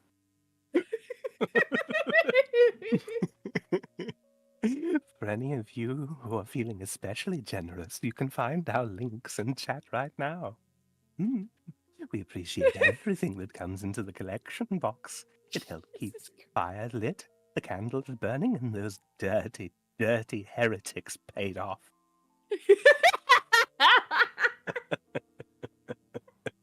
If you're listening in the future and you didn't get a chance to take part in confessional, you can leave a comment in the box down below. Polly reads them all. He sees all, and he responds to most.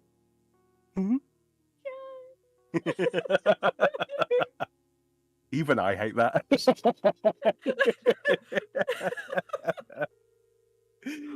just the part of like the confessional is like, okay, good, that was good. That was good. You weren't here to take part of the confessional. Like, holy shit. I'm kind of sad Polly missed that, actually.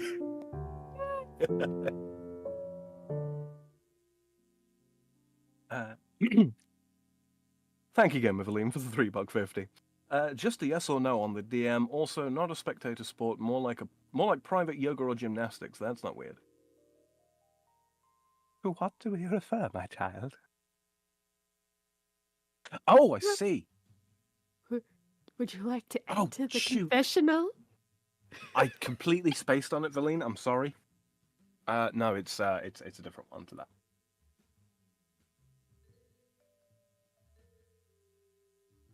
What is it? Cheshire's Burford says, it makes me so happy, no homo, to have Cattington. All good. He's kind of like he's grown out of the mildew, so to speak, in the back of my mind. He's just there. He's just always there. He's just waiting. Blame Far more than anything. She knows what he looks like and everything. Like she's got it all worked out. No, I actually don't. I actually don't have an idea of what to do. Oh, Valine says sex is a sport, not a spectator sport. I get it. I get it. Oh man. Oh, real quick though, Far. Well, while I've got you, what have you been up to streaming lately? I saw some Hollow Knight the other day. Yeah, back to Hollow Knight. I finally got the capture card to work again. Cool. It was not my fault. It was the USB hub. That tracks. Yeah. I mean, it's really, it's really not that surprising, right? But yeah, I finally upgraded the nail all the way. I did not kill the nailsmith. Thank you very much. Huh. What does killing the nailsmith do, apart from preventing you from upgrading the nail further? Oh no, you already upgraded the nail as far as it would go. That's why you even have the option of killing the nailsmith. Oh, I see. It's not. Yeah, because like you upgrade him to like you upgrade it to the final bit, right? And he's like, "Yeah, I can't go anymore. This is my finest work." He stands outside. He's like, just hit me with a blade, so you know it's my life work."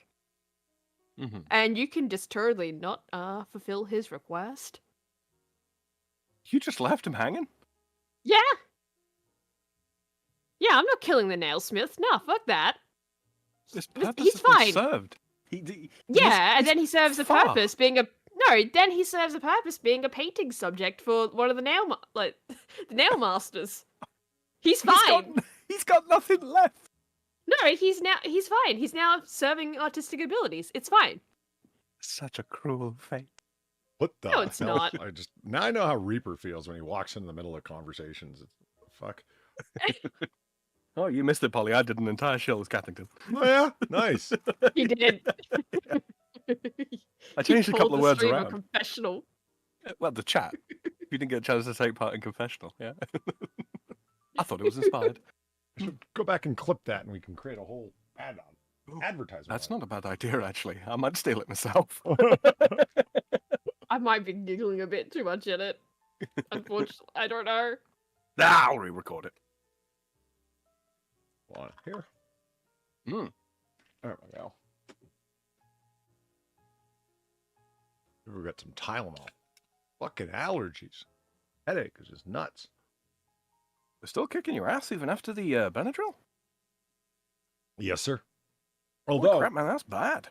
yeah, I gotta say this. Like, my nose stopped running. Like, so it's not like, and the nasal pressure is like way gone. The headache's still here a little bit. So I just took one Tylenol to finish that off. So yeah, no, the Benadryl absolutely did its job, just not completely. Now, have you guys, serious question, have you ever seen a movie with an actor who played such a villain that was so believable that you just never forgave the guy, and every time you see him, he's that evil person? Yeah, a couple, actually. Yeah? Good. Glad it's not just me. It's like the actor who played, I've seen him in a number of different roles, but I remember him always as the rapist in Pulp Fiction. Zed. Right. Guy rolled up on the motorcycle. Who's Zed? Zed's dead, baby. He's dead. I made that line a few times. He's a fine actor. Like, I've seen him in a number of different things, and I'm like, oh, the rapist is here. Great. Because he was so creepy. You know, it's like you played that role too well, and Tarantino, I don't know why yet. Peter Green. Is that his name? His name. Yeah. Yeah. Yeah. And I mean, yeah, he's got one of those. I feel bad about it because I'm totally maligning the guy. He's probably just a totally nice man who loves his family and everything. And he just did the role and read the lines as written. But I'm like, oh, great. The fucking rapist is here. Because that scene was just so fucking horrifying, man. I mean, sure, he got his dick shot off and everything. So he got what was coming to him. But still. You know, he's got one of those faces, and like Matt Smith, who played Doctor Who, and was also in the Morbius film, playing a bad guy in the Morbius film. Mm-hmm. Yeah, they just got one of those faces, right? They're believably a bad guy. Mm-hmm. He also plays Redfoot in The Usual Suspects, if you've seen that film and remember. No, I feel sure I've seen it, but I remember nothing about it. There he is. This Zed from Pulp Fiction, this guy. Mm-hmm. He's the guy who shows up and, all right, go get the gimp. Again, this scene has way more to do with Quentin Tarantino's oddity than this poor actor's oddity. Like I said, he was reading the script as written. You know what I mean? Mm-hmm. He's like, you know who he looks like, actually? He looks like Dark Side Matt McConaughey. As if Matthew McConaughey isn't already that, but yeah. Well, yeah. Wasn't he in The Mask? I don't remember. No, I don't remember. Draco Malfoy. Oh, Jesus, yeah. What's his name? Excuse me. Tom Felton? Tom Felton, yeah. Yeah, very believably. He was in the Borrowers as well. He played the little kid in the Borrowers. I remember that. Wait, really? Yeah. This guy you can't help but think of as a villain? Oh, yeah. Yeah. Really? Okay. Jack Gleason, who played what's his name? Game of Thrones. Valine's screaming at me right now. Not Tommen. His brother. Shit. I'm having a complete mental blank. Joffrey. Thank you, Zed Hero. Joffrey. Oh, what an asshole. Yeah. That's Gleason, Gleason. Jack Gleason.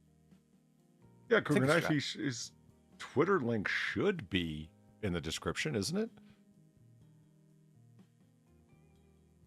I thought I had put all your socials in there.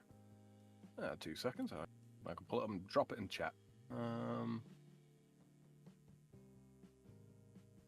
curious if Far has any of these people. I know you're not a big movie fan, but something. I mean, You don't let movie characters disturb you, maybe? Some people are like that. yeah, I don't really know off the top of my head.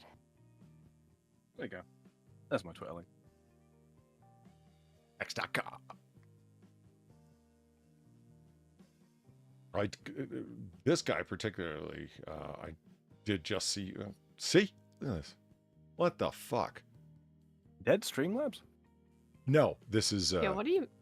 No, sorry, Kuganov said in my chat. Only my dead Streamlabs is in the description. No, that's the active What do you one. mean? Yeah, that's the active. Mm-hmm.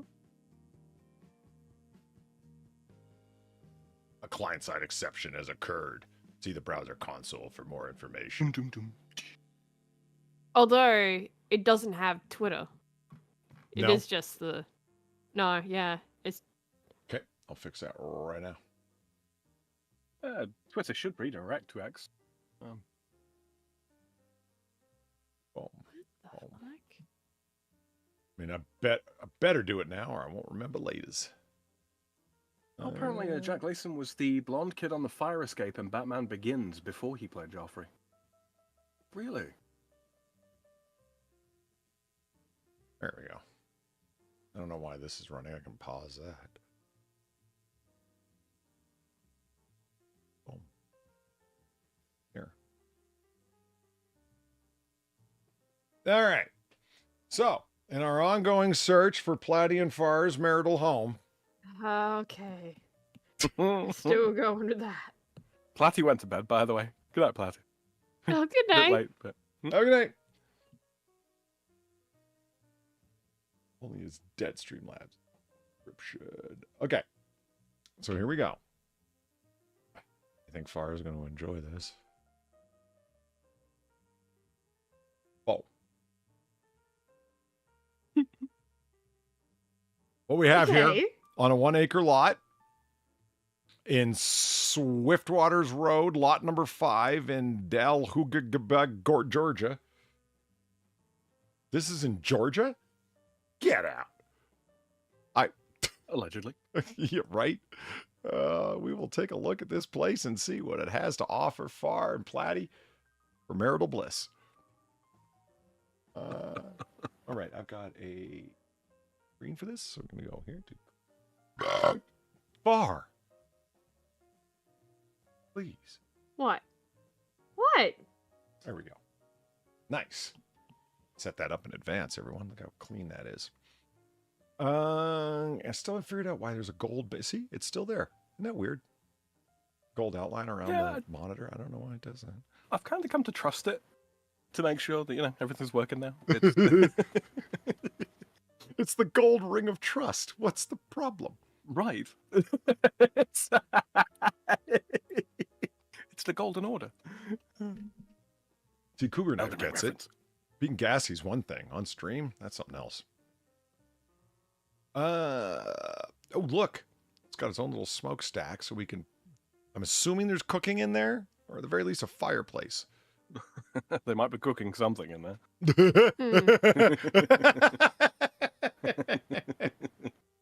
I mean, look, it's Georgia. I mean... You know the thing I like about it the most? Is that it's What's on that? train tracks. I love that. So like on a piece of train tracks, I love that. Wait, did they remove all the train tracks around it, just not that? That's what I think happened. It's No, like, see, what they had is they had a team of guys going around to the back as they were pushing it forwards, picking up the tracks and putting them in front. 'cause, I mean, you got to think, like, it didn't occur to me until I saw it, but it's like, well, yeah, how the fuck else would they have gotten it out there? You know? Yeah, try pushing one of those through gravel. Right? So you can do Uh, anything with enough, human power behind it. And so, yeah, that's what they used to say about the giant bricks to build the pyramids. Well, you give me 5,000 Literally Hebrew just slaves thinking and I can move it. And it's like, yeah, just try working the logistics of that one out, smart guy. You need some tech. Fuck. Give me a Jewish slave force big enough and I'll move the world.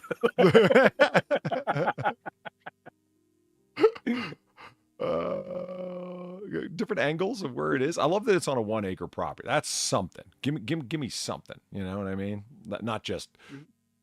I think you guys would agree with me. One of the most annoying things is not like a bad house or a shitty house. It's a bad or shitty house. It's right next door to a fantastic house, and they're just trying to sublet their property and sell off the crap. Yep. Yep. All that annoys me. And they always, when you catch them, that's what bugs me, because you can see part of the house just in the distance. And it's like, oh, you fuckers tried to hide it.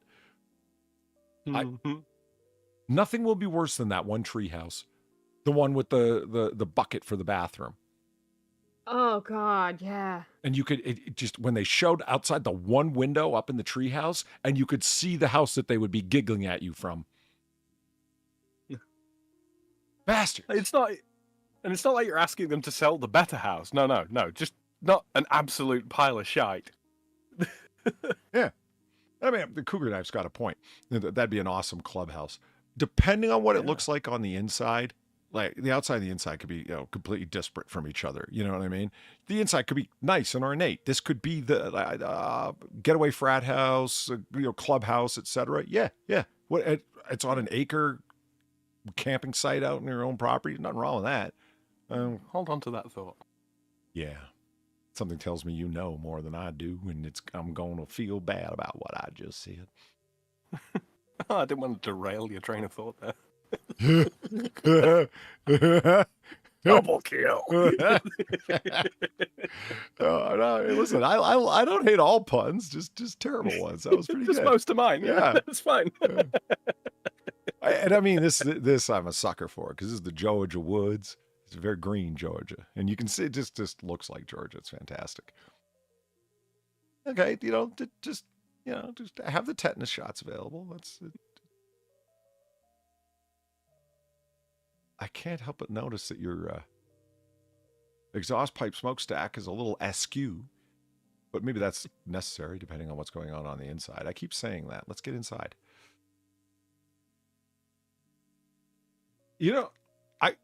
They're all very interesting trees.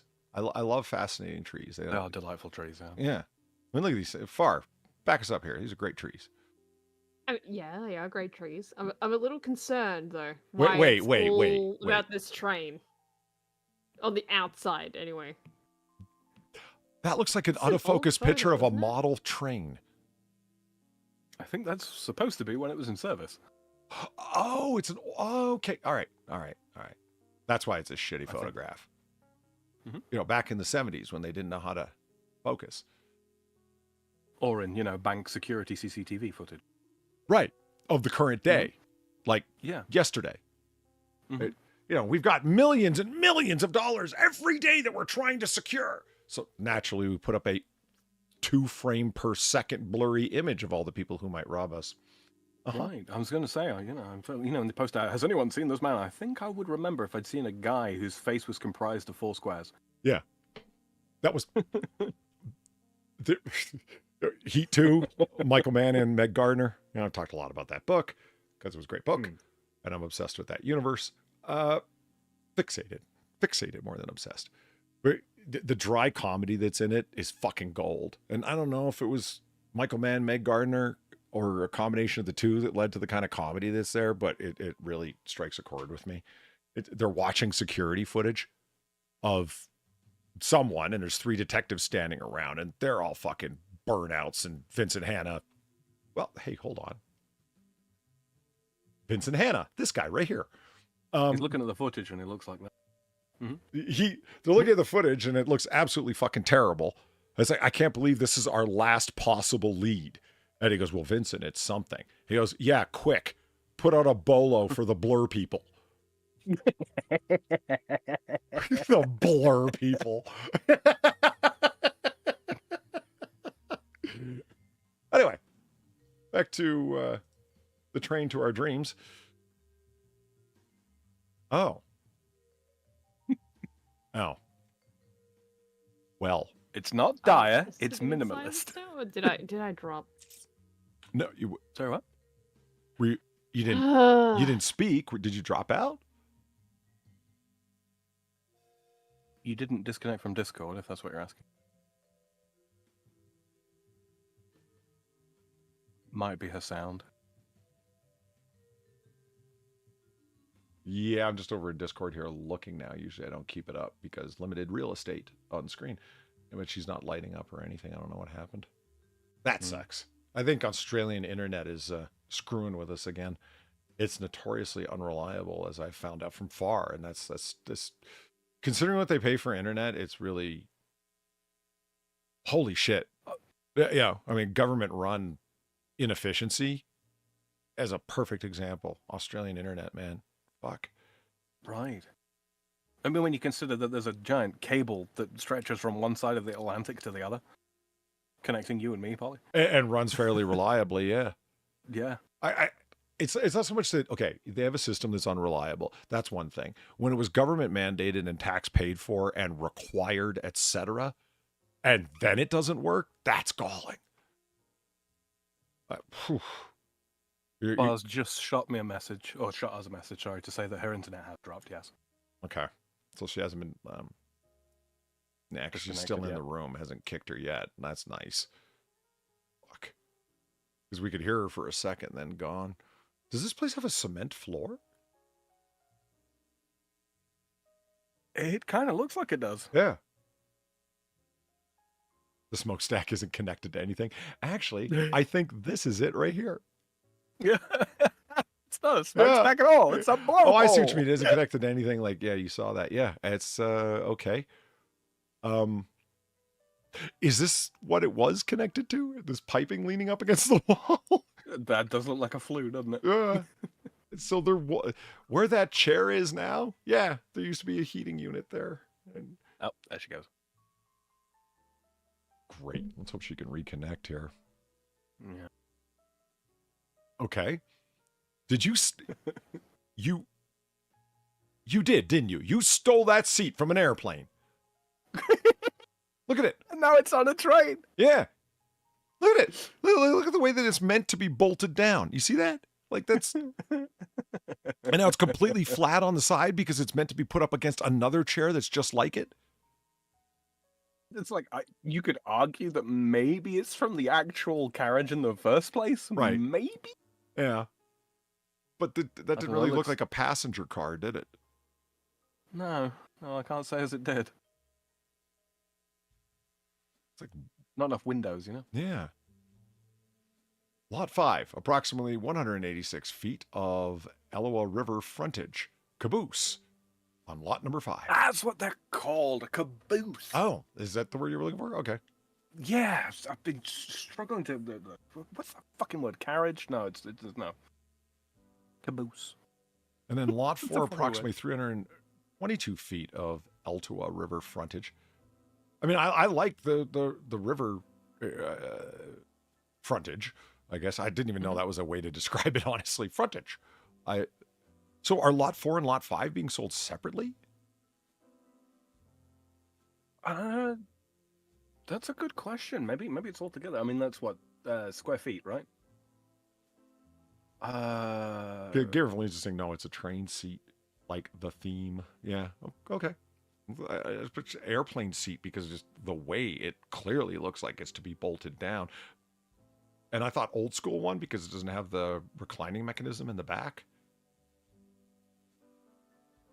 I gotta get better at calculating acres by how many feet by how many feet. I mean, I've looked it up a bunch of times, but I never remember what it is. So I'm having a hard time picturing, is this 1 acre, lot 5, or is it lot 4 and 5 collectively that make an acre? I'm not really sure. An acre's what, 43 something thousand square feet? Welcome back, Far. Oh no. Can't hear her What's up? yet. That's unfortunately. Okay. Oh, hey. Oh, there she is. Nice. Hello, welcome back. Thank you. Yeah, I literally came back to sit down, and it just kind of came back up. I'm like, oh, okay. Well, good to have you back with us. It's like when the internet has moods, right? It's like, oh, she's not putting up with our shit. She just left. We better turn back on, huh? Yeah. Like after an argument, you know, and like, you know, you've said all you were gonna say and all that kind of thing, and you said some things you probably shouldn't have said, and you know, she's just kind of moving around the house now quietly, just getting on with whatever the hell. And like, you feel kind of bad. It's like, probably apologize. So we get a clear image of where this caboose is located, Far, where it's like, you know, Oh, okay. like it's on the left side here. Depending on which way you're looking, but there's a whole, this is a river that runs through this whole territory. And this, I mean, that's a lot of this of both of lot 4 and 5 that are facing this river. And that's really cool. It's really cool depending on where it is. And yeah, I keep saying really cool. Okay. I keep assuming crisp, clean, freshwater river that's got fish in it. And you know what I mean? For all I know, it's like a fucking slime hole. Yeah, it might not be that. Right? Oh, yeah. Don't imagine. Check. As anyone who's listened to this show for any amount of time, you know it is a long-standing dream of mine to own property that has a babbling brook on it. So, you know, I got to be careful not to get suckered. Never tell a realtor what you dream of, you know? Mm-hmm. They'll tell you whatever the fuck it is they're selling you has that, whether it does or not. You know, this has a babbling brook on it. It's an apartment on the 8th floor. What the fuck are you talking about? You know, it. Yeah, step into the bathroom. This is it's an uncovered manhole. That's what it is. Thank you, Kukanai, for the block. Should I say fuck it and buy some flyover land near some Amish and have them build me some cheap and quick structures, then find some loyal farmer wife and pump out tons of babies?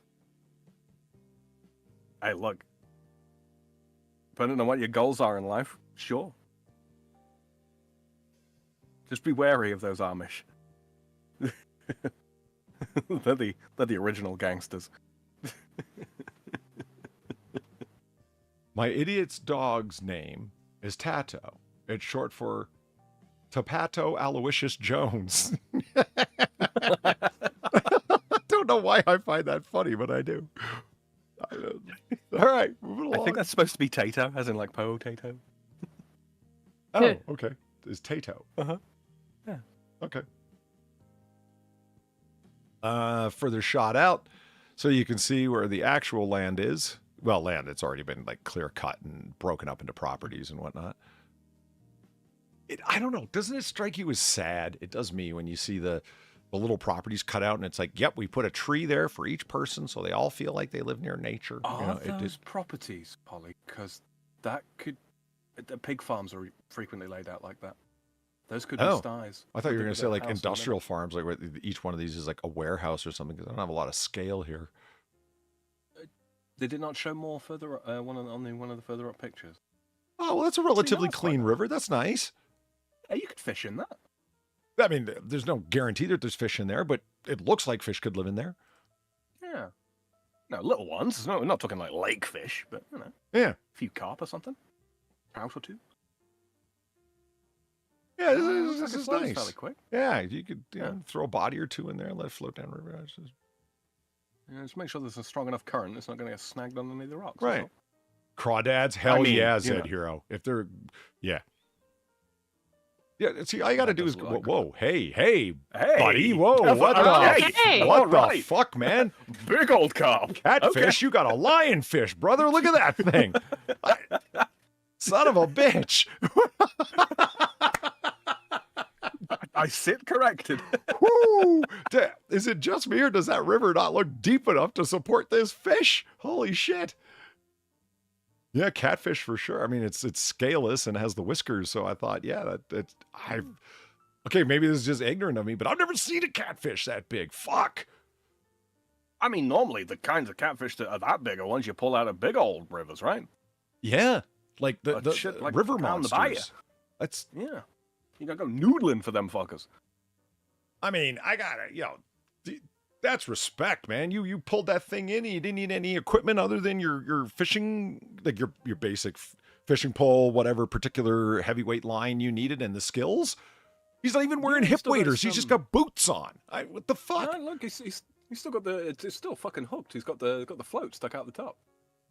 That's a small catfish? Fuck, I'm out of touch, man. There are monstrous, like truly monstrous catfish. Yeah, something like 5 feet long. I did not know that at all. Yeah. And look at that gut on him. He's a biggin. You ever had a catfish for? No. No. It doesn't. It doesn't taste fishy, if you know what I mean. I was gonna say I've never had a catfish. I find lack of opposable thumbs means they can't hold the rod.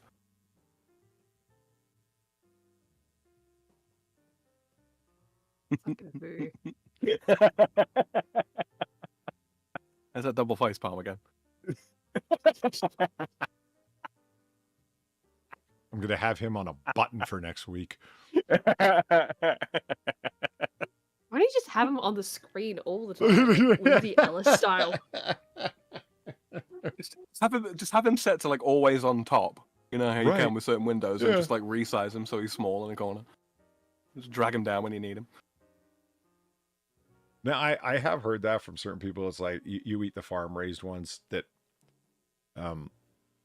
don't eat fresh caught catfish because they're bottom feeders, et cetera, et cetera. I've heard all sorts of reasons why. I don't know if they're true or not. I'm just not that knowledgeable about that. But, okay. Ooh, look. See, if I had property like this, I'd be like a 12-year-old boy again. I'm going to go build a fort. Like,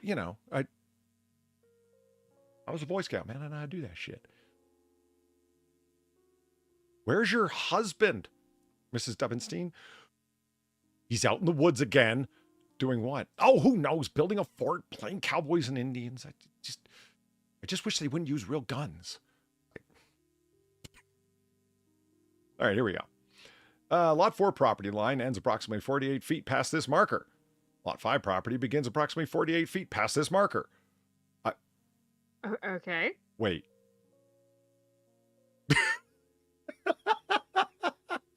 Am I just tired and drunk, or does that not really help very much? Not really. What state are we looking at? Georgia. We're looking at Georgia.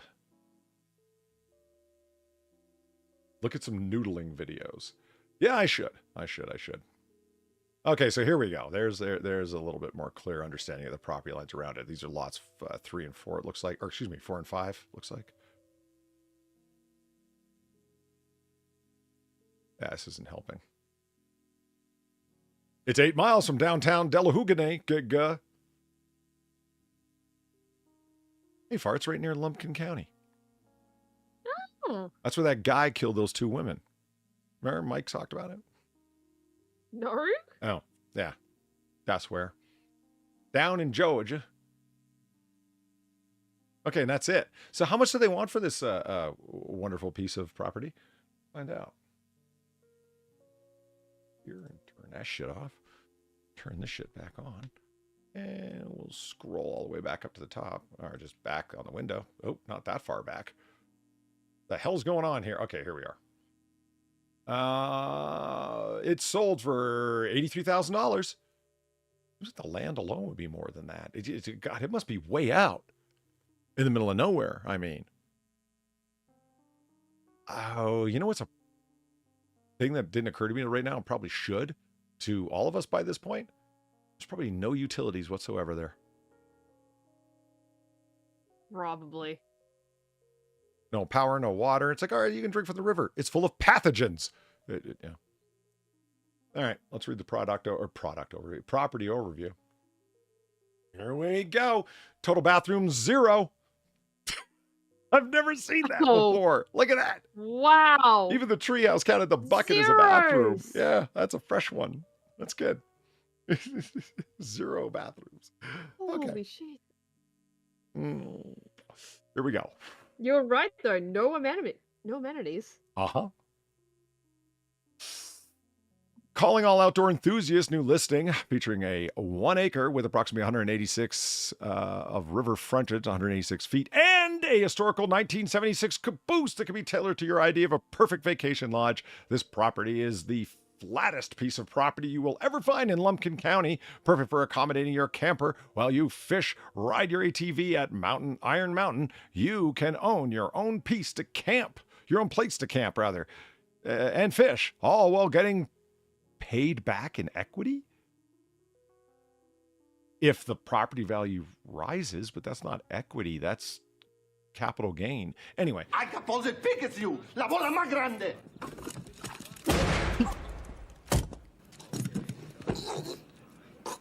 that's what I say to you. Tell me to drink from the river.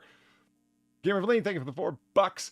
I sent you a house that isn't quite Noir Bar weird, but oh, it's so disappointing when you figure out that you've seen it before and how modern decor has ruined it. So you're telling me that you sent me something to depress me? Got so many people in my life that like doing that. Okay, I will check it out. Thank you, Valine. Where was I? You can own your own little piece of camp and fish, paid back in equity, still not. Pan for gold as an added bump. Pan for gold. Oh, you can pan for gold. Okay. I can't believe they're suggesting you pan for gold as an added bonus. You must be out of your fucking mind. Lumpkin. Yeah, okay, so you have no bathrooms, but you can pan for gold. Yeah. You feel like being Who a true... needs toilets? Right? When you can pan for gold. Sorry. No, I just... Sorry. I just... You want me to be a redneck? Hoping to strike it rich in my own little piece of the river? Man, I think rednecks would usually be smarter than that too. Fair enough. I mean, I'll build my own still or turn that caboose into a fucking meth lab before I pan for gold, man. Come on.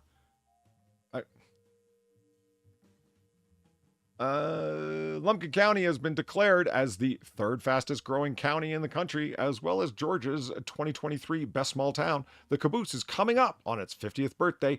Just the perfect time for a new owner to enjoy what this property has to offer. Lot 5 can be sold together with Lot 4, which would be an additional acre, and 322 feet of river frontage. So no, they're not going together. It's just Lot 5, not 4. There we go. You know, that best small town thing, all I can think of is this one podcast I used to listen to ages back, right? Where they had a thing in there where it was like, oh yeah, we've been voted best small town in America, like, for 5 years. Because, like, the whole thing was like a radio show, right? Like, a joking one. And the other co-host is like, yeah, who's voting you guys that? It's like, oh, we are. Right. The mayor's voting us that. Yeah. And it's like, yeah, and it comes back time and time again. I'm like, yeah, this is the best small town in America parade. And no one's voting for him. It's just a thing the mayor's doing to keep the people happy. like and proud of their town. That's kind of shit.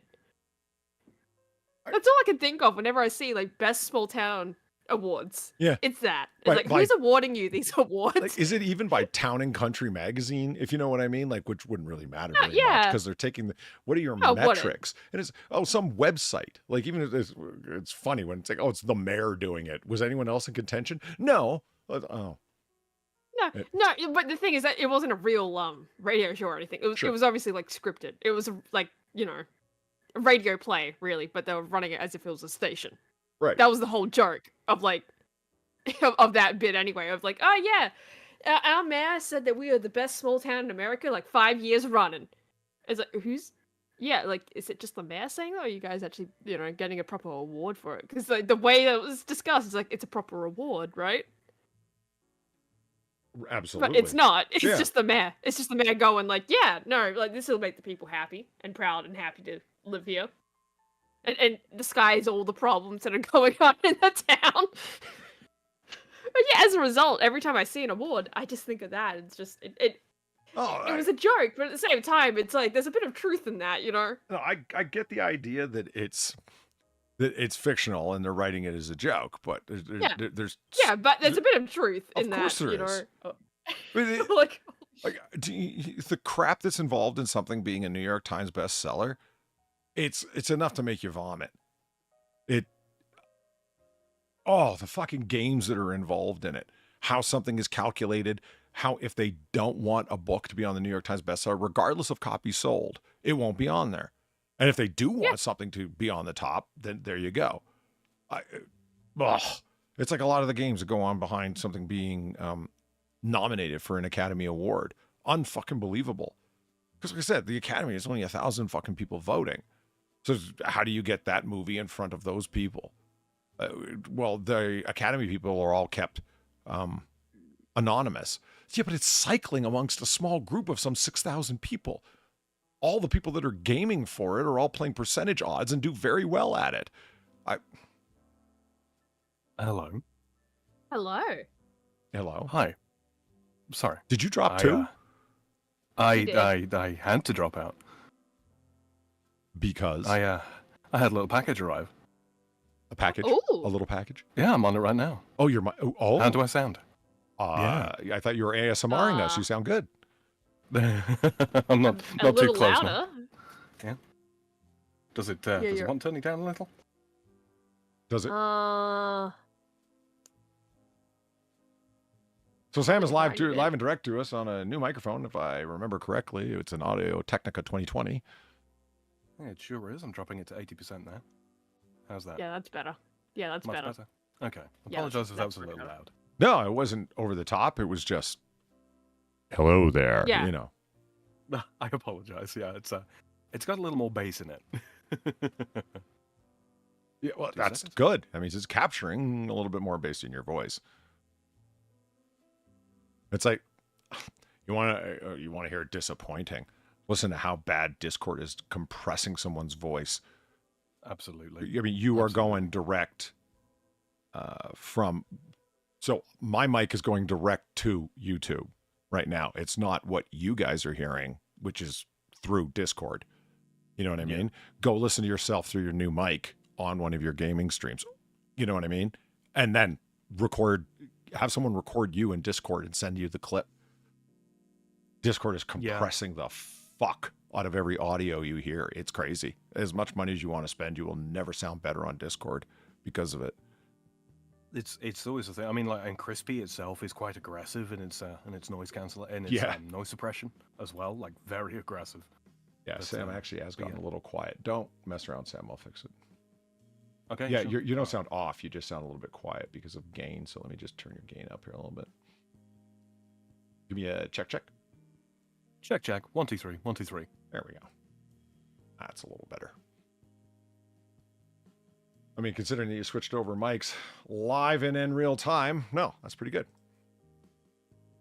Yeah, no, good. I wasn't expecting like a massive increase in quality. It's more so I don't have to run such aggressive noise cancellation, and bass actually comes through. That would be you do legitimately sound better. Excellent. Mm-hmm. Money well spent. Yeah. thank you, chat, for all your help in acquiring this. I've been promising that I was going to get one, and now I have. Yeah. And it's in part thanks to you guys. So thank you very much. And chat's been very helpful with stuff like that, include my button box. I fucking hate it here. We wouldn't be able to do that otherwise. I know, Far's grateful. Incredibly grateful. For the button box, yes. Sam 2.0, indeed. Indeed. And Mr. Cattington, too. Oh, God. Now in HD audio. Yeah, there's Valine with it. It's trying to get Poly switched to XLR. It's actually on my to-do list, believe it or not. As I turn to my right and stare over at my Scarlet mixer that's just been sitting there for over a year. Which I am confident is going to supply enough noiseless gain that you won't even need a cloud lifter. I don't know, man. I know everybody says USB plug and play is the way to go, but pulling up my mic software right now, oh no, that's not it. There it is. Yeah, I'm running at 28.5 decibel gain just so I'm level with you guys. 28? That's fucking crazy. Well, I mean, the cloud lifter itself supplies 25 decibels of quote-unquote noiseless gain. So yeah, you'd end up putting +4 on top-ish to achieve the same through a cloud lifter. But, And see, one of the things about, the number one thing you don't want to do is introduce noise, hiss, cracklies, etc. Right? Yeah. But you're also doing other things by adding in gain, which is distorting your voice. Very much so. You know what I mean? And Very much that, so.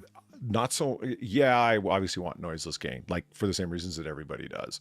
But when you're running, I can only add a maximum of 31 decibels, and I'm running 28.5 just to get me average with you guys.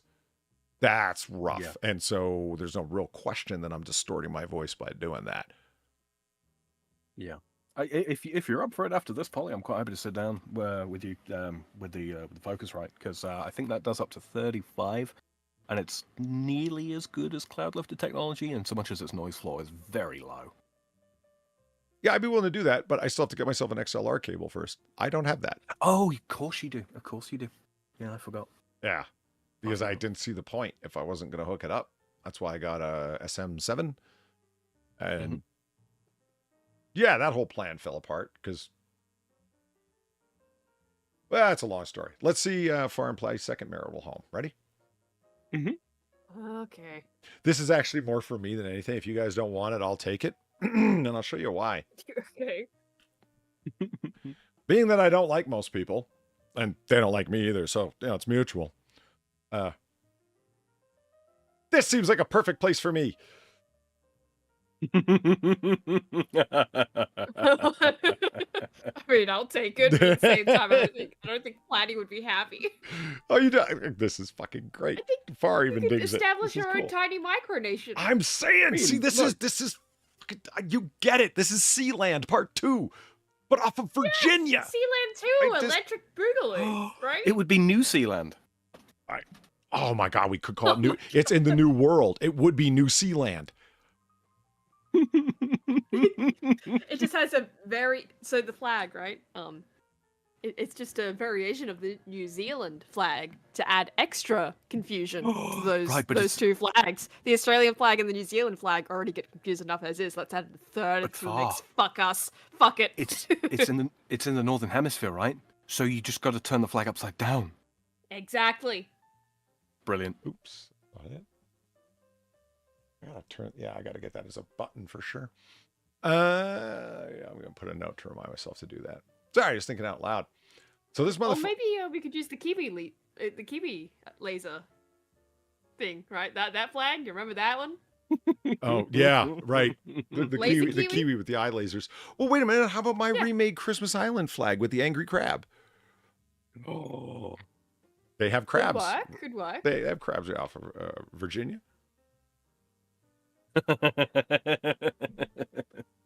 Now, Coins are back, bitches! Thank you, Cougar Knife, for the $1.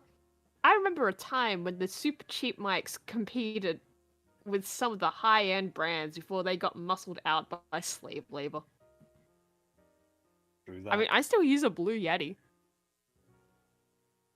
Which is a perfectly acceptable microphone. Oh, It is. I am tired of the hating on Blue Yeti. I started out with one and I went to a different mic because I wanted different qualities. I'm never going to talk trash about Blue Yeti. It's a fine mic. Seriously, what the fuck?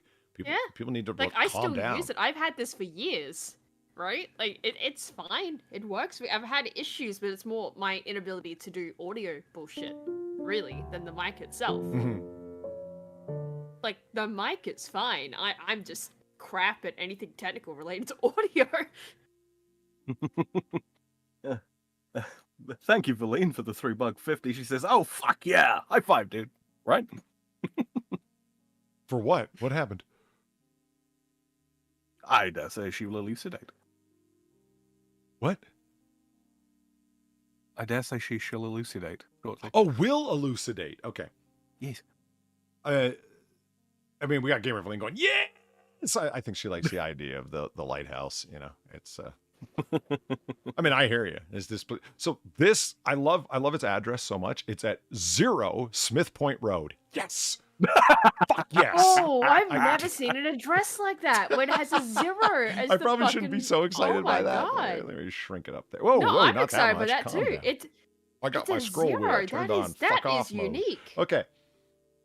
One more. There we are. 0 Smith Point Road. I love that so much. Yeah, that Where is do you a live? unique address. I can't wait to tell you. And look I live for at 0.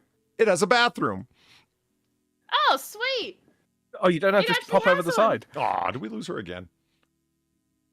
No. That's gay. No, she's here. No, I'm here. What are you... Oh, hello, Polly. My headphones cut out. Polly? My head, it's fine. That My would headphones do I it. cut was out. here the Everything's entire fine. time. You're What the fine. fuck? Everything's working well. I was just. I'm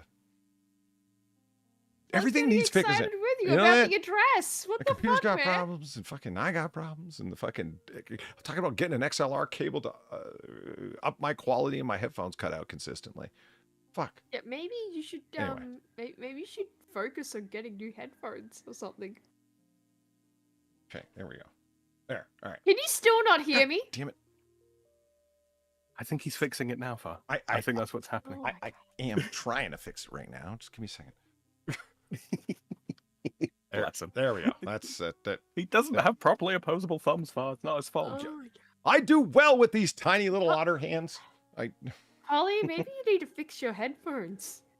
Pull the mic. That's what I was just saying. I'm talking about fucking, oh, I got to upgrade to XLR status with my mic and use my Focusrite Scarlett mixer. And it's like, how about you get headphones that work? Oh, fine. Practical concerns first, I guess. Like, yeah. Solid point, practical, voice in my mind, but you're obviously the practical sort, otherwise you wouldn't keep trying to convince me to buy knives.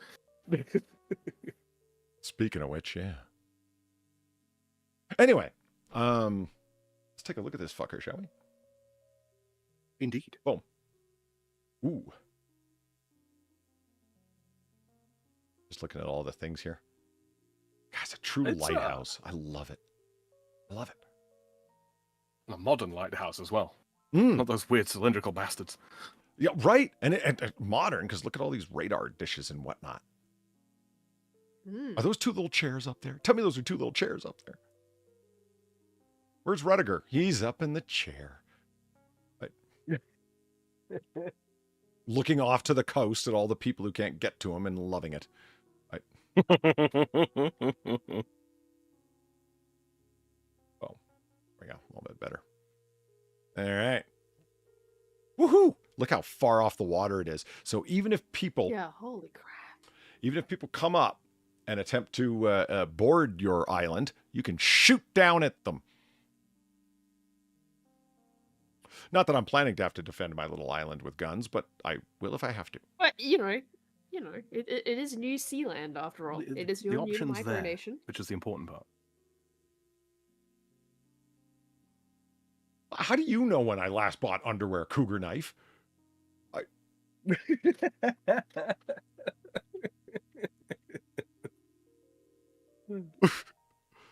little bit closer. I'm sure there's things that people actually understood how lighthouses work would get. Like, what are these things for? Petards here, like what do they do? Are they to swing out to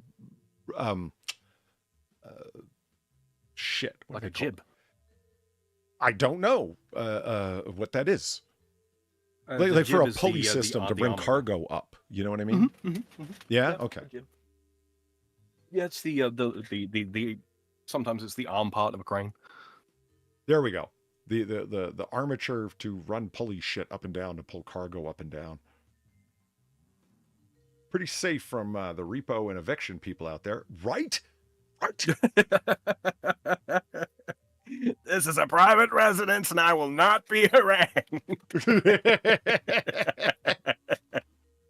me just adjusticate this a little bit better. It could be better. People aren't seeing the whole image here, and that pisses me off. It's Sailor Polly. Let me tell you something about Sailor Polly. If I had a boat, I would be that guy who would know all the things and the whatnot. I tend to take deep dives on stuff. You know what I mean? I could live on a ship. I could do it. He's Polly the Sailor Man. Mm-hmm. A little bit closer, and there we are. I mean, look at this view. I mean, come on. How far off the shore is it? Not very. You can actually, from the first picture, there it is. See it. Oh, okay. Oh, that's like what, a mile? Yeah, I'm sure they're going to let us know in the description, or you think they would, just as a 4 beds. Yeah, wait till you see the inside of this place. 450 grand, by the way, if you didn't see it. $450,000.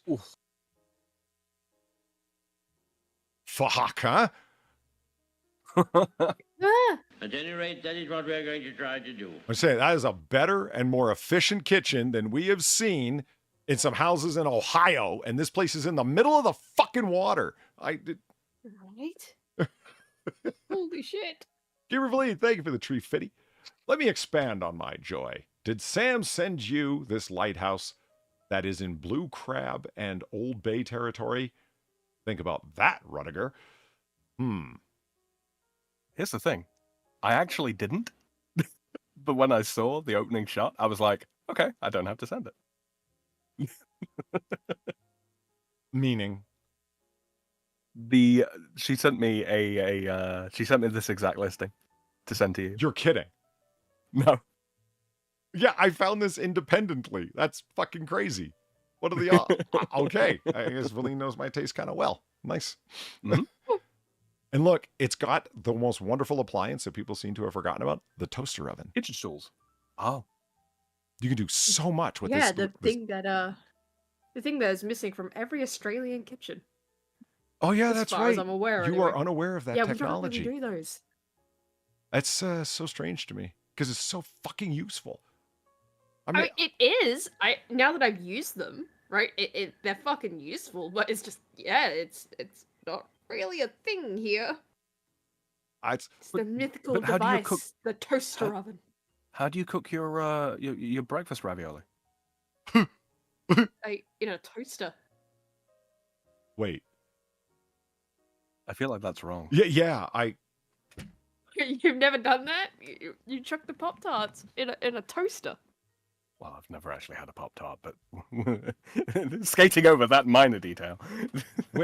I mean, sure, you have to kind of finagle them out of the toaster because they're not quite large enough to stick out at the top. But, you know, it works. I can tell you a trick with toaster ravioli, Far. You're a fan of butter. Yeah. Okay, so if you ever do get a toaster oven, or you can do it in your full-size oven, it's just a lot of heat to create out of nowhere just to do this, but, you know, whatever. I mean, you can do anything in an oven that you can with a toaster oven. The point is, it's small, it's efficient, it gets it done very, very quickly. You know what I mean? And does not require much power to do so, right? I mean, you can toast your garlic bread, like, lickety-split, and it's done. You don't have to wait 5 minutes for the broiler to heat up, and then it's like going to cool down in 45 minutes. It's a giant waste. Boom, Cougar Knife, thanks for the buck. How am I picking up toilet paper and beef jerky from Walmart while a man-made island in violent waters in the middle of nowhere?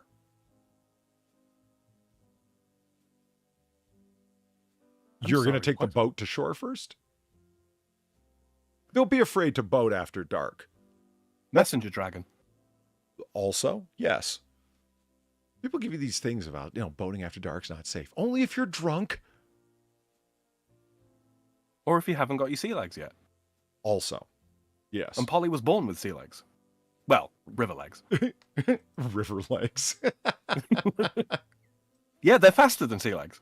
No, it's so far. What you do is you take your Pop-Tart, whatever kind it is, especially if they're the classics like the strawberry, the raspberry, or my personal favorite, the blueberry. Okay, so you put it in the toaster oven or the oven, and you wait till it's almost done. Okay, and then you put a pat of butter in the middle, and then you close the door again. The butter just melts out and oozes, and then forms like this nice little crispy surface on it, and it's buttery delicious and adds a slight. It's not quite as flaky anymore, and it's added this buttery, flavory goodness to it. Okay. I mean, I've never put a Pop-Tart in the oven. That's really weird. But okay, I'm choosing to believe you. Well, I didn't make it up. It's true. That it works. I mean,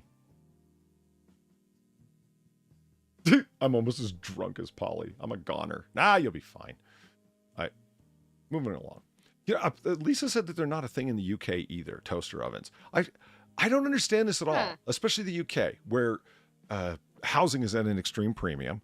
People have completely let go of the idea of ever owning their own flat because housing prices are just fucking off the scale, right? So efficiency is key. You're not going to have a super large flat and all that. Why wouldn't this be a prime place where fucking toaster ovens are? Why does every college student know about a toaster oven and have one? Because you have limited space and limited money. That's why I got one. Originally. He said, you're not supposed to cook in your dorm. Yeah, fuck you. We went and got these and totally cooked in our dorm. We broiled steaks in these fuckers. It was great. Moving along. TD Lifeboat? ID Lifeboat? What does that say? Focus your camera, man. Look at the flooring in this place. But this is better than... how much better is this than Mr. Caddington's home? Oh, well, most places are better than Mr. Caddington's home. I mean, that was built for the cats, or repurposed for them anyway, but still. Look at this ultra-efficient corner. Holy shit. Yeah, that is... Oh. What is that in the corner? Is that a... Is that a rice cooker? Very, very corner. I know. I'm looking at it, I'm like, is that a micro dishwasher or a rice cooker? That's exactly what I thought. Yeah, I think it might be a rice cooker, and the thing next to it might be a mini fridge. Was there a fridge in the larger picture? I didn't. Yeah, no. If it's a mini, there is. If anyone in chat knows what that is, yeah. Or is that the dishwasher? I don't know. Are there mini dishwashers this size? If so, that's pretty cool. How much did you cook, Polly? A lot in my dorm where we weren't supposed to cook. Daily, almost. Yeah, you could totally cook eggs in a toaster oven. We found a whole bunch of different ways. You can make scrambled. You can do sunny side up. Well, actually, they ended up being more over easy than anything. But anyway. It's the toilet. It's New York inspired. I don't even want to know what's behind that joke. Fuck. I'm fairly sure that's a bread oven. An electric bread oven. I have heard of them. Never seen one. Yeah. They produce one loaf at a time. Huh. Oh, wait. You mean the thing in the corner? Yeah. Yeah. Right back in the corner, yeah. That does kind of look like one. And I think the thing next to it to the left, I think that is a small dishwasher. What? Okay. Okay. I think so, anyway. Considering the extremely limited space they're working with, this is all very well done. Well, lighthouses, right? They've been building them for years. Back in Alexandrian times. My God, man. Come on. Right. I think they could have done more with the wall here. It looks like the plaster's been torn off and the brick is showing through. Mm-hmm. Well, they could have just, sanded it right down. Well, they have a lot of problems with damp, Polly. Right. Well, it makes you wonder why they even put plaster on a place that's literally in the middle of the water. Oh, man. Wow, that is worn. Yeah, this is not, what's the word? Like a picture that shows something to its best effect. No. Less exposure is what it wants, right? Oh, absolutely. There's not a shadow to be seen here. Not one. You need some better lighting here. It would have made it look not quite like Far said. Wow, that's really worn. Yeah, because you can see every worn place. Why didn't you? Fuck. This calls for some Tremclad paint. You know what I mean? Like, right. I would not want to sand down each one of those posts either. I mean, ideally, that's what you would do and restain, of course. But well, you sandblast them, don't you? Take the whole lot off. Yeah. Sandblast it. Do you really want to be sandblasting indoors though? Well, I mean, I wouldn't do it here. I take the banister off. I see what you're saying. How do you know that this isn't a weight supporting beam? I wouldn't have thought that it is. It needs a virtual staging. No, Lisa, nothing needs a No, nothing. Motion denied. Yeah, I stand philosophically opposed to virtual staging. That should be a crime. Agreed. It's just a weird use of your time. It is such a worse way of doing what. Okay, so we get upset at the way that they'll display a cheeseburger as being a hell of a lot more appetizing than it actually is, right? What you're buying, but at least it is a version, no matter how exaggerated, of the cheeseburger you're actually going to get. A virtual staging? No, that's not an exaggerated version. That's just a fucking lie. It's like, here's what you could do if you spent millions. I'll be right back. Okay. Apparently she found my argument distressful and just walked out on it. Fine. That was an ice machine. Really? Oh.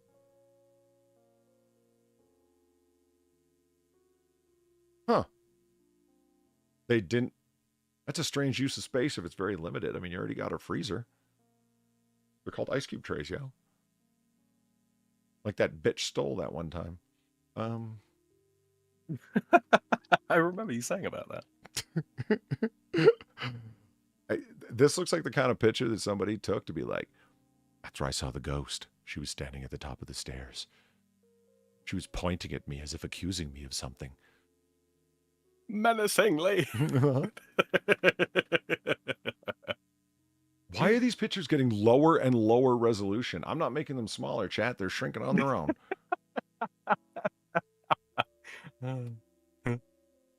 Don't blame the camera lens. It was cold, okay? It's a tank of fresh water if you lose power. Oh, okay. Again, they got this. I think I'd want a little more of it. They got this exposed brick problem. And I say problem like clearly it was plastered over at one point. And you took the plaster off. Okay. You should have returned it to its original red brick. I would be totally okay with that. Yeah. But like someone... Maybe that's just sea salt that's caked on, Polly. Right? Yeah.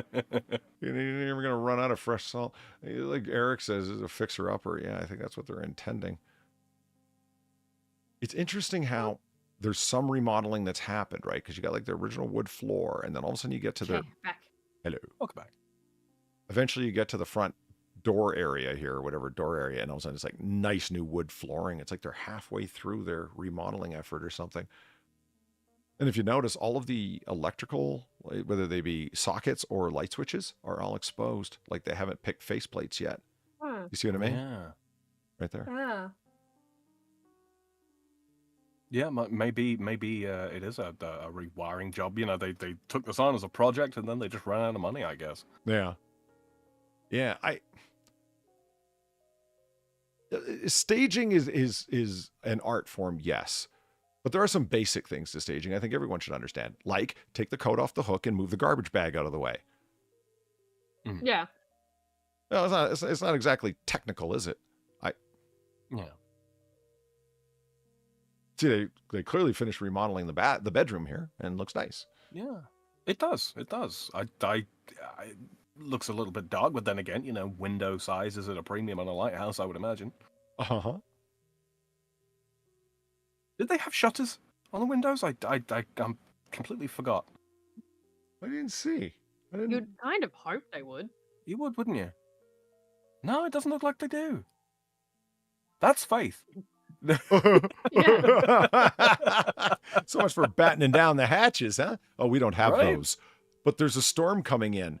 It's okay, just close the We window. don't need them. Yeah, not in New Zealand. What are you going to do if a 25-foot wave puts a window through? Breathe through my nose. Pick a garden pray.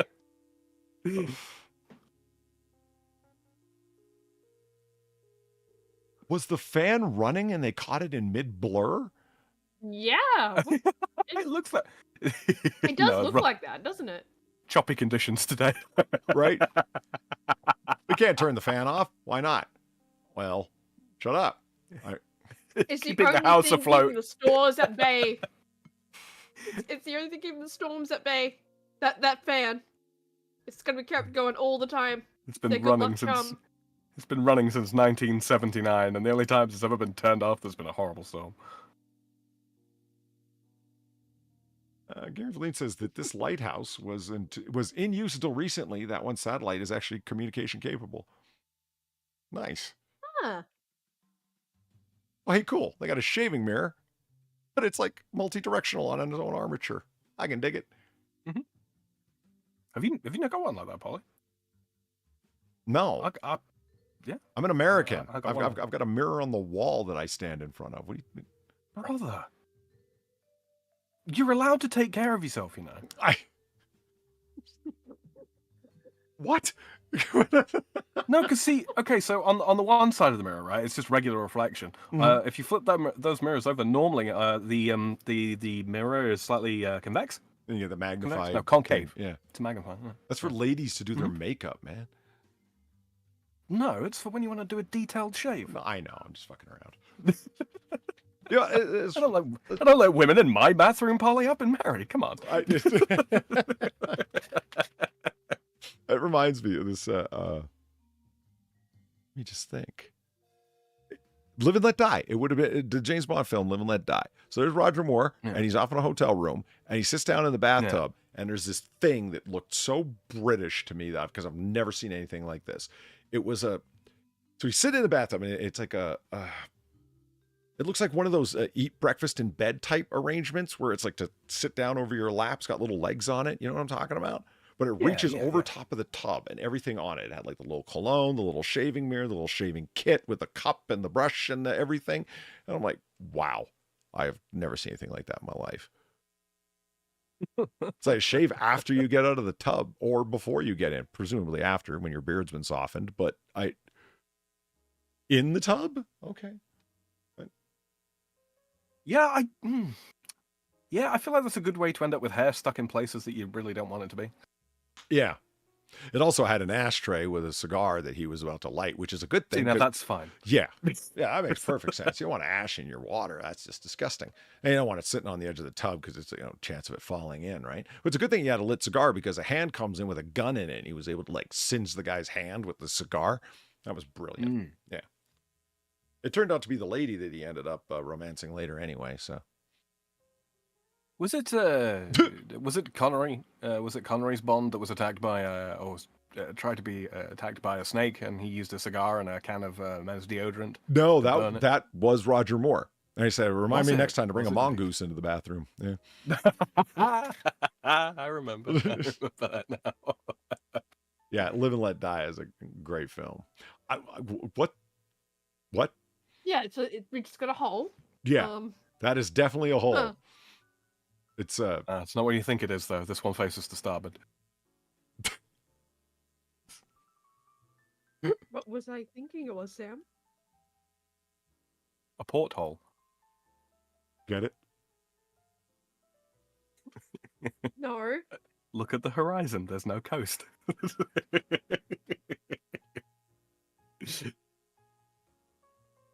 Okay. I'm not getting it.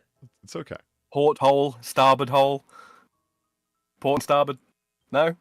Two sides of a Left ship. and right on a ship. So you know like a portal that you go through to transport to another place, right? Like a portal, like the game Portal, you know? Portals. Yes. Okay, that's shortening of port hole. Portal. Okay, so there aren't only port holes, there's starboard side holes, because one side of a ship is called the port, the other side is called starboard. And then fore and aft. Okay, so this is... How have I become Weebo Jones?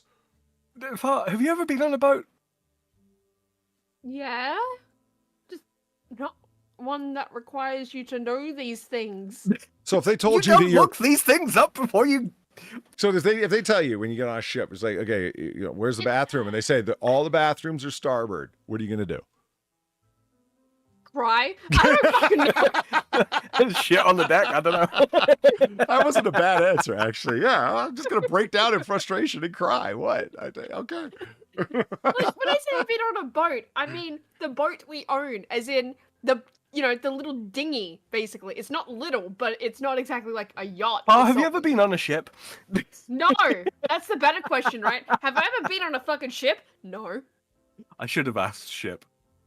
Yeah, because boat here means, Dinghy. not really dinghy necessarily, but like, I say dinghy like to more like stress the point. Stress the point of it being not a massive fuck off ship, right? The kind of vessel you would require to have these terms. Polly, this is my fault. I should have established my semantics. Yes. Oh, by the way, I think I figured out my picture to post on Twitter with no context. Oh, yes. There we go.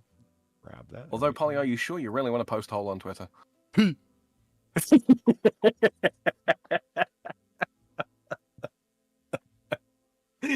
Cool. Actually, it kind of makes it better.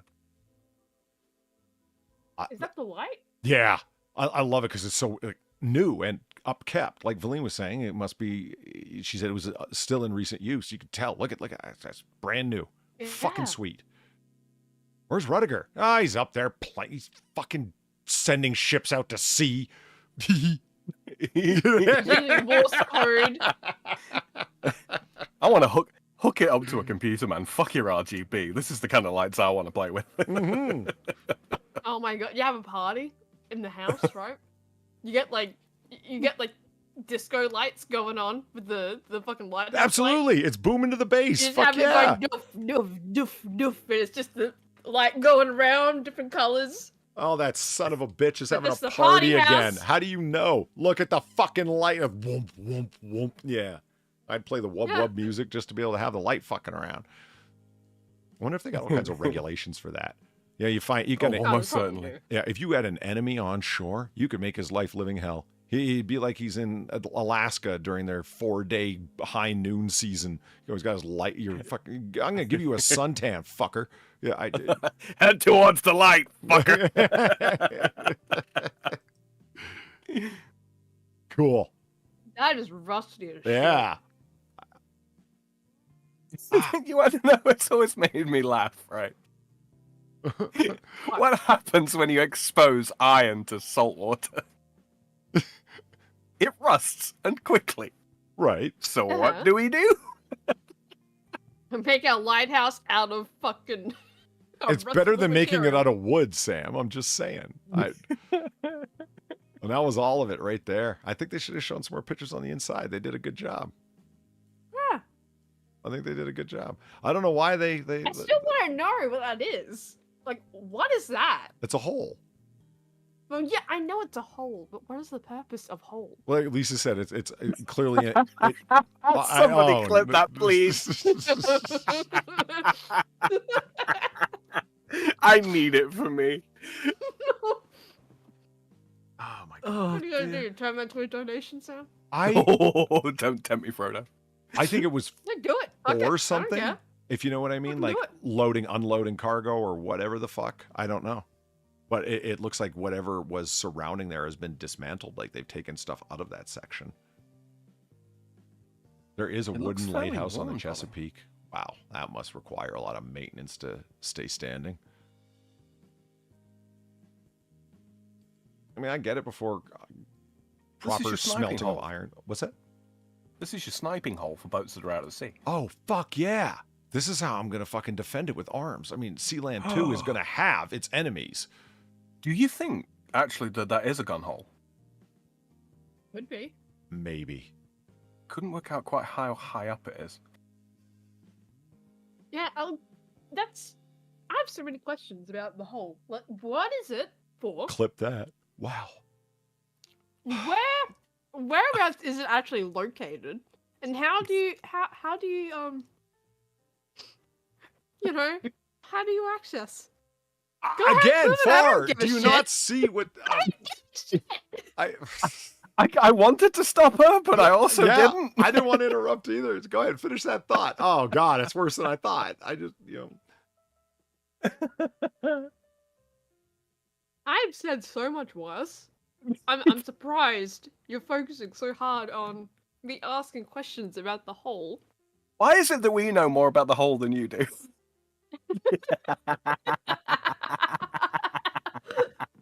That's an interesting point. It's maybe it's a sewer output. Okay, I what occurred to me is that maybe Well, it, why take a picture of it? It's a shithole. Fuck. A literal shithole. Maybe it's for if seawater does rise, that this is just the drainage. Maybe. I mean, you could fish out of there, or stick your Kalashnikov out of there if anyone's stupid enough to try and take over your property. Right. It's a multi-purpose hole. I'm leaving that one alone. All right. Maybe it's for the messenger pigeons. Here we go. The description everyone's been waiting for. Well, especially me. Rare opportunity to own a piece of Chesapeake Bay history built in 1897. Hell yes. Holy shit. That is and it's a strong piece of Northeastern history. Oh, I want it even more. Built in 1897, Smith Point Lighthouse is just 2.5 miles off the shore of Reedville, Virginia, giving it the address of 0 Reedville, Virginia. I love that so much. At the mouth of the Potomac River and near the entrance to Little Wicomico. Incredible 360-degree views of the bay, and absolute best place on earth to watch all manner of watercraft floating by. Set up for current owners' family vacations, the lighthouse was updated and restored from 2006 to 2009 to include a full kitchen with cherry cabinets, breakfast counter, range, refrigerator, microwave, and portable dishwasher. There we go. The main level also includes a cozy living and dining area and a full bed, bath, and shower stall, Lexan toilet, and sink. Living spaces feature beadboard and brick walls, waterproof vinyl plank floors, and original trim and stairs and doors. Upstairs are 3 bedrooms, with the 4th bedroom located 1 more story up in the watchroom. The lighthouse includes a generator to operate all electrical features throughout, a water heater, 250-gallon capacity plumbing system with a Lexan electrolysis / wastewater treatment system. Okay. And a 550-gallon water tanker located in the basement. Marvin hurricane-rated windows, insulation, and a new roof were installed during the restoration. All furniture, 2 window AC units, and heaters convey, as well as crab pots, tools, tackle, and household items. Sale is as is where is. U.S. Coast Guard maintains the lamp as an active aid to navigation, and home is on the National Historic Registry. Some repairs are needed to rails, appliances, windows, and watchroom floors. Cash sale required. Serious inquiries only. Okay, so the Coast Guard maintains the lamp, but does the Third Amendment apply this far out to sea? Yeah, you try and... Well, we're here and we're the Coast Guard. Yeah, and I'm well armed and this is my land. So... This is my sea. Yeah. Fuck off. I've declared my independency. Sea land too. This is Mary Alice Independentus. Fuck off. Interesting.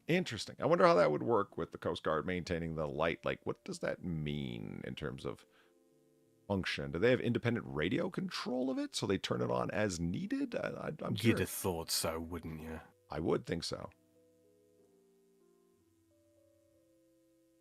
Serious inquiries only. Oh, it's fucking tempting. Very cool. And it's listed as waterfront residential.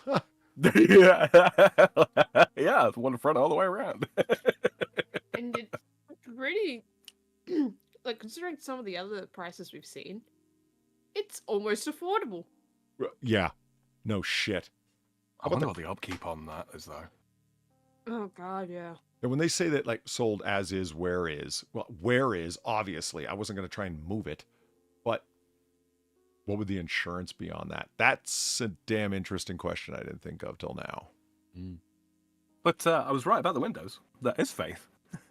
Well, I don't know. They claimed them as whoever the fuck proof, whatever the hell. Hurricane proof. Marvin hurricane rated windows. All right. Why isn't like every home in Tornado Valley built with those? Yeah. Well, I mean, I know why, because, you know, the tornado would blow through and there'd be nothing but the windows left standing, but... Right? I do love this, Eric. It's not waterfront, it's water encompassed. Indeed.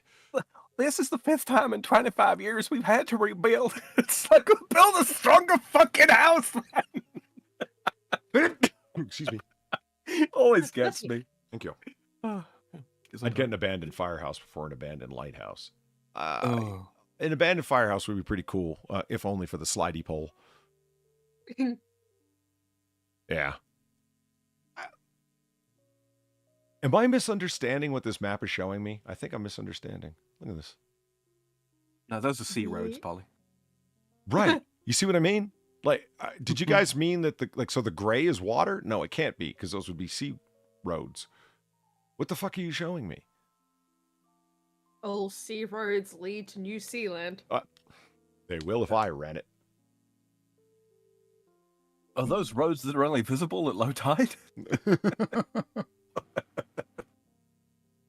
No, I got another, man. The New World Atlantean roads that are only revealed at low tide. Oh, you know what it is? Okay, so that's Smith Point Road proper, and this was simply the first property in the area, I would imagine. Oh, there we go. Or they just had the to Coast Guard maintains Maybe that's remote like control over it, and they monitor the lamp. That explains why it's in such incredible condition. They got that deep pocket federal government money. That's where the mailbox is. The mailbox for the Coast Guard? The mailbox for the lighthouse itself. It's at the right at the very end of Smith Point Road. So the postage address is Smith Point Road. Gotcha. Even yeah. Well, I won't accept mail except at my front door. So, Amazon guy. Polly. Order a pizza.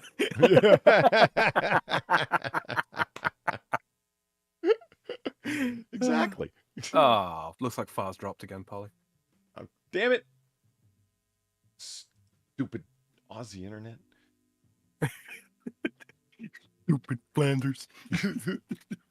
This is going to wrap it up, too. We'll take a second here to see if she comes back before we do so.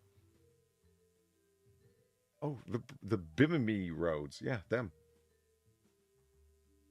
Even now. So, chat, if you have any questions while we're waiting for our friend to come back, by all means, let us know. We can answer them now. Yeah. Oh, by the way, yeah, I'm sure Sam, or Mr. Cannington anyway, has already pointed out. If you haven't already, please feel free to hit that like button, because it certainly does help with the algorithm. If you're listening in the future, feel free to leave a comment below. I get a chance to read them all and respond to most. And it's always fun to see what you guys have to say and the things you're interested in or not interested in, etc. But if you haven't donated and would still like to help, you could certainly do so by retweeting the tweet that I sent out earlier, or re-Xing the exit. What the fuck are they called now? X-posting, I think. You can repost the X post that I've posted earlier, because, yeah, that absolutely does help. And, what? Oh, never mind, sorry. No, I was just going to keep babbling. What's up? Oh, I was going to say, speaking of comments, Polly, do you have a favorite comment from last week? No, I don't. I had a hell of a middle of the week, and I didn't get a chance to look, unfortunately. But I'll tell you what, I have my note. I figured, but did not want to assume. Since I have my note app up for other things that I need to do, I will include that right now as I'm doing to come up with 2 for next week. So there we go. Yeah. They'll go Popeye with pizza delivery. Well, you know, whatever really, they got Lisa? to do. What? Oh, apparently Doge died. The dog? Yeah. the dog from the meme. Yeah, of course. Yeah, apparently passed away. Aw, F's in chat, man. Well, I mean, it's been a long time, I know, and I know that dogs don't live especially long, but all the same. Well, he lived pretty long. Longer than your average meth head. Well, yeah. 12 to 14 years, absolutely. Right. There we go. Oh, yeah. Pour one out for Doge. Fuck, has anybody gotten better at advertisement off the internet than that dog? I'm trying to think. Probably not. Very good question. It was positive anyway. Boom. Cougar Knife, thank you for the $1. Polydub, my stepdad lived in an abandoned firehouse. After one of his prison stays, I got to climb up. Okay. After one of his prison stays, I got to climb up and sleep and go down the pole to get to the water. And whiz! I got to operate excavators for fun at 10 inches. Or 10 years old, I'm assuming. You got to operate excavators for fun. That does sound like a lot of fun. Yeah. I got to operate a backhoe when I was 12, and that was probably unwise of the person, to be honest, but nothing terrible happened. I remember fucking about in by my uncle's manuscopic when I was like 11. It's the big tractor articulated in the middle, front it's got a front jig on with usually with 2 forks, but it can also have a bucket. Welcome back, Far. Oh, give her a second. Waiting. It'll click in here any second. This is ground control to Major Far. Ooh, I could record some songs now. This is here. Finally, the waiting is over. I know, right? I could finally do the full version of World on Fire. The dark side is, and what's around her? Fuck, I saw that you asked that earlier, and then I got ADHD'd off to something else. As far as I know, as somebody who gambles for a living, particularly poker. That's the only thing I know around her to be. Because the tables that they gamble at are usually round, Sam. Mm-hmm. Mm-hmm. Isn't there a cocktail called a rounder? I could believe that. I know you're not a mixologist, but not really. Rounder. I make a hell of a martini, but that's it. Well, that does bring us to the end of Last Call here at Noir Bar, live from the Chase District in Noir City. I'd like to thank everyone for coming out tonight for our own little brand of 1940 booze-fueled banter. I'd certainly like to thank my friends Far and Sam for keeping me company at the bar. Thank you, guys. Oh, it's always a pleasure, man. Always a pleasure. I'm sure. Sorry, I'm used to giving Far. I know. I know. It's okay. She's a victim of bad internet service. It's not her fault. It's the Australian government's fault. And finally, would it be a Noir Bar without a technical difficulty? No, it wouldn't. It's 1942 tech. What are you going to do? And finally, I'd like to thank all the very generous people who tipped the bartender. That's me. And who tipped Far and Sam as well, because that's how we keep the fireplace burning, the candle lights on, and the cops paid off. In the meantime, excuse me. Okay. Yeah, thank you very much. So the Benadryl isn't working quite as well as it was only half an hour ago. Wow, that's some short half-life. Whew. Anyway. This is a short half-life. Right?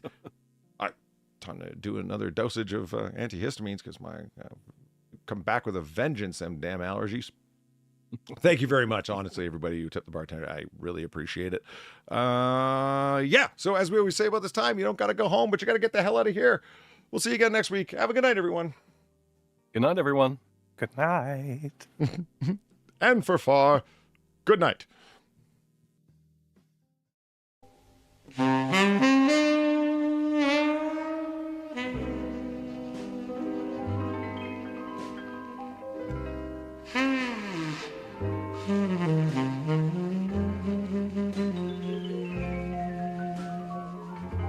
Mm-hmm.